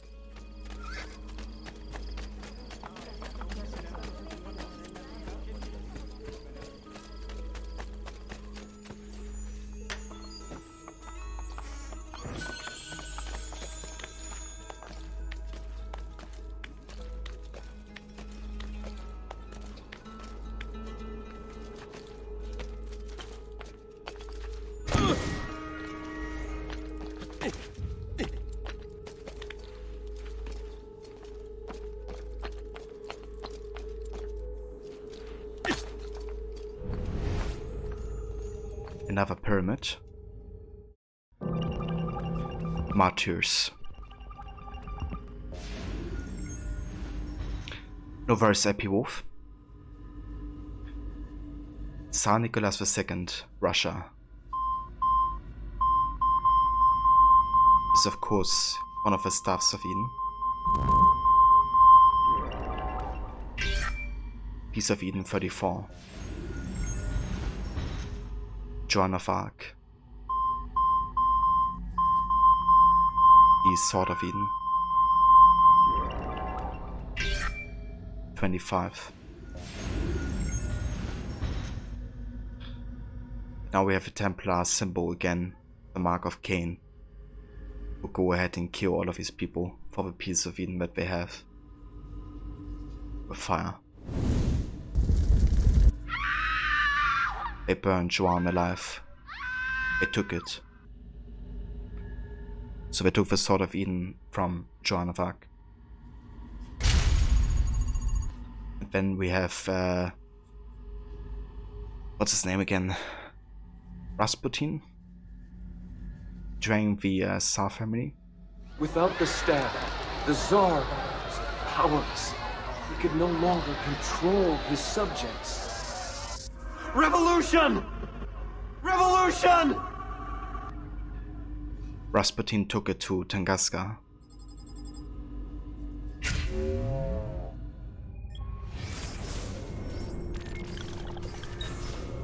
And this stuff is just... Can't believe how good this still is nowadays. And I'm glad how Valhalla does something similar actually, because in Valhalla you have the Animus anomalies, and every time you do those, they're also like puzzles, though more like about gameplay puzzles. But whenever you solve them, you get like a piece of information about the ISO time. And at the end you unlock like the entire clip, and it is very like insightful.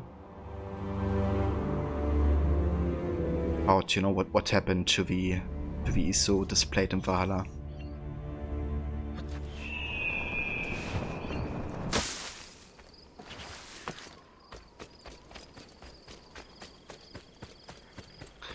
Alright, that's the next assassination. This one will also unlock the smoke bombs, so finally we will have them.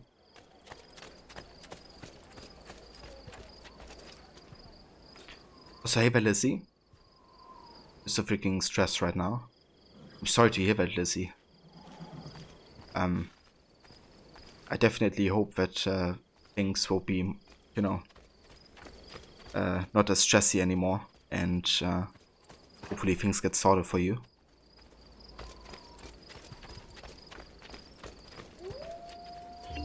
Ah, there you are. Listen, we've found Stefano da Bagnone. Just follow this road and it'll bring you to the abbey where he's taken refuge. Wait, before you go, take these. You can use them to create a distraction. My thanks, friend. Epipoph, you recently touched bases with your British friend and his girlfriend, and you have been playing games together for a while now. Oh, nice. Very nice. So are you playing League of Legends together, or which games do you do? The coward does not make the monk. Infiltrate the abbey and kill Stefano da Bagnone.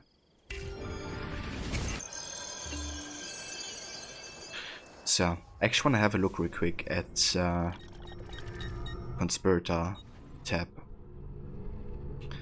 So that's basically all we know about the kind of like order of the Templars.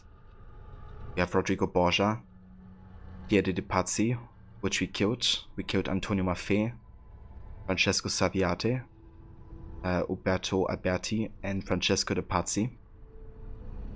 Then there's potential Venetian Templars we don't know about yet.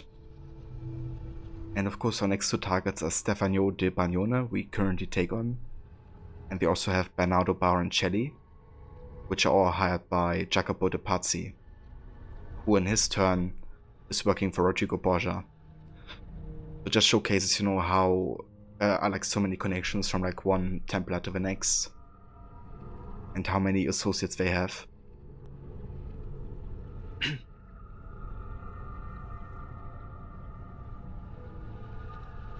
Also League of Legends and War Thunder. Very nice IP Wolf. I haven't played War Thunder yet. Tight, yeah! Salute, say crocodiles, shall we take a look at the list? Theony 20 Prego Theony 20 Mean Monk Theony 20 Rage Moro 2 Conaderp Crook 1 Happy Etzia Crook 1 Pause and Crook 1 High Precision Gara Rod Somezaiwi. Moro dude, thank you so much for that 21 tier 1 monthly sub. Dude, it's been like almost 2 years. That's crazy. Thank you so much, Moro, for your support, for, you know, being here and part of the community, and yeah, for being you, dude. I appreciate it very much. And how's it going? I think you will be playing Valhalla today, is that right?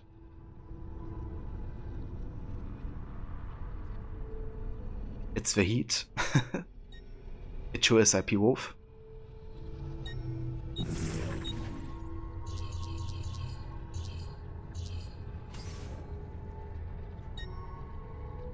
You're currently working from home. I see. Well, I hope that goes good so far.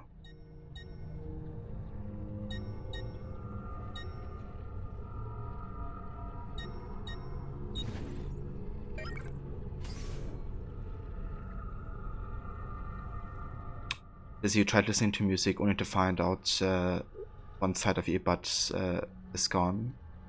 Thus you're sick and tired of your parents blaming you for your depression and other possible mental health issues. Also you have the fact that your body is falling apart because you're overweight. I'm sorry to hear that you have all of these issues, Lizzie. But it sounds like maybe, you know, you could try talking to somebody about those issues. Somebody that it's like, you know, neutral. Maybe, you know, you could get some help to help you hopefully handle, you know, the depression better.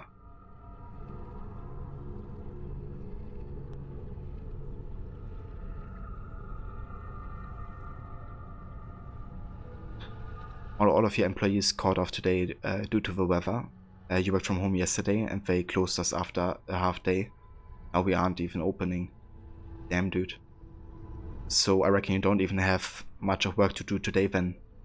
Or you still have like a backlog of like documents or something that you have to work through.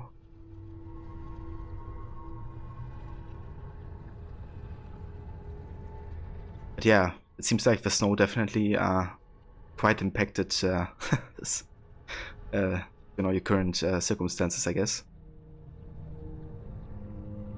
People, it has been better since you met them because they saved you from the darkness you were in. Well, that's good to hear, IP Wolf. It's definitely good how, you know, like some people can kind of like pull you out of a place that you're in. I can definitely understand that. Hey, the Order 11. It's going good. Yeah, having some AC2 time today. Taking on the Pazzi conspirators.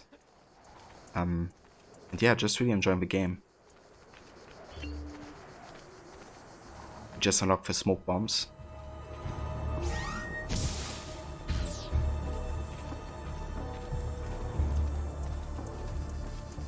Or you applied to some emails and did some performance docs, but you can't do much else without you being open. Brought your laptop and work phone upstairs just in case you gotta jump on for something. But yeah, just chilling now. I see you, dude. It doesn't sound too bad. You know, having like one of those days to kind of like relax a bit more.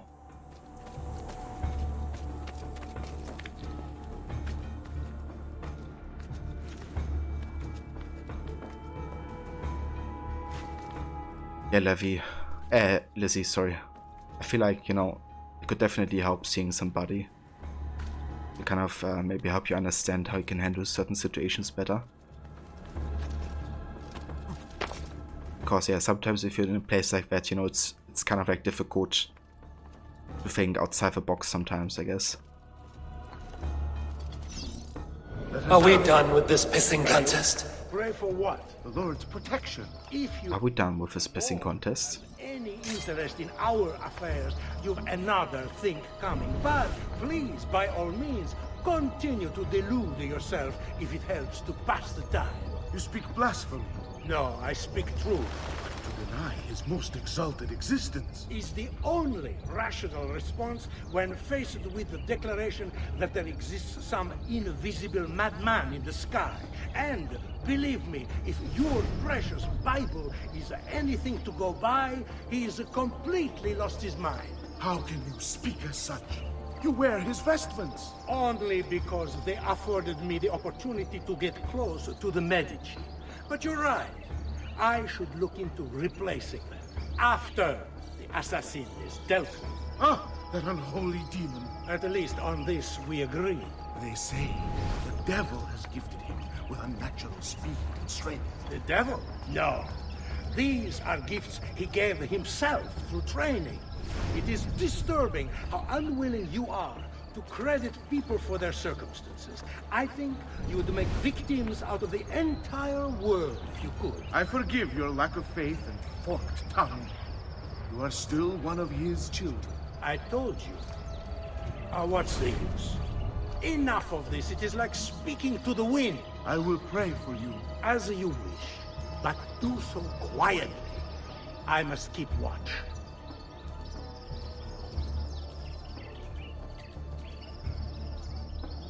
You spent your half day yesterday playing Gwent, getting big into it, playing every day, other day. Oh, very nice, Moro. Yeah, I would love to get back into Gwent, but every time I want to open up like a card game, I go for like Hearthstone.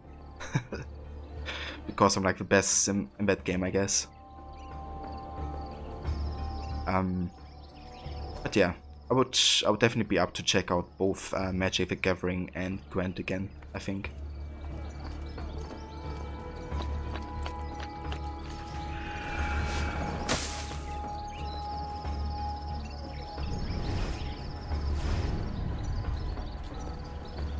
And my day is going good so far, Moro.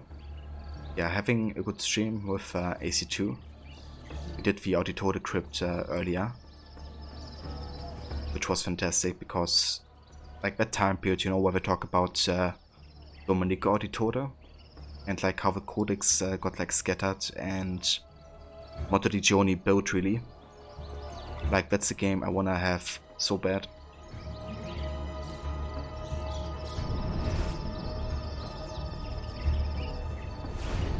Oh, there he comes.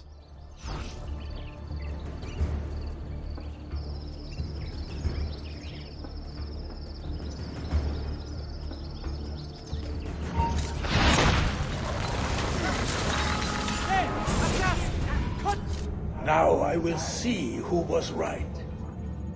Where is Jacopo? Nothing to fear, I suppose. They meet in the shadow of the Roman gods. Ora sei libero dalla paura. Requiescat in pace. Team down! Don't let them get away! Come on, too far!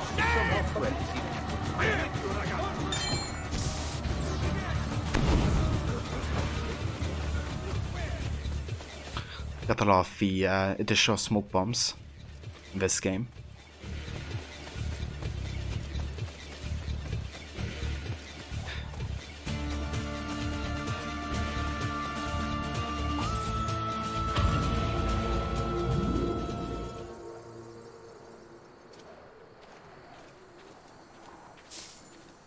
Yeah, Gwent is quite fun. To be honest, where I love it the most is actually in the base game of Witcher.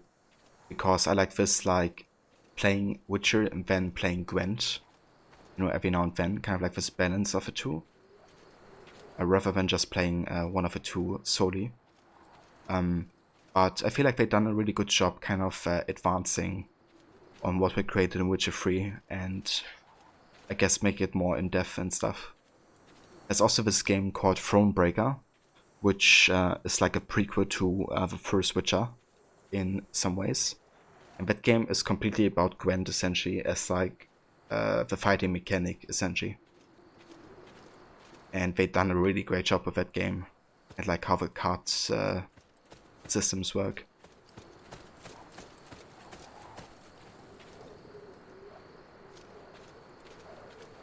Is it possible to have a bad stream with AC2? I don't think so. I mean, I guess for some people it would be, for example, if they have to do the 9 lieutenants for the first time. Because I remember when I first had that appear, I was kind of overwhelmed a bit, having 9 targets. But overall, you know, AC2 is just fantastic. It's not perfect or something, but it's pretty damn close.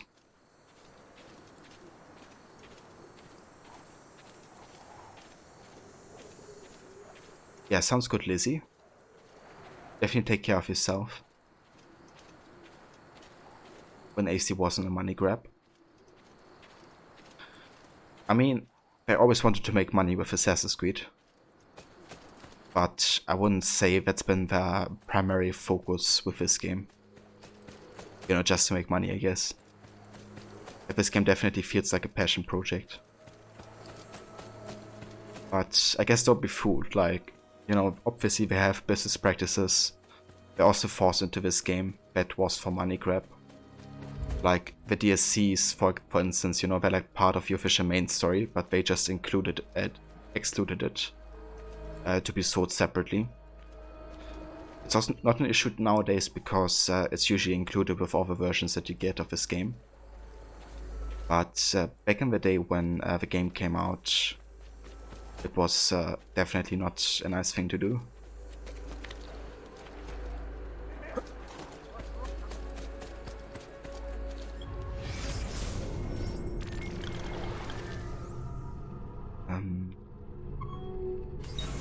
Let's go down there.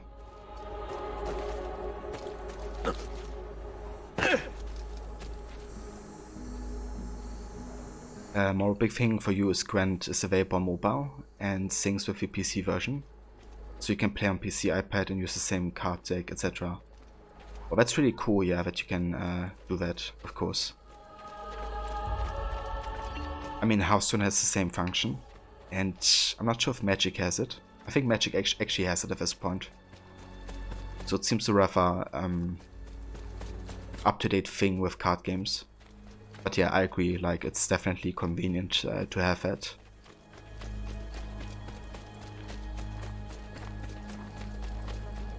Especially if you have, like, mobile internet and stuff.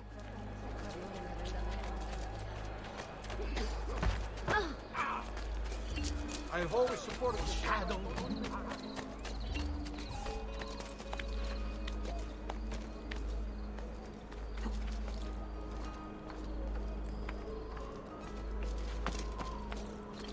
Yeah, you haven't played this one, Lizzie, yet? Yeah, this one is my personal favorite in the Desmond Saga.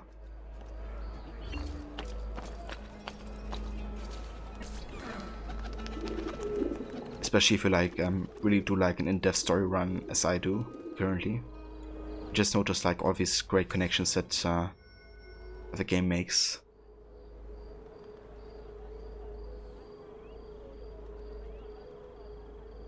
Mori, you think the next Witcher 3 playthrough is gonna be awesome? We'll be doing New Game Plus and main story, but with some added Gwent. Dude, it would be great to see you play the Gwent fully in the game. Also to see you attend the Gwent tournament. Like, there's like two tournaments, I think. One in the main game and one in Blood and Wine. You don't like Gwent, Levy? That's fair. It's not for everybody. But, you know, it's kind of funny. When I first started playing Witcher 3, I didn't like Witcher 3 all that much. Like I wasn't like super fond about like the controls and how clunky everything felt. But whenever I got the chance to play Gwent, I was like, yes, give me more of this. So my starting motivation was Gwent when I played Witcher 3. And eventually I started liking the game more as I like got used to the controls and stuff. But I also always liked you know, card games. Like I played card games since I was a child, so I was always kind of like used to it. And yeah, sounds good, IP Wolf. I definitely make sure to check out the game, see if it's something for me.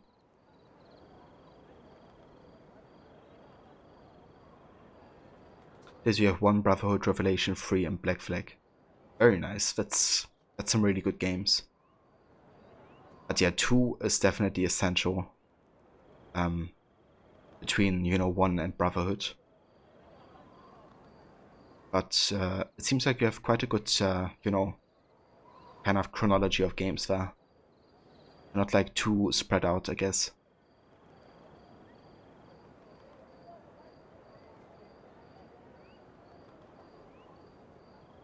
Well, my starting intention wasn't even playing through the game completely, Levy. I just like, it was like before I streamed and stuff, so I didn't like finish all the games that I started. And I mainly played Witcher 3 because my flatmate at the time was like so fond of the game that he kind of like almost forced me to play the game.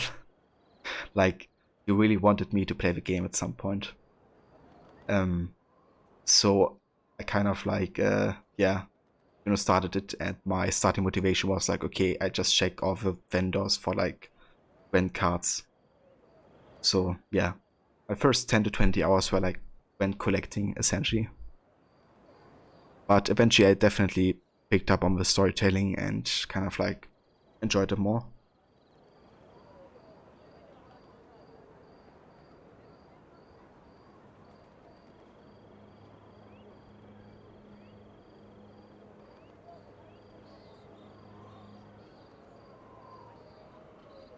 Unit 2, Unity, Syndicate, Origins, and Odyssey.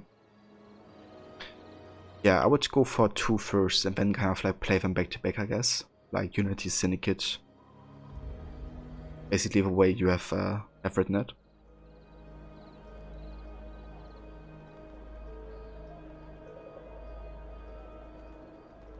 I think your parents always tried to get you to play all the card games, but you just said no.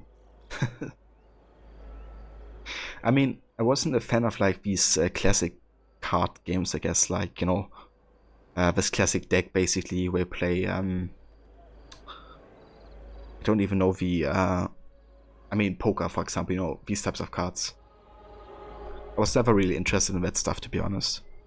But everything that had like kind of this collecting aspect and like different abilities and all that stuff, you know, that's like more what I enjoyed in card games. Also, give me a sec, guys.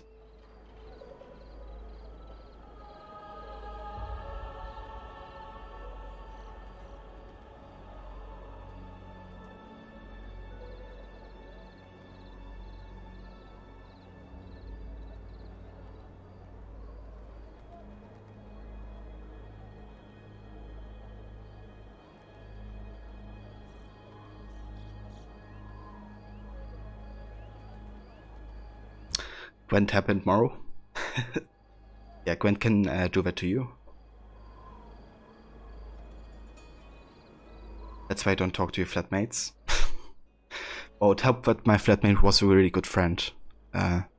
So I didn't feel too bad about, you know, actually going ahead and starting the game.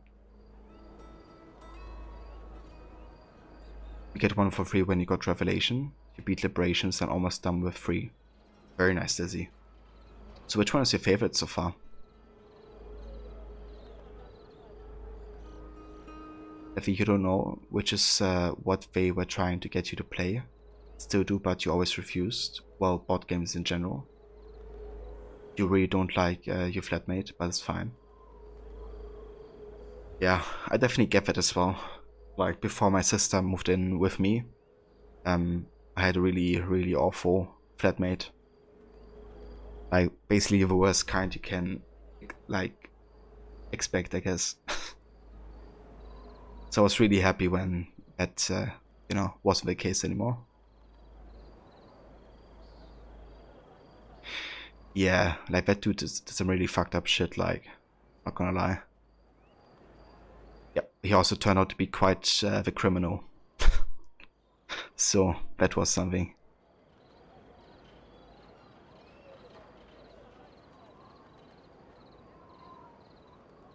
Don't get your hands dirty. Four of the guards and son Gimignano are plotting to have me murdered. I need him to disappear. It should not appear that you were involved, but the crowd is starting to recognize your kills. Ideally, eliminate them without using weapons. Did we know one another before you moved in? Well, basically, it was a kind of tricky situation when I had this whole like moving in thing happening. Because at the time I was doing my internship in Berlin, so I had like really limited time. I was basically like away 12 hours a day for like work and like going back and forth. And at that time my flatmate who forced me to play Witcher, like he moved out. So I had to like organize the whole like, you know, searching for a new flatmate in a very short amount of time. So I tried to reach out as to many people as possible and had like basically apply talks. So I would like invite people who were interested and then kind of make my decision. And I actually chose him because because he was kind of like playing the card of like I've been searching for a long time, you know, and nobody you know, wanted to take me yet and something like that. And also at the time he was like in a good financial position, which for other tenants wouldn't be the case. So he was like financially and I guess like financially in a good position and kind of like in need of a flat. So I kind of chose him to also give him a chance, I guess. But it turned out, you know, that he would actually lie a lot, and he also did lie about that stuff. And yeah, he like completely fooled me essentially.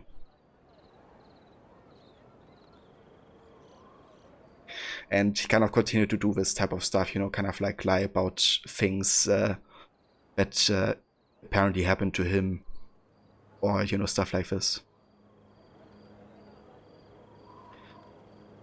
So yeah, that was kind of good, you know, that I didn't have to live with him anymore, because there was like also a lot of other fucked up shit that, you know, turned out that he did or was like involved in.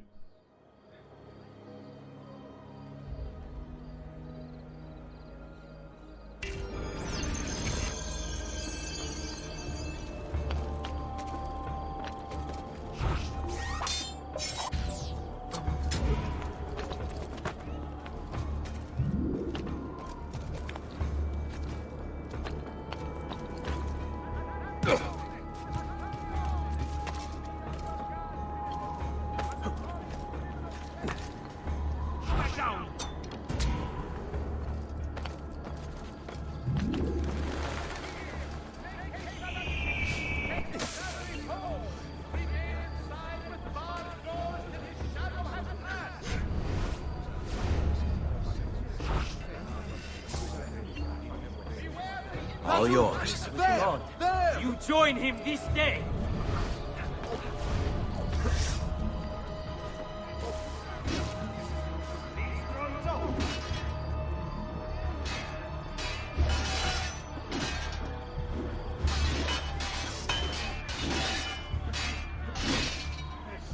Merci, signore.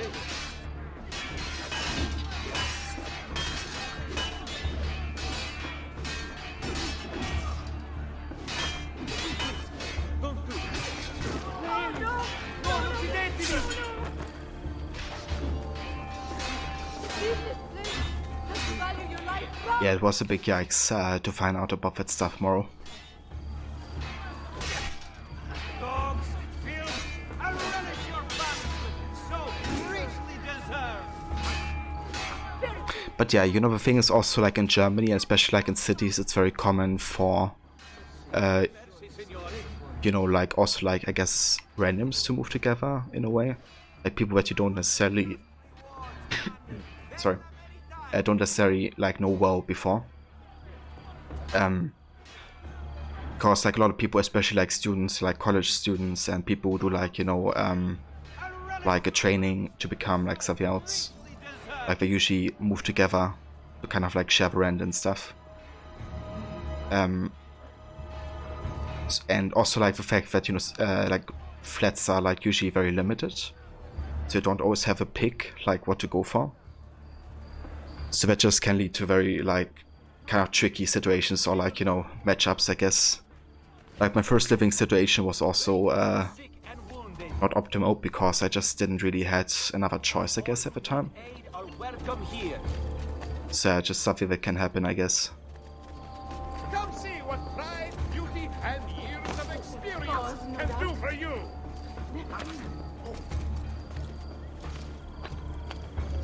Can't go that way. Drawing Connor and Evelyn currently. Very nice, Lizzie. If you wanna share that, definitely post it in Discord.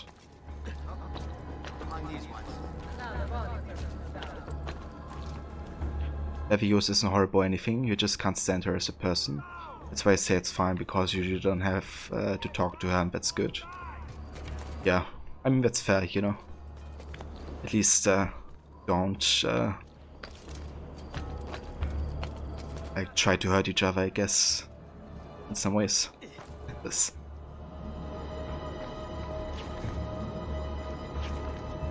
If you want a normal flat in Dublin and don't share, you can easily pay 3,000 euros or more a month. That's just not happening. That's insane. 3,000? That must be like a deluxe flat.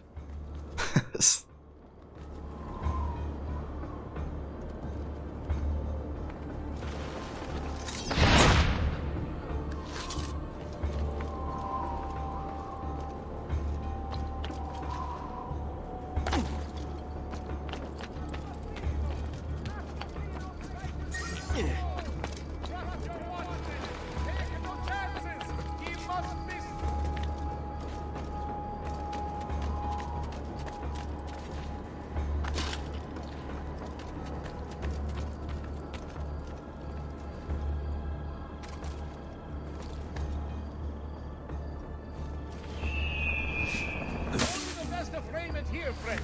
Silks and clothes of finest. Holy fuck. Move along. What on earth is he up to? I've quite a few different accessories too. Things you may not know you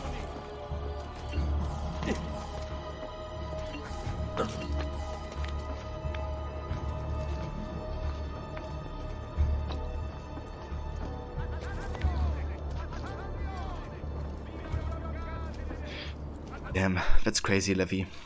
That's damn expensive.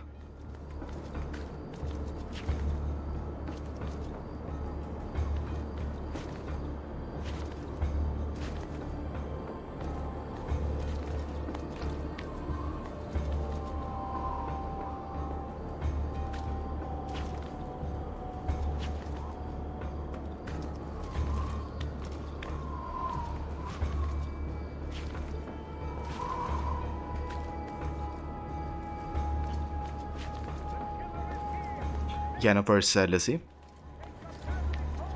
Definitely feel free to share it once it's finished.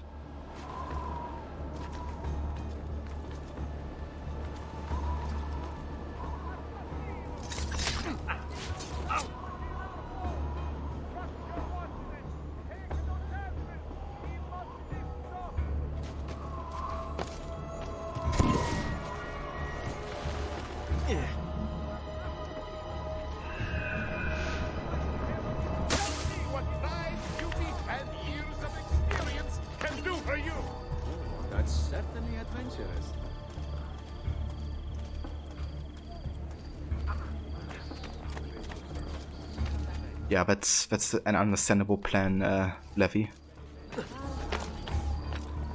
But you! Wait! Like, if you're not, you know, have to go back into the office, you might as well move to a way cheaper living place. Move now! Muoversi! Ha! There! After him! Hurry! Did he get... That's you! There! There! Get him!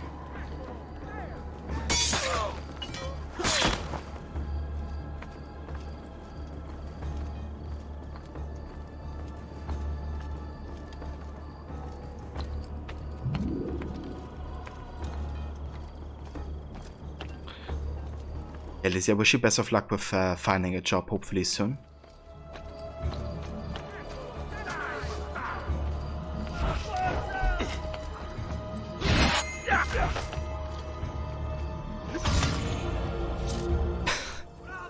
That assassination though. He's like, no, you can't assassinate me. But how about I turn my back to you so you can assassinate me and stab me in the back?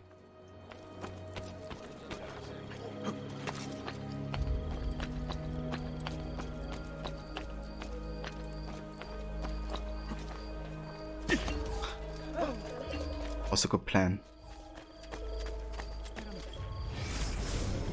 We got Torre del Diavolo. Probably built for medieval defense, the Torre del Diavolo once had a walkway at its summit. The wooden spikes around the top held the boards of the walkway in place. Depending upon who you ask, the name The Devil's Tower comes from either the fact that lightning once struck the tower, or that the original owner left on a trip, only to come back and find it slightly higher than when he left. That's the voice, Levy. You take care, have a good rest of the day hopefully, and maybe talk to you later.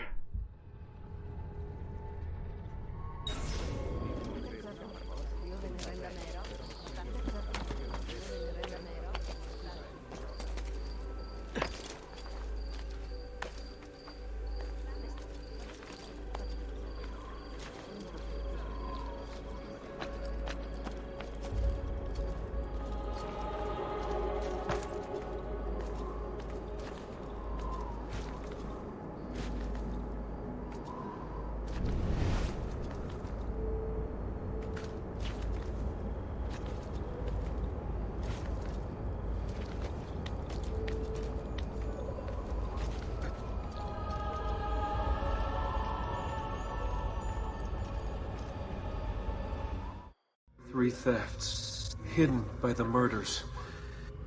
People only see what they're trained to see. What the organization wants them to see. Pet trick. They made it look like an accident. Houdini and Bess, 1915.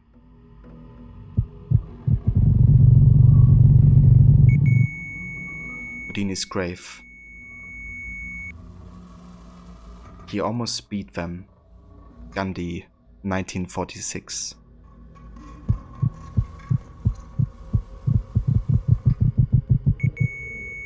Gandhi's funeral procession. Dallas Archive.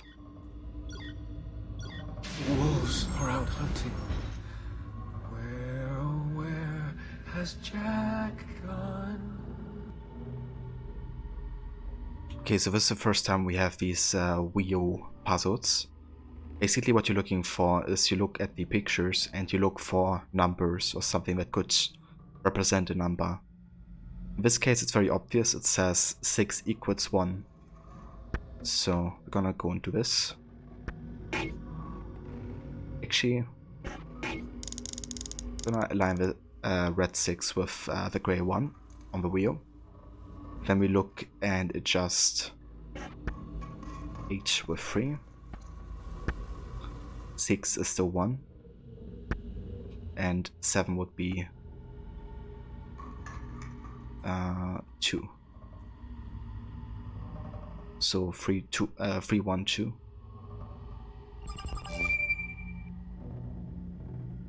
Dallas, Texas. Operation New Frontier. Headquarters has given the go-ahead to extract the resource. Negotiations are over. F is planning to give a vote to everyone. Reason just doesn't work with someone like that. I sent you the driver. We've trained him with a piece of Eden 2 in our labs. He shouldn't be any trouble. The motorcade route is marked below.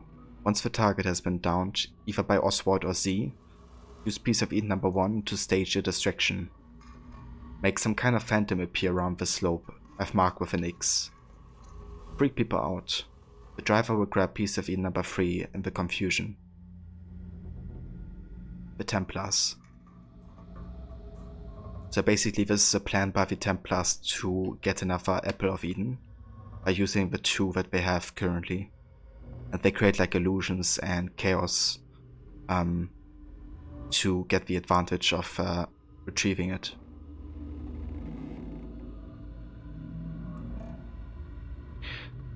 So hey, back the Gaming Templar.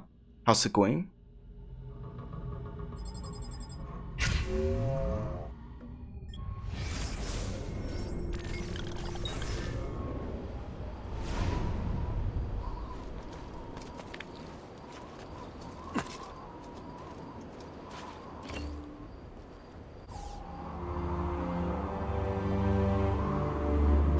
Yeah, you gotta be careful here, the Gaming Templar. There's a lot of assassins in here.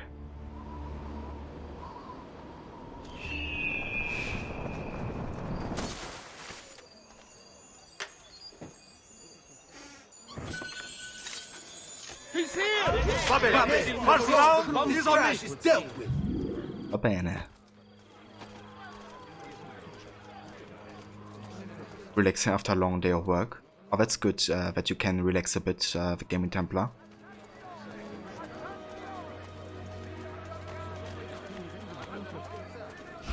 Keep them busy. Steam letting for all the years spent enduring you thugs.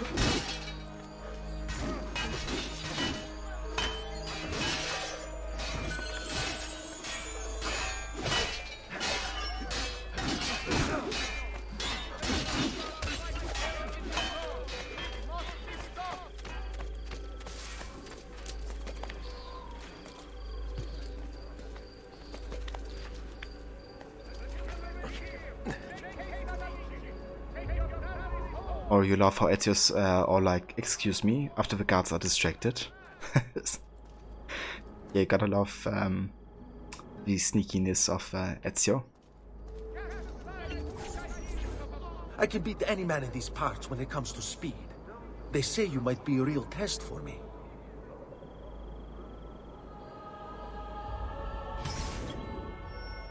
San Gimignano Dash. I've heard you're pretty fast, assassin. Think you can beat my best time?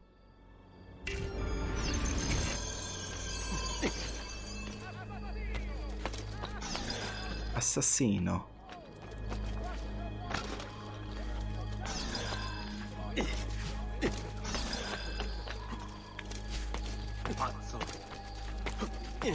Has he been drinking?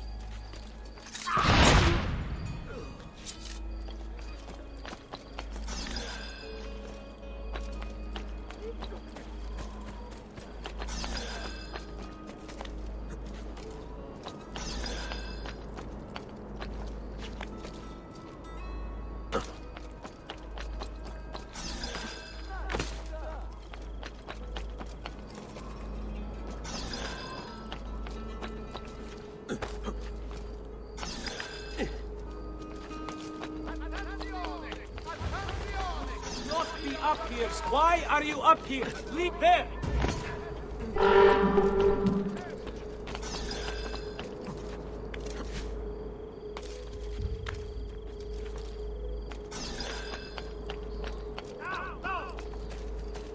Get down! Order!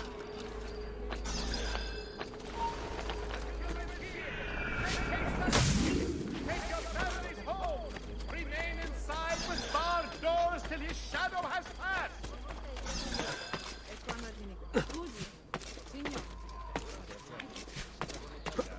Perhaps I should slow you down.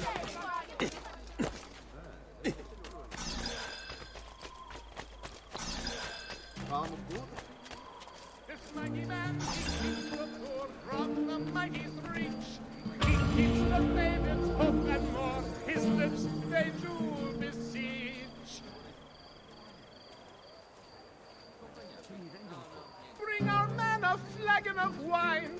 he has our cause at heart. Leave him not to suffer solely. In war we all take part. Moneta! Va bene! Moneta. Va bene. The easy way. I cannot do that. We must be late. She must. Yeah, the parts. Parts are great. I love in Revelations when you know, Ezio does his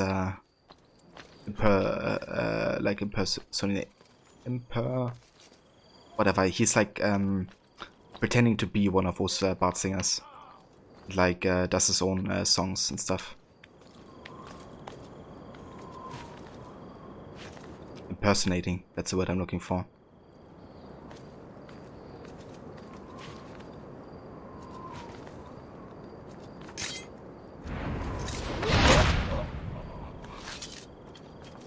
Sometimes you wish you could those guys singing about you. How do you mean the Gaming Templar?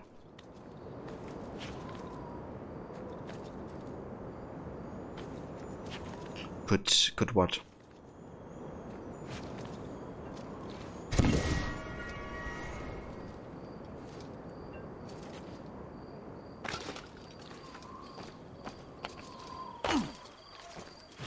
Yeah, Ezio's a great bard. For sure. A delicate matter, but important to me. Could you persuade the idiot I married to come home to me and stay home? I implore you. Spear of Infidelity. Beat up the double-crossing husband.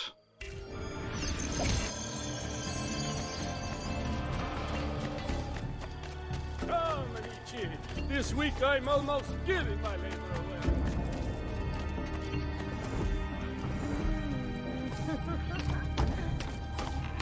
You belong down below with the rat.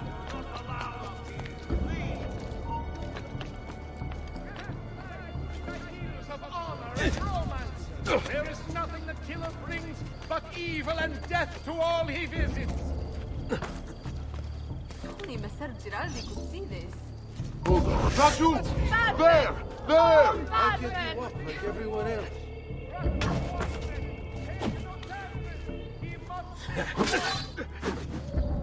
Come get me. You think you can escape? È un duello, Festo. It's a fight, Festo.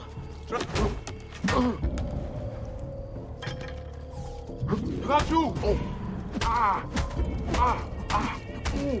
Let's finish this. Non amo che mi si faccia aspettare. Odio questi momenti di incertezza. Mi attacchi tu o attacco io.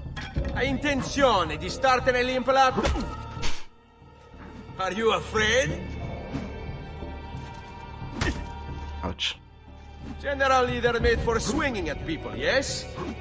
I hate these awkward moments. Should you come to me? Should I go to you?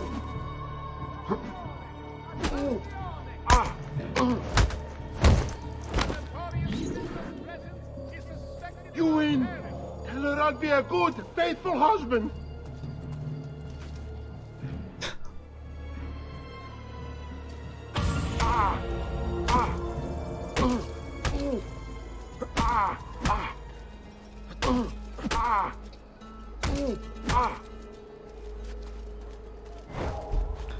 Get some extra beating.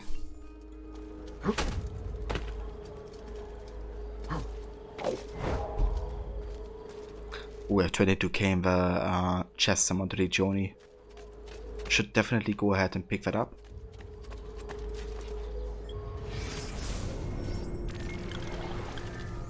Where do we have a fast travel station? Up there.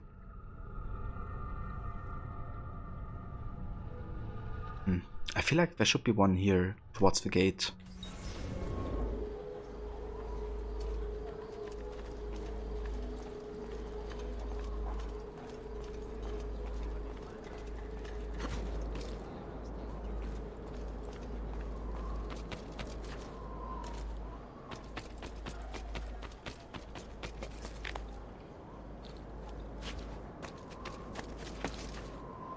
Yeah, I can see it.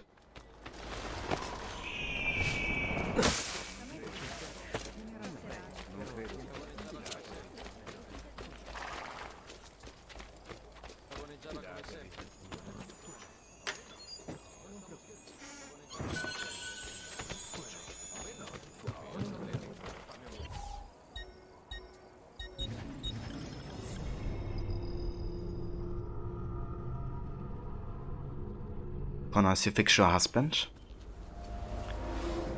Yeah, I would love to see Connor's story when he actually marries and gets children.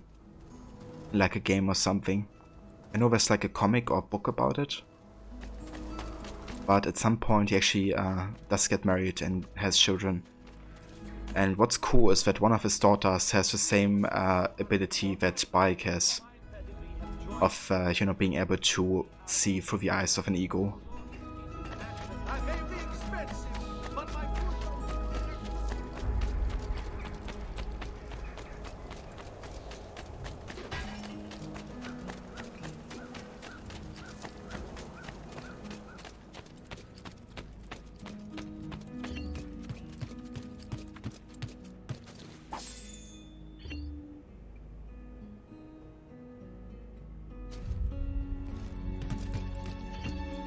Buongiorno.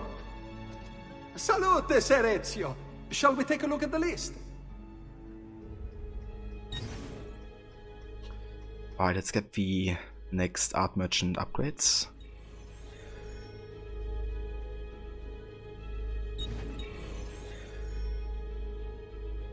Also get the doctor build out.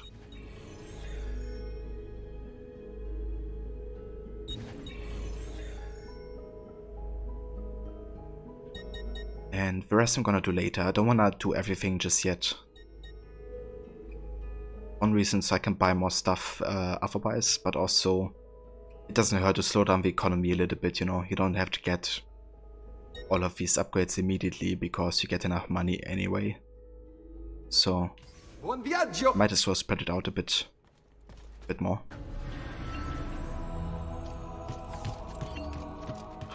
So what's our current progress? Let's have a look at Claudia. Salute, Claudia. You here to look at the book? 57% completion. Nice.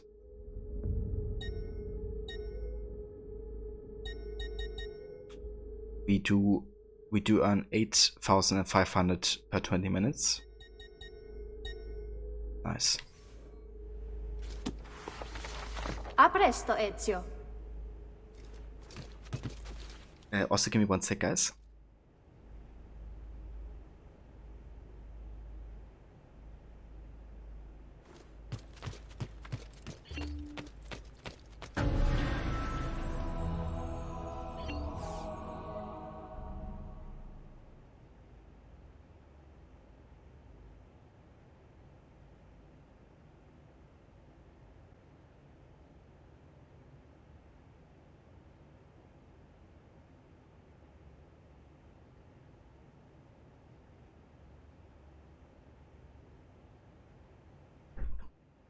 Alright guys, I'm back.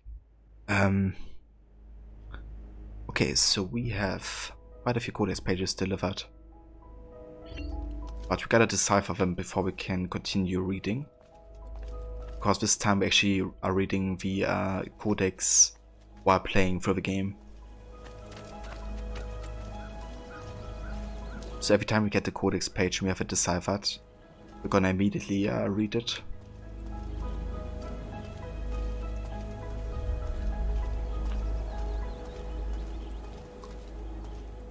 If there's one thing you love about all the AC games, it would be the puzzles for sure. Yeah, the puzzles are great, and how many different types of puzzles you have as well sometimes. And that's something I love about the new game Valhalla, because in comparison to like Odyssey for instance, and also partially Origins did have more puzzles. Like it really embraces that aspect about the games like a lot, about almost everything. Like the entire exploration is like a big puzzle. You know, like even simple things like opening a door to like getting chests to like literal puzzles to you know, unveil like a truth, similar to how AC2 does it.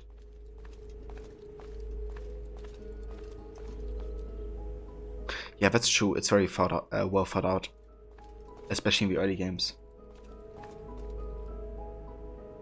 You want to 100% Brotherhood? Yeah, 100% in Brotherhood is definitely loads of fun. It took me as much time as AC2 took me, but some of the optional objectives are quite difficult, Lizzie. So definitely prepare to be frustrated at some points. But it's possible. Like if you're getting stuck with one mission, like the tank for instance, or the flying machine, you can always just like look up how other people have done it successfully. You know, if it's like too annoying.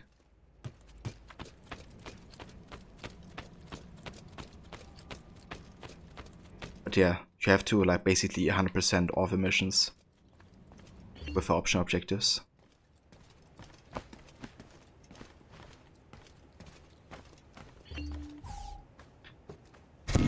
People, if you've seen a meme the other day that said, do you have a problem with commitment? And it shows the guy showing 100% on over 1000 games. Jesus. 1000 games 100%ed. I mean, I haven't even played 1000 games. Not even close. And then like 100%ing all of them. Like holy shit.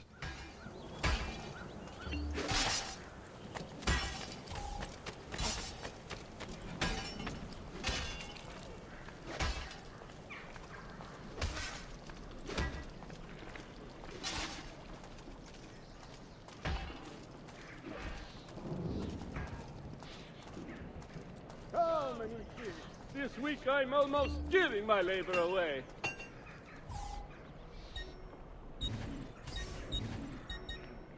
Okay, we could buy a new sword, I guess. But it's not really necessary. We could buy the channeled King Kida. Yeah. Let's get it.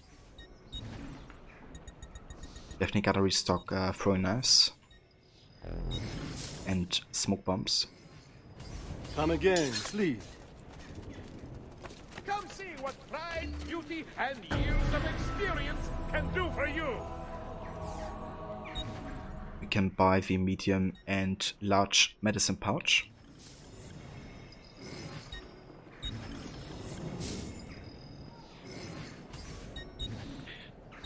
And we could dye our clothing, but I want to stay with Assassin White for now. Addio then. Mention me to your friends, eh? Let's go and check out some of the paintings. We can buy Batista and Federico.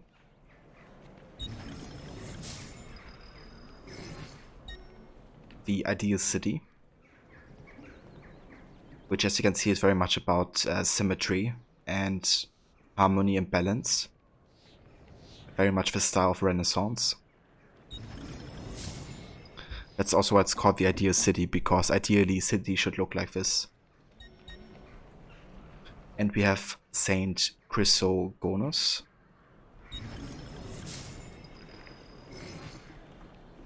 Also, hey Vanessa, quick. You meant to ask earlier, but do you like the place Leek is currently sitting where the jungle is harder? Kind of feel like they made it cookie cutter with the addition of jungle timers on tab. So to be honest, I have no idea, IP Wolf. I'm sorry, but I basically haven't played a normal game in almost years, I think. At least not like played more than one, I guess. So the only time I go on League of Legends, it's really like for Ornum or mid. That's like the only thing I play these days. So I'm totally out of the loop when it comes to like updates on Summoner's Rift and like, you know, how like the tactics change there. So I'm very, very oblivious to this these days.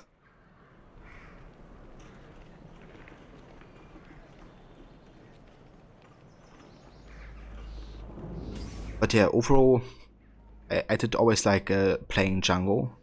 But what I felt when playing jungle is, you know, that they shouldn't force junglers into, I guess, you know, having to do all the camps like all the time. You know, I preferred always jungle play that was like more gank heavy, I guess, and like kind of supporting the lanes. That's why I always love to play like Jarvan and Lee Sin and all these characters, because they were like very high mobility CC and more about like, you know, kind of like assisting on lanes and by ganking a lot, like, you know, kind of carrying the game, I guess. I don't like farm junglers that much. You know, just like carrying above the numbers and the gold that you get by getting camps more than trying to support your lanes, I guess. And I mean, it's a valid tactic because you might end up with more money in the end and being stronger, but I don't know. I always enjoyed like fun strategies over efficient strategies.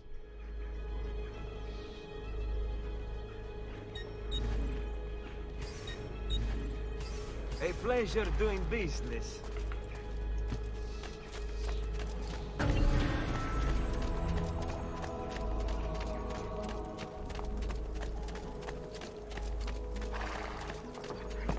One who can full clear jungle before first scuttle spawns.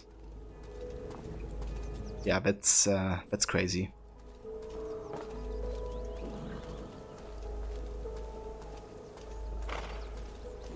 Yeah, I know, I think like League of Legends has been broken for a while.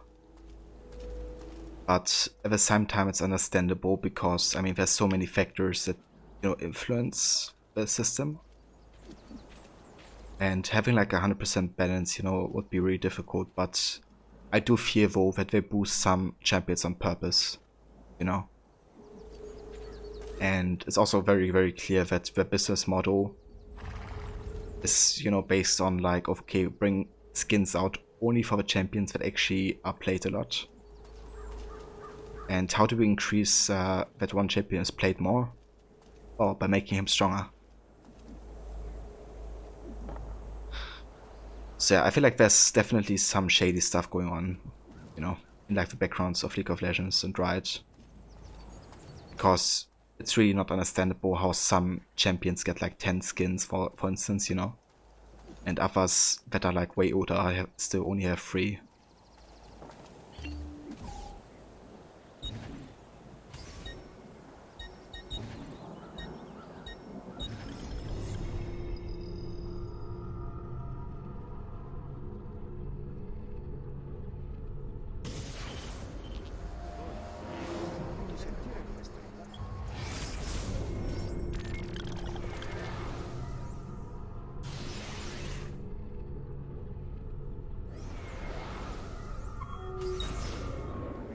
That's why I miss custom skins.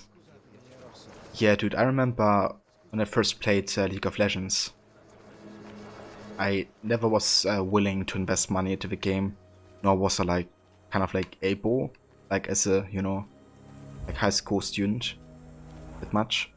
So I also got like these custom skin programs installed and had like, you know, all kinds of skins for my character. It was kind of a cool way to kind of like mod the game, I guess. Is that like not an option anymore? Is it like completely impossible to mod League of Legends like this?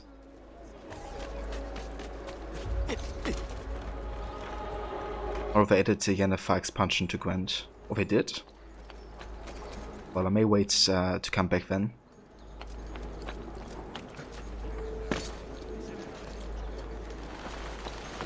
I mean, I can't possibly play a Yennefer expansion.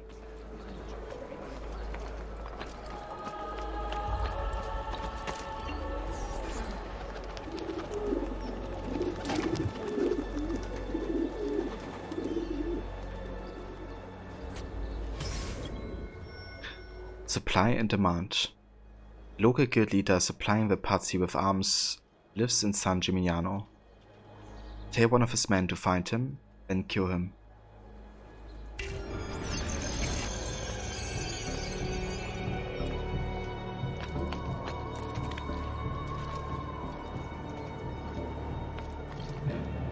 Yeah, IP Wolf, you can ask questions.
Do you require a medical assistance?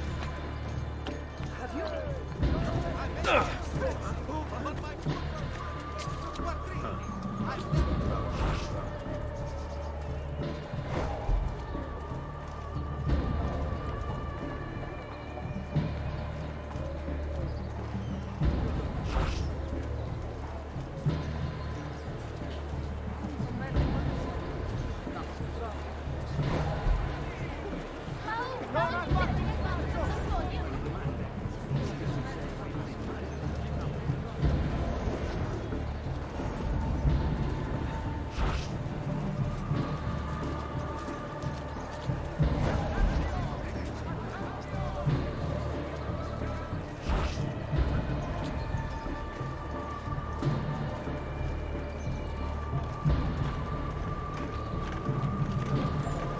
Here is the appointed one, the savior of the streets.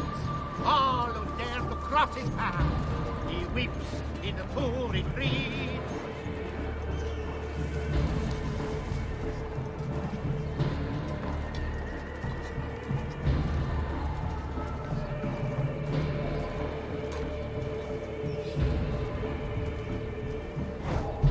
I like these two guys enjoying a beer.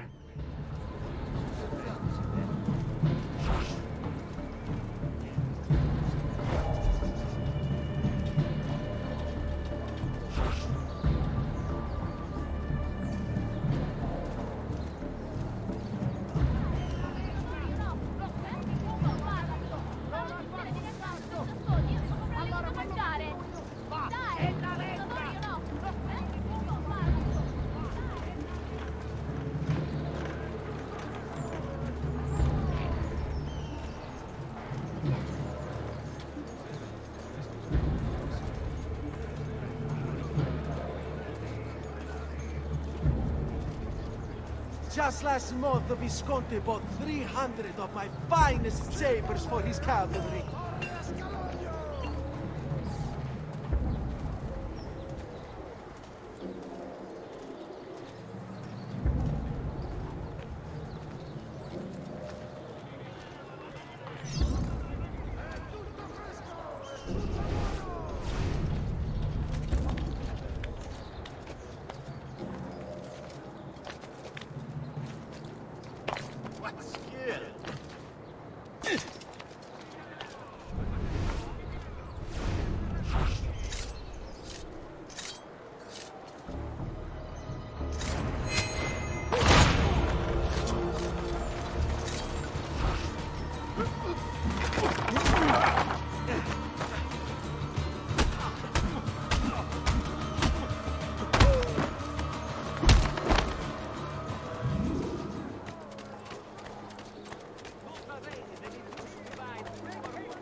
IP Wolf, if a woman buys you something you really like, that they heard in passing conversations without asking, for no reason other than you're pleased by it every time you use it, does she like you? Well, I guess it depends on what it is that she got for you. And I guess what kind of topic it is that you guys talked about. But overall I would say, yeah, strong possibility that's the case.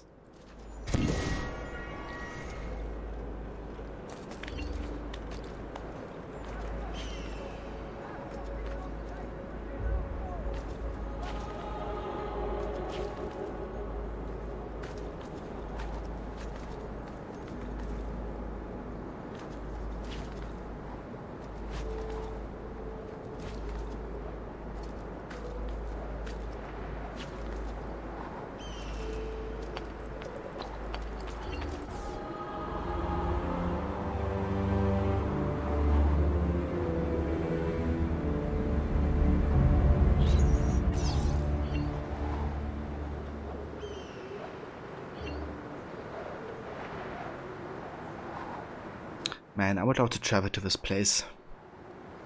I had to do it at some point.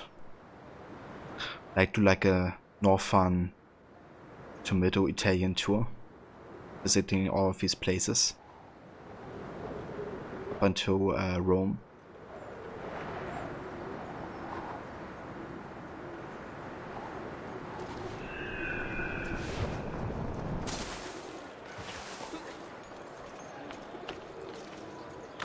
The good thing is I have a connection to Italy because the boyfriend of my sis has like family in Italy and is occasionally living there.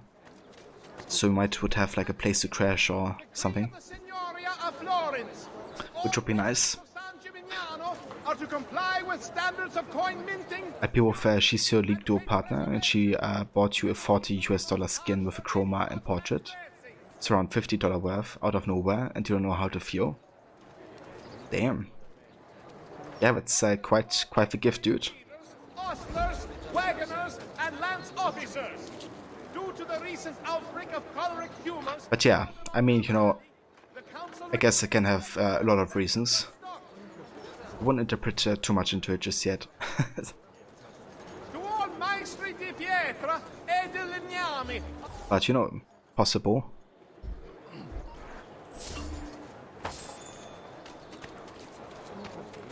State attenti. By order of the Honorable Council of Florence. Save I hope. Welcome, dude. Okay, so what do we have available? Another career assignment. Shy, I only aim to heal. Notice from the Guild of Brother Masons and Sculptors. Due to a shortage of stone.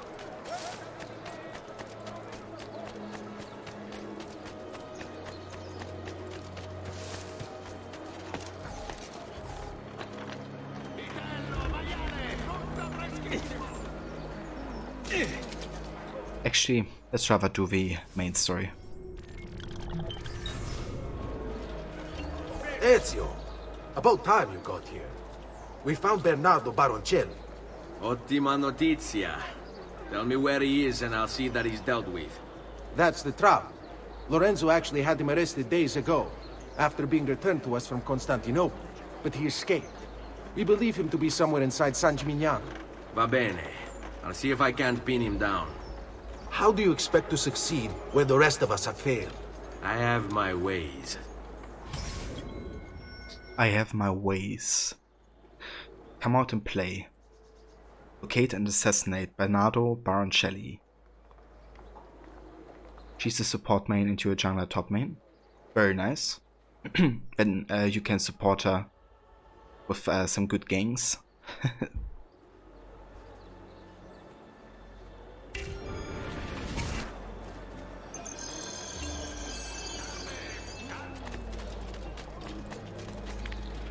You can support her supporting her AD carry.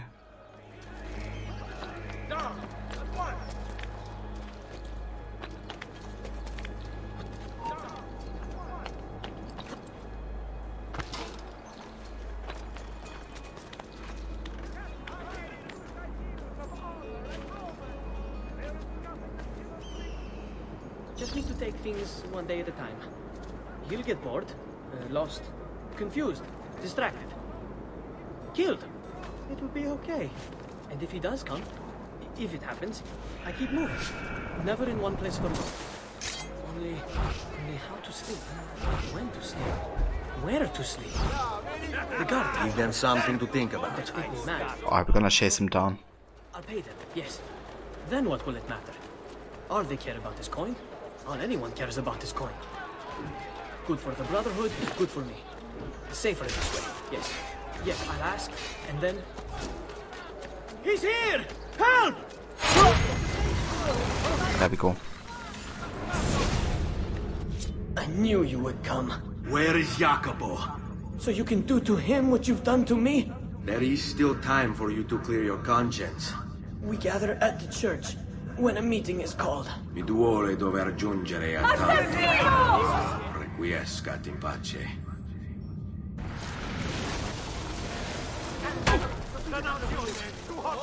Assassino. You won't get Come on then. Here. I enjoy this game. I enjoy this game. Any playster ideas for the Ezio trilogy? I mean,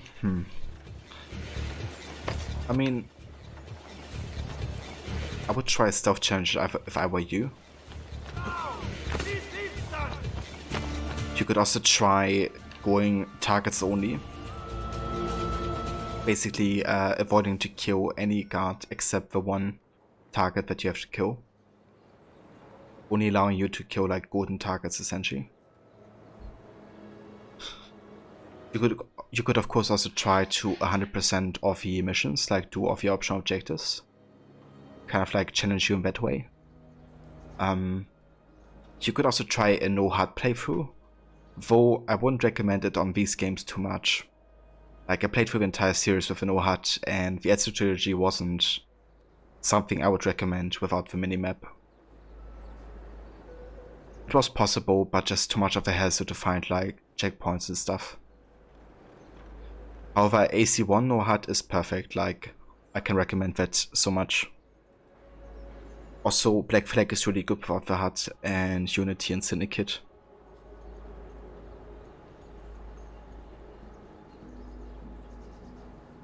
But yeah, I would try like Stealth, Pacifist, or Completionist, I think. IP, you guess you just don't see someone spending that kind of money on someone they don't like. Guess you answered your own question eventually. Yeah, I mean, she definitely likes you for sure if she, you know, makes you such a gift.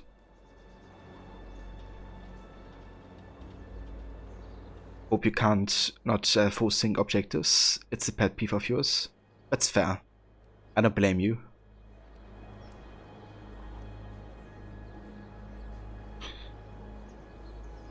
With friends like these, tell Jacopo de Pazzi to the Templar meeting, then assassinate him.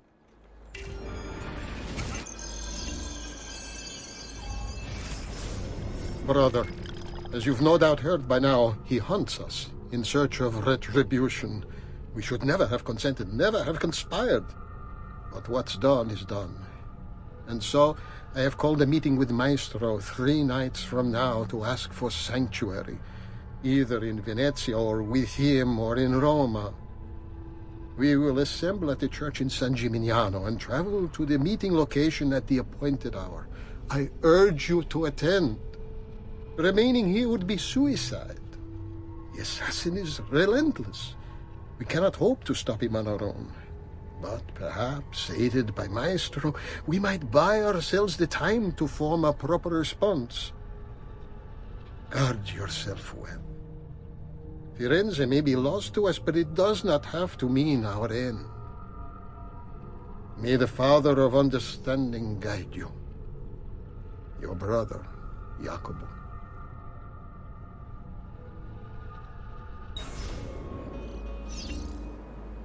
If I can stay my blade long enough to follow him, he'll lead me to his Templar brothers. I'll have more names for my list.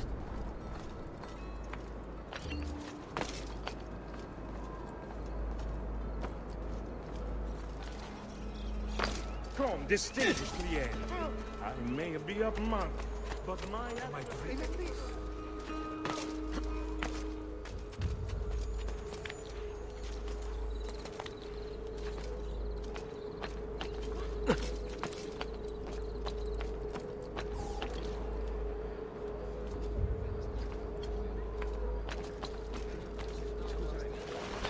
Another challenge you could do, Hope, is a low percentage challenge, or like no upgrades. Basically play through the entire game with the starting gear. What's going on here? Are they late? They haven't seen me, this much I know. And forced upgrades, of course. Morrow actually did that before. Yeah, exactly. Morrow did the low percent challenge, and it definitely looked fun. Something I would love to try on Unity and Syndicate, to be honest.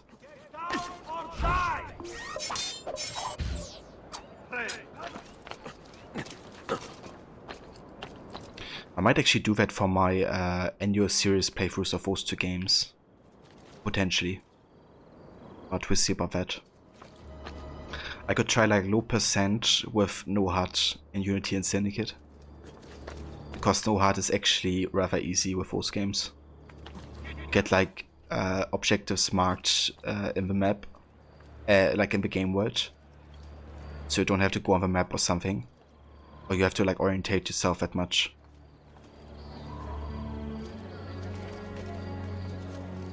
You just would have to live without having the minimap and seeing like the positions of guards.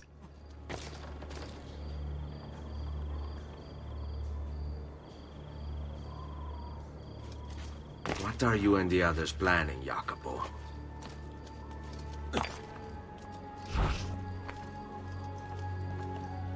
Charles Lee. I still have to think what I would do for Brotherhood Revelations in AC3.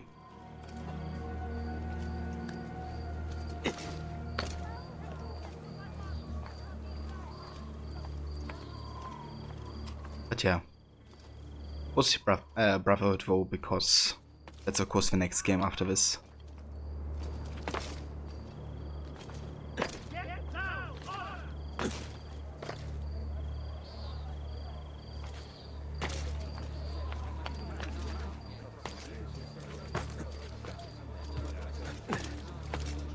Bizarre. What's with him?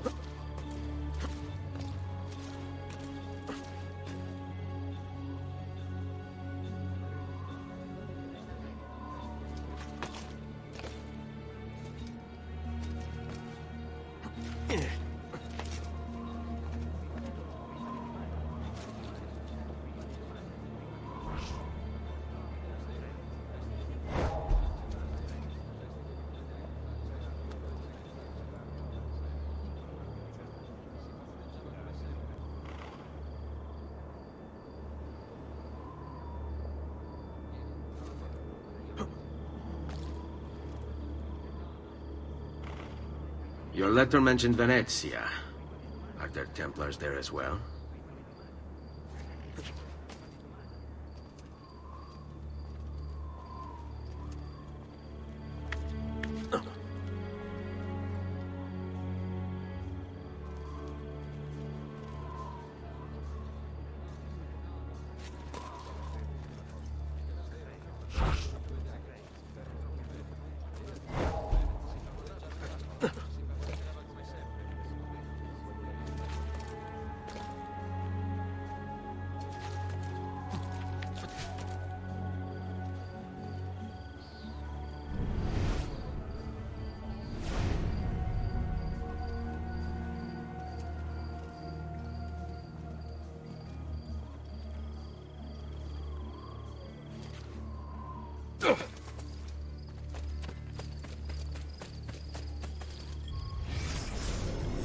Okay, I wanna go ahead and actually check this out before we trigger the cutscene. Because we have a glyph here. We have the Antico Teatro Romano. Inspired by Greek theaters, which had a similar structure, ruins of ancient Roman theaters can be found throughout the territories once ruled by the Empire. Typical Roman theaters are constructed of concrete, a material no longer used in Renaissance Italy because the recipe had been lost. Their semicircular design created superior acoustics, allowing spectators to hear the plays, speeches, or choral events performed on stage. Notice the lack of marble? Renaissance Italians practiced a rudimentary form of recycling when dealing with Roman structures. Any marble that could be found was stripped off the buildings to be reused for free.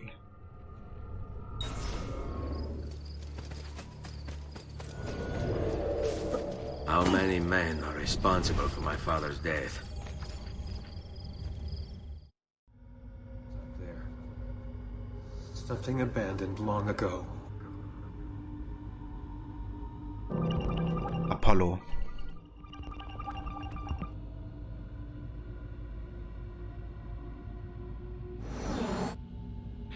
Find the ego.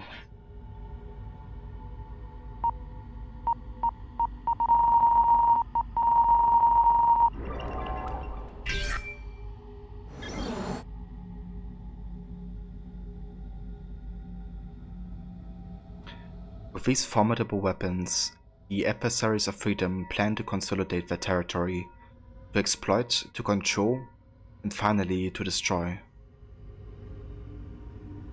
JFK.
Apollo 11 photograph released to the public. So this is like an edited version of what was released. Behind the American flag stands the Abstergo flag. So Abstergo is behind this manipulation. And we have a Templar cross on this banner.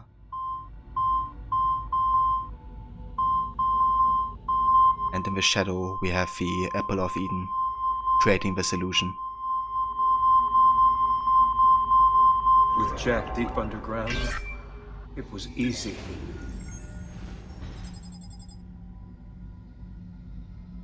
It's crazy how many pieces of Eden AC2 establishes. Like at this point we're more than 60 confirmed.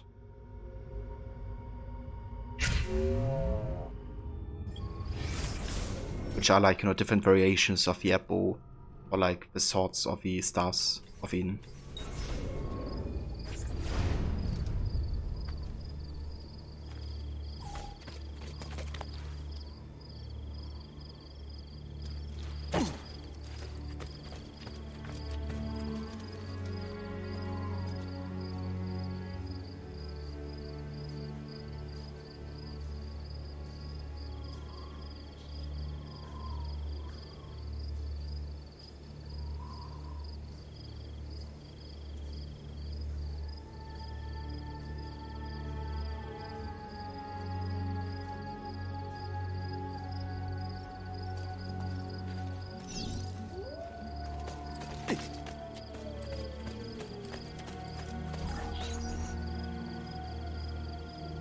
I'm sorry, Maestro. I did all I could, but the assassin proved too strong. Clearly. Else the others would be here with you. To say nothing of the fact that Firenze remains in Medici hands. It's Francesco's fault. His impatience made him reckless.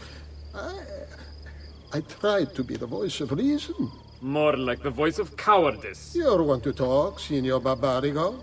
Had you sent us quality weapons instead of this garbage you Venetians call armament? We put our faith in your family, and you repay us with inaction and incompetence? Then when asked to account for your failures, you make excuses and insult us? How do you expect me to respond? I don't know. It's all right. I do. No. Please. No, don't. Please don't what?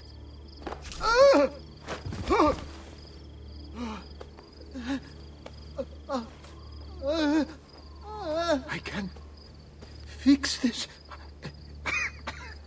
Only spare me. No. What a mess. So sorry to have claimed your prize, assassin. Did you honestly think I wouldn't expect you to follow? That I didn't plan for it? We've been at this a lot longer than you. Kill him. I know you're only doing as you're told. So if you release me, I will spare your lives. Ah! Listen to this! Ah!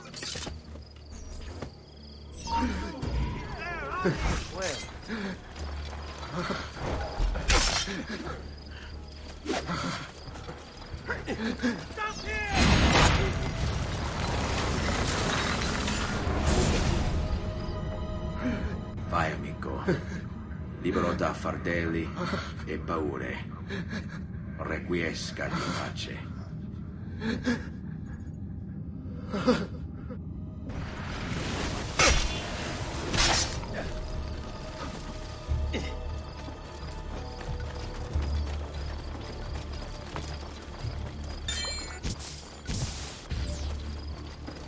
What's it the first time for? Idiot! There! On him!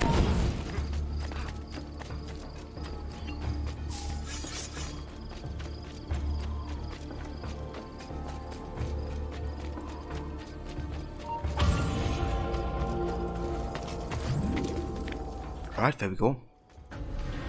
That is the end of sequence 5.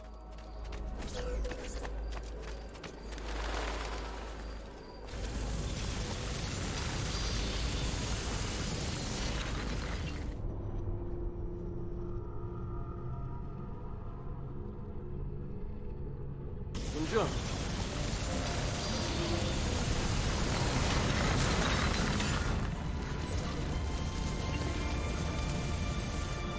Repubblica Fiorentina, 1480.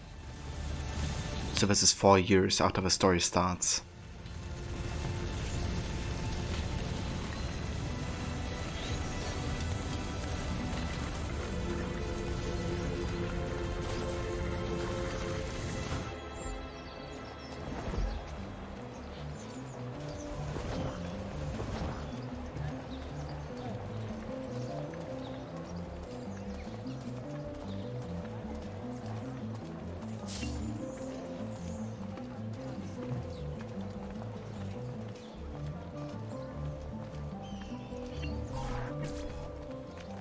The Pazzi are dead.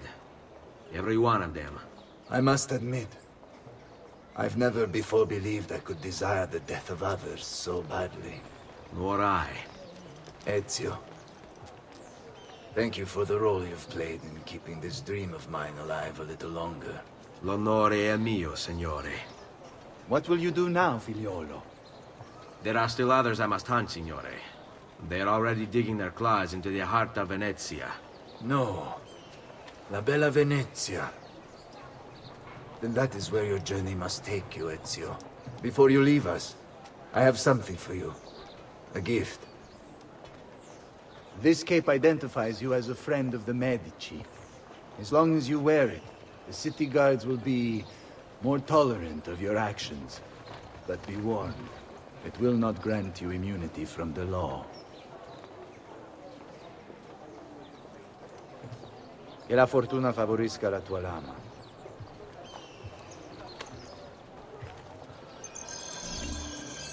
There we go. We got the Medici cape, aka the pepperoni pizza cape, because it kind of looks like a slice of pepperoni pizza.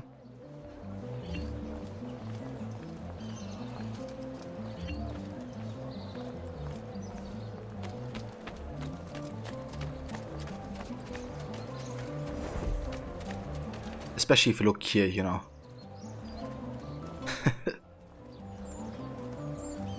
Like, the resemblance is there.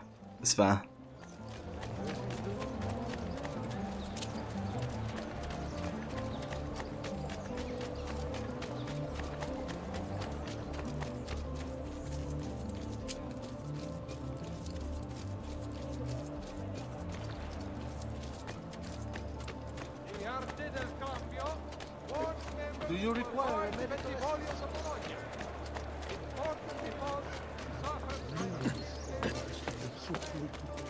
Am I dreaming this?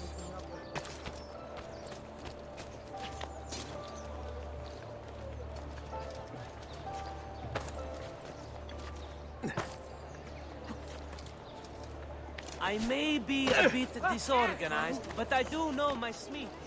Bear with me. Leonardo! Leonardo! Mi dispiace, messer, but he is gone. Maestro Leonardo was commissioned by a Venetian noble to paint some portraits. He paid for the maestro to move his entire workshop to Venezia. It's quite an opportunity. Grazie mille, friend.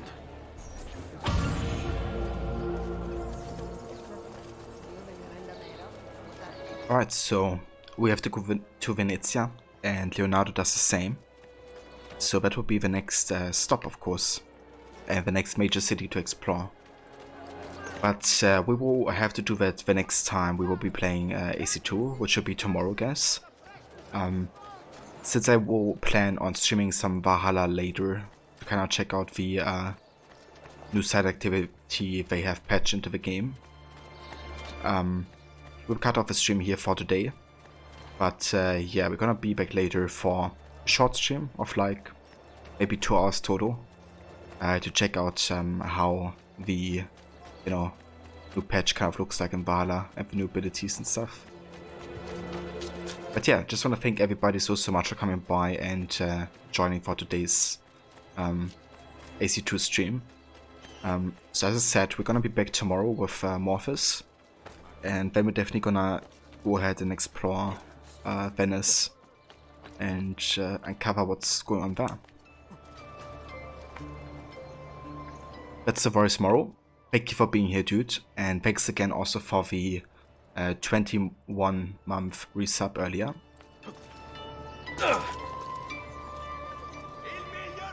And thank you also again to Rod for raiding earlier with a party of 3 as well. Just want to give a couple shoutouts here. One to Moro.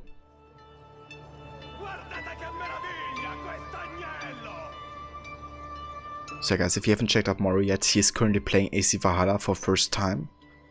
I think you're gonna be playing some of this today, aren't you? So playing that for the first time, but is a big fan of the series. So definitely check that out. Also shout out to Rod, who's also playing Valhalla, finishing all the side content after having finished the main story. He's also currently playing a stealth challenge of AC Syndicate, actually. And if you want to check out more streamers of community, we have a lovely community.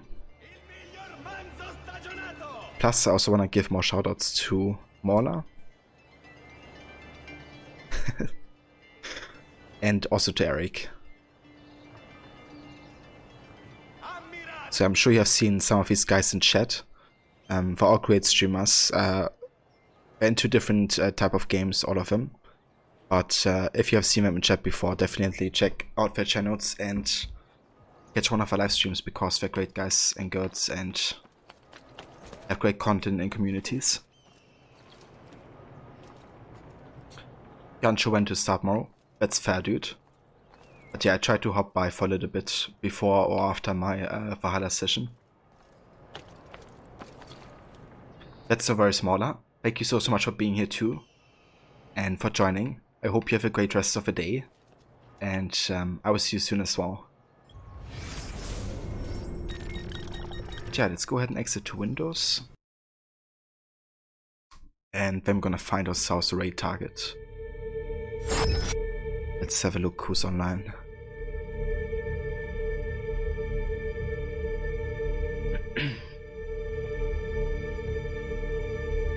So we have Lucinda playing some Skyrim. Yeah, let's go ahead and say hi to Lucinda, I think. I'm just gonna make sure that she's actually still streaming. Because we had a couple raids that ended up